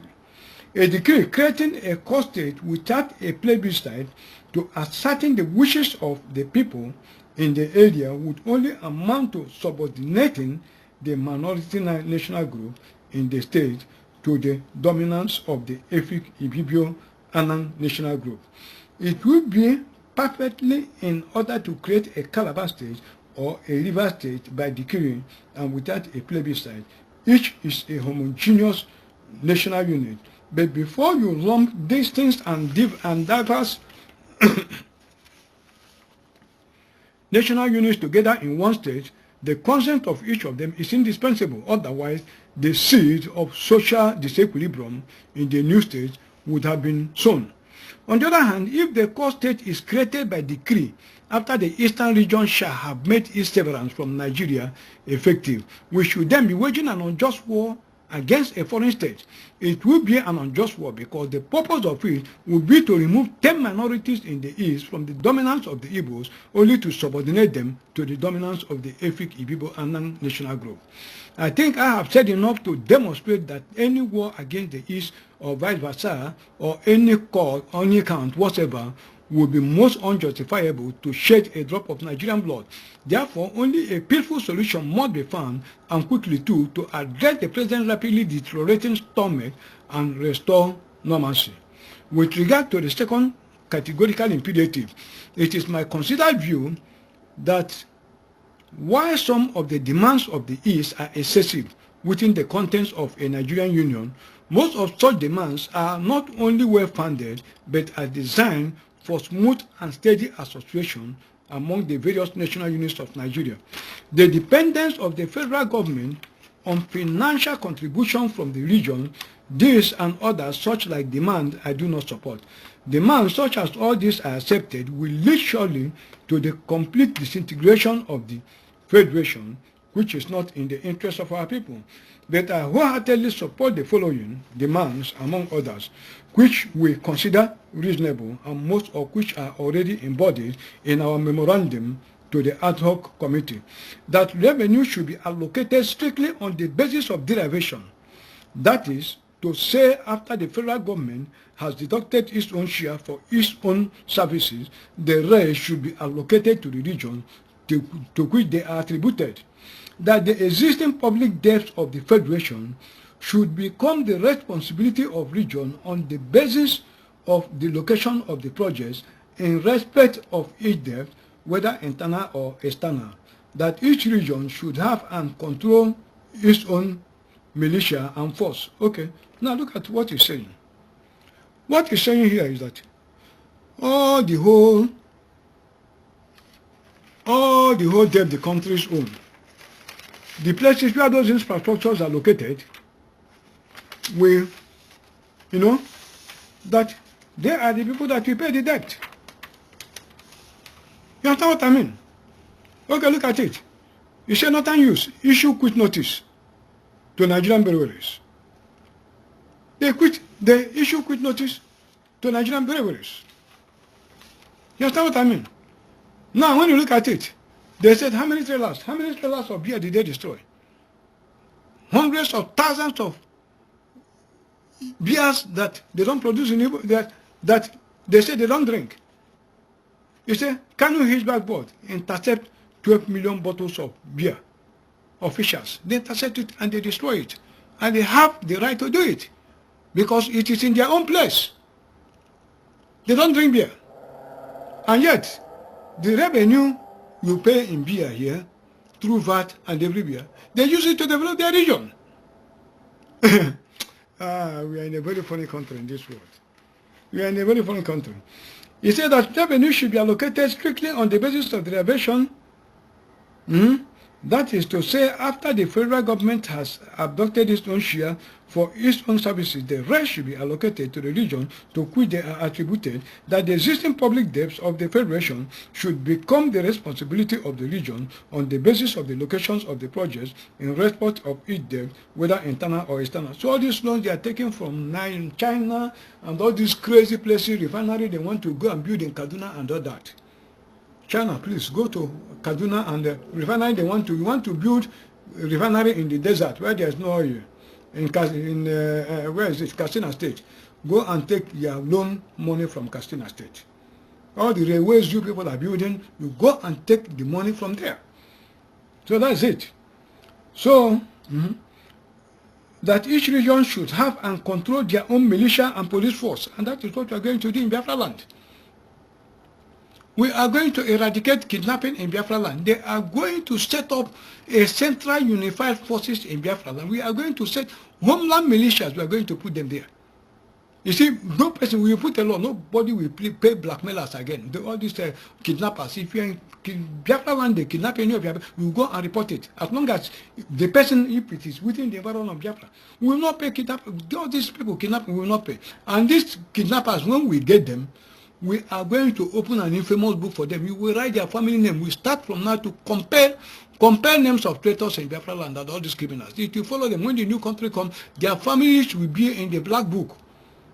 When we get any kidnapper, we go to your family and they execute you. When we get any kidnapper, we execute you and put your family on the black book of record. So if you are a Fulani herdsman, you say you are kidnapping somebody, there you face the same punishment. You say that each region should have and control their own militia and police force, and that is what we are going to do. That with immediate effect, all military personnel should be posted to their regions of origin.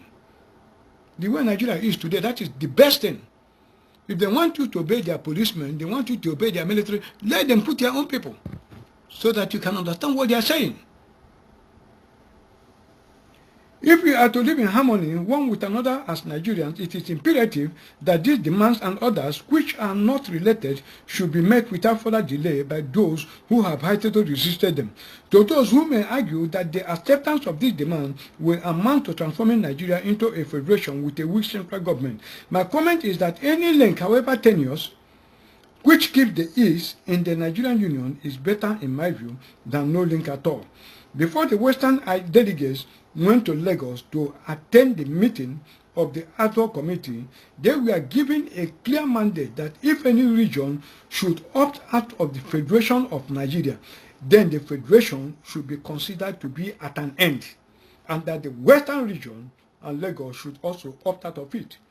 It would then be up to Western Nigeria and Lagos as an independent sovereign state to enter into association with any of the Nigerian units on its own choosing and on terms mutually acceptable to them. I see no reason for departing from this mandate.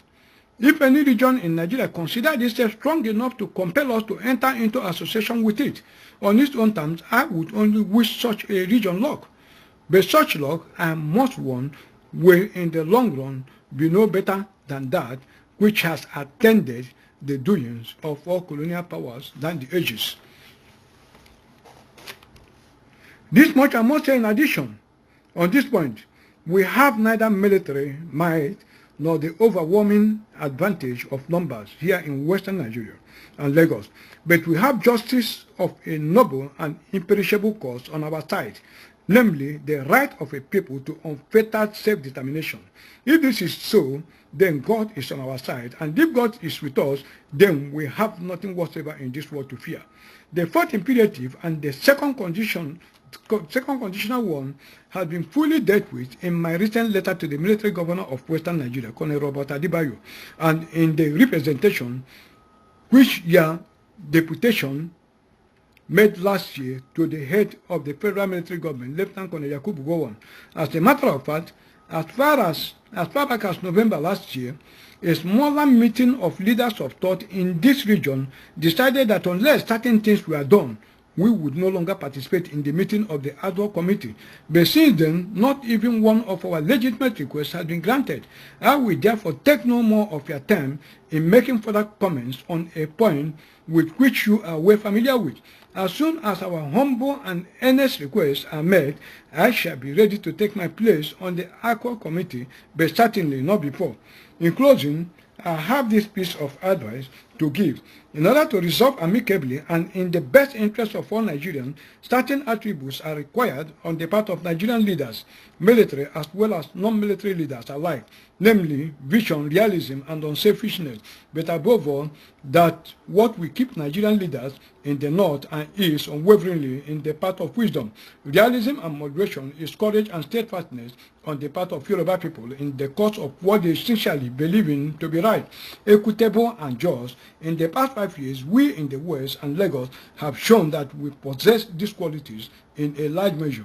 If we demonstrate them again as we did in the past, calmly and heroically, we will save Nigeria from any further bloodshed and imminent wreck, and at the same time preserve our freedom and self-respect into the bargain. May God rule and guide our deliberation here and endue us, all the Nigerian leaders, with the vision, realism, and unselfishness, as well as courage and steadfastness in the cause of truth, which the present circumstances demand. End of quote from Awolowo. I think the world had it. Okay, now let me round up. I'm just closing now. Let me just round up with this. Killing. Danjuma alleges ethnic cleansing, asked Nigerians to defend themselves. Punch, March 25, 2018. He said, a former Minister of Defense and other statesman, Lieutenant General Theophilus Danjuma, I have changed his name to Paul. Theophilus Danjuma, P.Y. Danjuma. I have changed his name to Paul. Paul Yakubu Danjuma. That is your name now. On Saturday, told Nigerians to defend themselves against killers in the country, saying the armed forces were not ready to defend them. Danjuma made the call while speaking at the maiden convocation of the Taraba State University, Jalingo, and the 10th anniversary of the institution. The former chief of staff stated, I am not a politician, and politics is one profession I don't want to belong to, because if I am a politician, I will not say what I am going to say to you now. When I arrived in this area, I saw rich cultural display, and I was amazed at the rich cultural heritage of our people. Taraba is a mini Nigeria with diverse ethnic groups living together peacefully, but the peace in this state is under assault. There is an attempt at ethnic cleansing in the state. And of course, some rural states in Nigeria, we must resist it. We must stop it. Every one of us must rise up. Our armed forces are not neutral. They collude with the bandits to kill people, kill Nigerians. The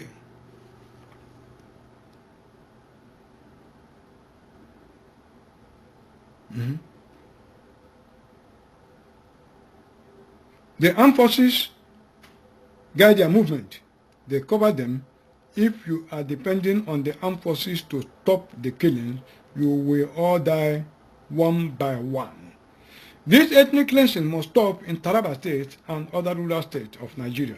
Otherwise, Somalia will be a child's play.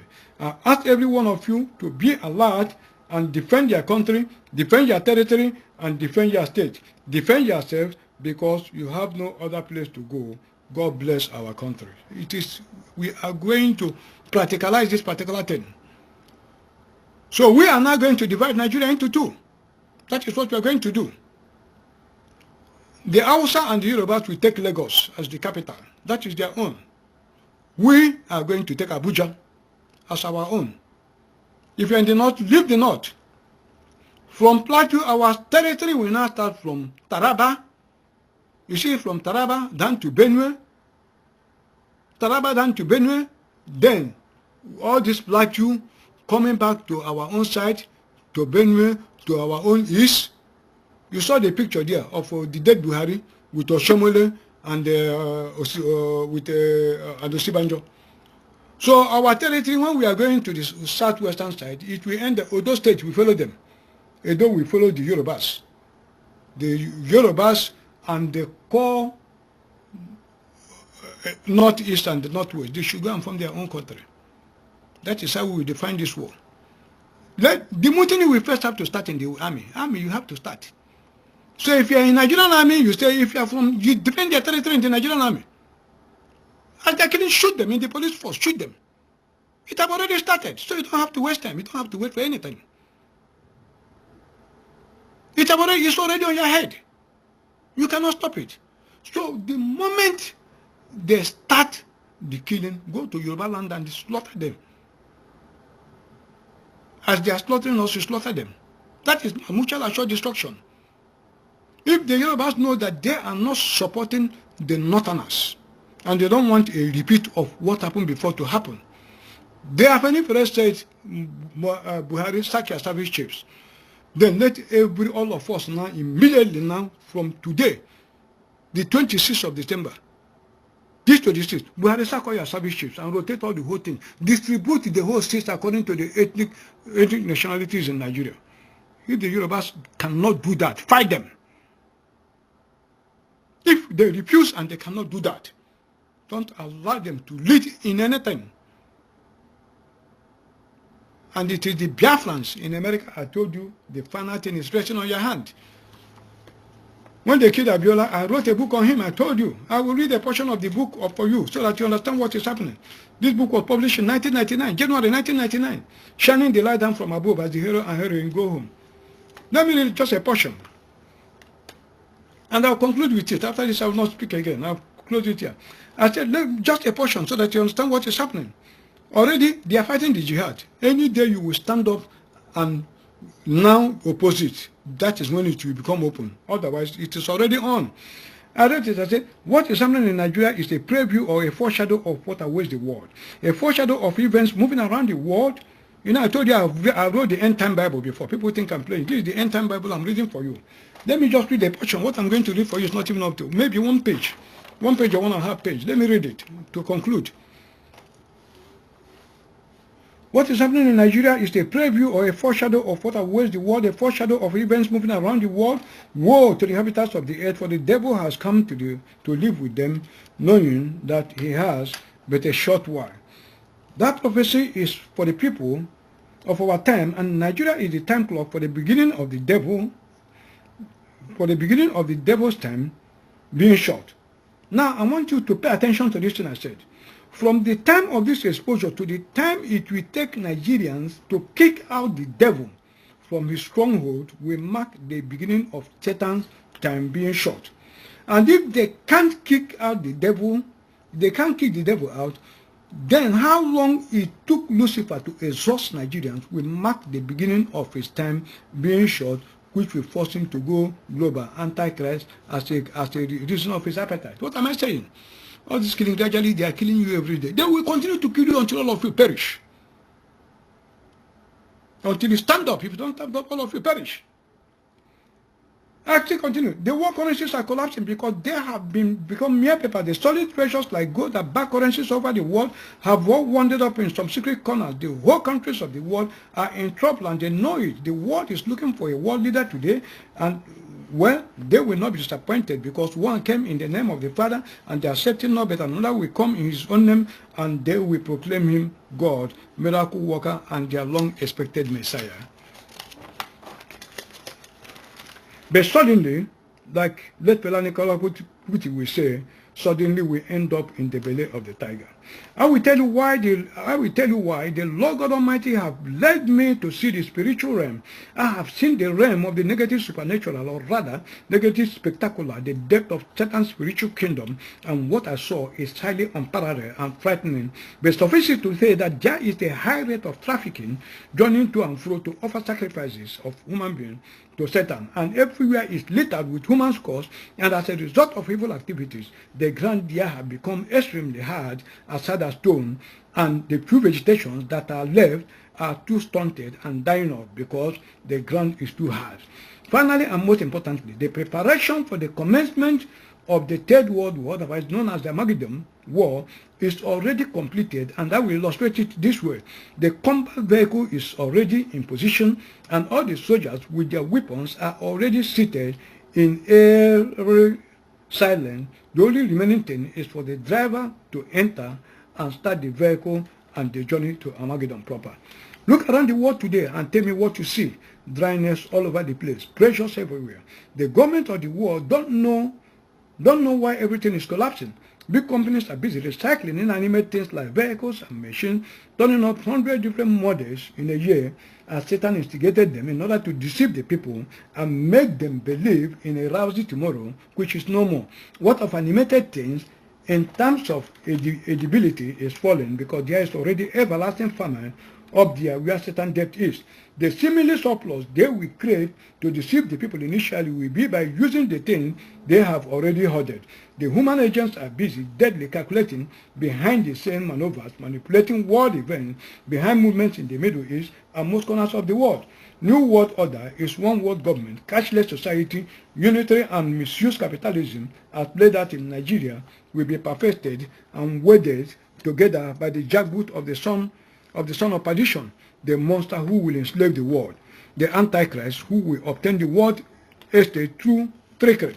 Gradually, everything in the world is merging together. Countries as in European nations, meaning revival of Romanism, big corporations, religious bodies, oil companies, internet, and so on and so forth, merging together for reasons of economic empowerment or in a bid to be dominant, coupled with the increasing rate of possessions of nuclear warheads and weapons of mass destruction by different countries of the world, and the real fear of a world holocaust will bring about the inevitable or unavoidable transformation of the world into a global village, meaning one world government, thereby fulfilling the prophecy of Isaiah 5:8-10, woe unto them that join house to house, that lay field to field, till there be no place, that they may be placed alone in the midst of the earth. A system that will take over from Nigeria, insatiating the gluttony of ancient Lucifer, when we have driven his infamous spirit out of our midst. It is the same spirit that will go and incarnate the body of the Antichrist, who is already behind the war sense activities, but have not been revealed. Can't you see why Nigeria is so important? Nigeria is the time clock for the translation or rapture, not Israel. Israel is only the time clock for the Third World War, Armageddon War. We are right in the season of manifestations of the sons of God, which is why there is a tremendous increase on the onslaught of Satan on the saints and elders of God, because he knows that the redeemed of the Lord are going home. Very soon the powers of the earth shall be shaken. The air planet, like the homing pigeon, is homing home to a ball of fire. The conception that took place when the Lord Jesus Christ was crucified is about to give birth to the man-child group. Nigeria is the sign for the translation of the elders of God, a sign for the rapturing of the Gentile bride, because the age of the Gentile is already closing. It's already closing. Gospel is going back to the Jews, and they are busy organizing and preaching prosperity, while the truth is that it is writing the finish of all of man's ideas and intentions, and the kingdom of God is being ushered in. I'm going to stop here. You understand me? I told them, I was the one who told them that Nigeria is the headquarters of Satan. They think I'm joking. You understand me? Mark of the beast you're talking about is a GSM number. I've said it before, you think it's a joke. The only difference is that when the Antichrist comes, it will be consolidated, they will confirm it. That is why they want to push MTN out of Nigeria, so that, where is this criminal? Adenuga and Co. will control all those other places. Their GSM number is their Antichrist number. This mark of the beast, that is 666 beast. Where is the beast? Where is the beast system? The beast system they are telling you, that is the beast system we decoded. Of the origin of the Fulanis. That is the origin of the beast system that you see. It polarized the world into two. You understand me? It polarized the world into two. up to today. So we are going to stop here. It has been a very long session, and I believe whatever we have learned in this particular thing, we put it into practice. So you go and survey. If you know a catapult you know how to make, go and start making it. The war is already upon us, and in Jesus' name, we shall conquer this war in Jesus' name. Amen and amen. But I said, Nigerians in America, we have to take Barack Obama, John Kerry, John Brennan. We shall institute a court case against them. If not, this jihad will not be called up. I thank you. I bless all of you in the name of Jesus. The next I want to preach on election of 2015, how it was conducted. People should force IPOB to start playing all those tapes they have, so that people will know and be saved. And I'll preach a message on IPOB and all of them. They are coming. So bye-bye and good luck. Thank you very much.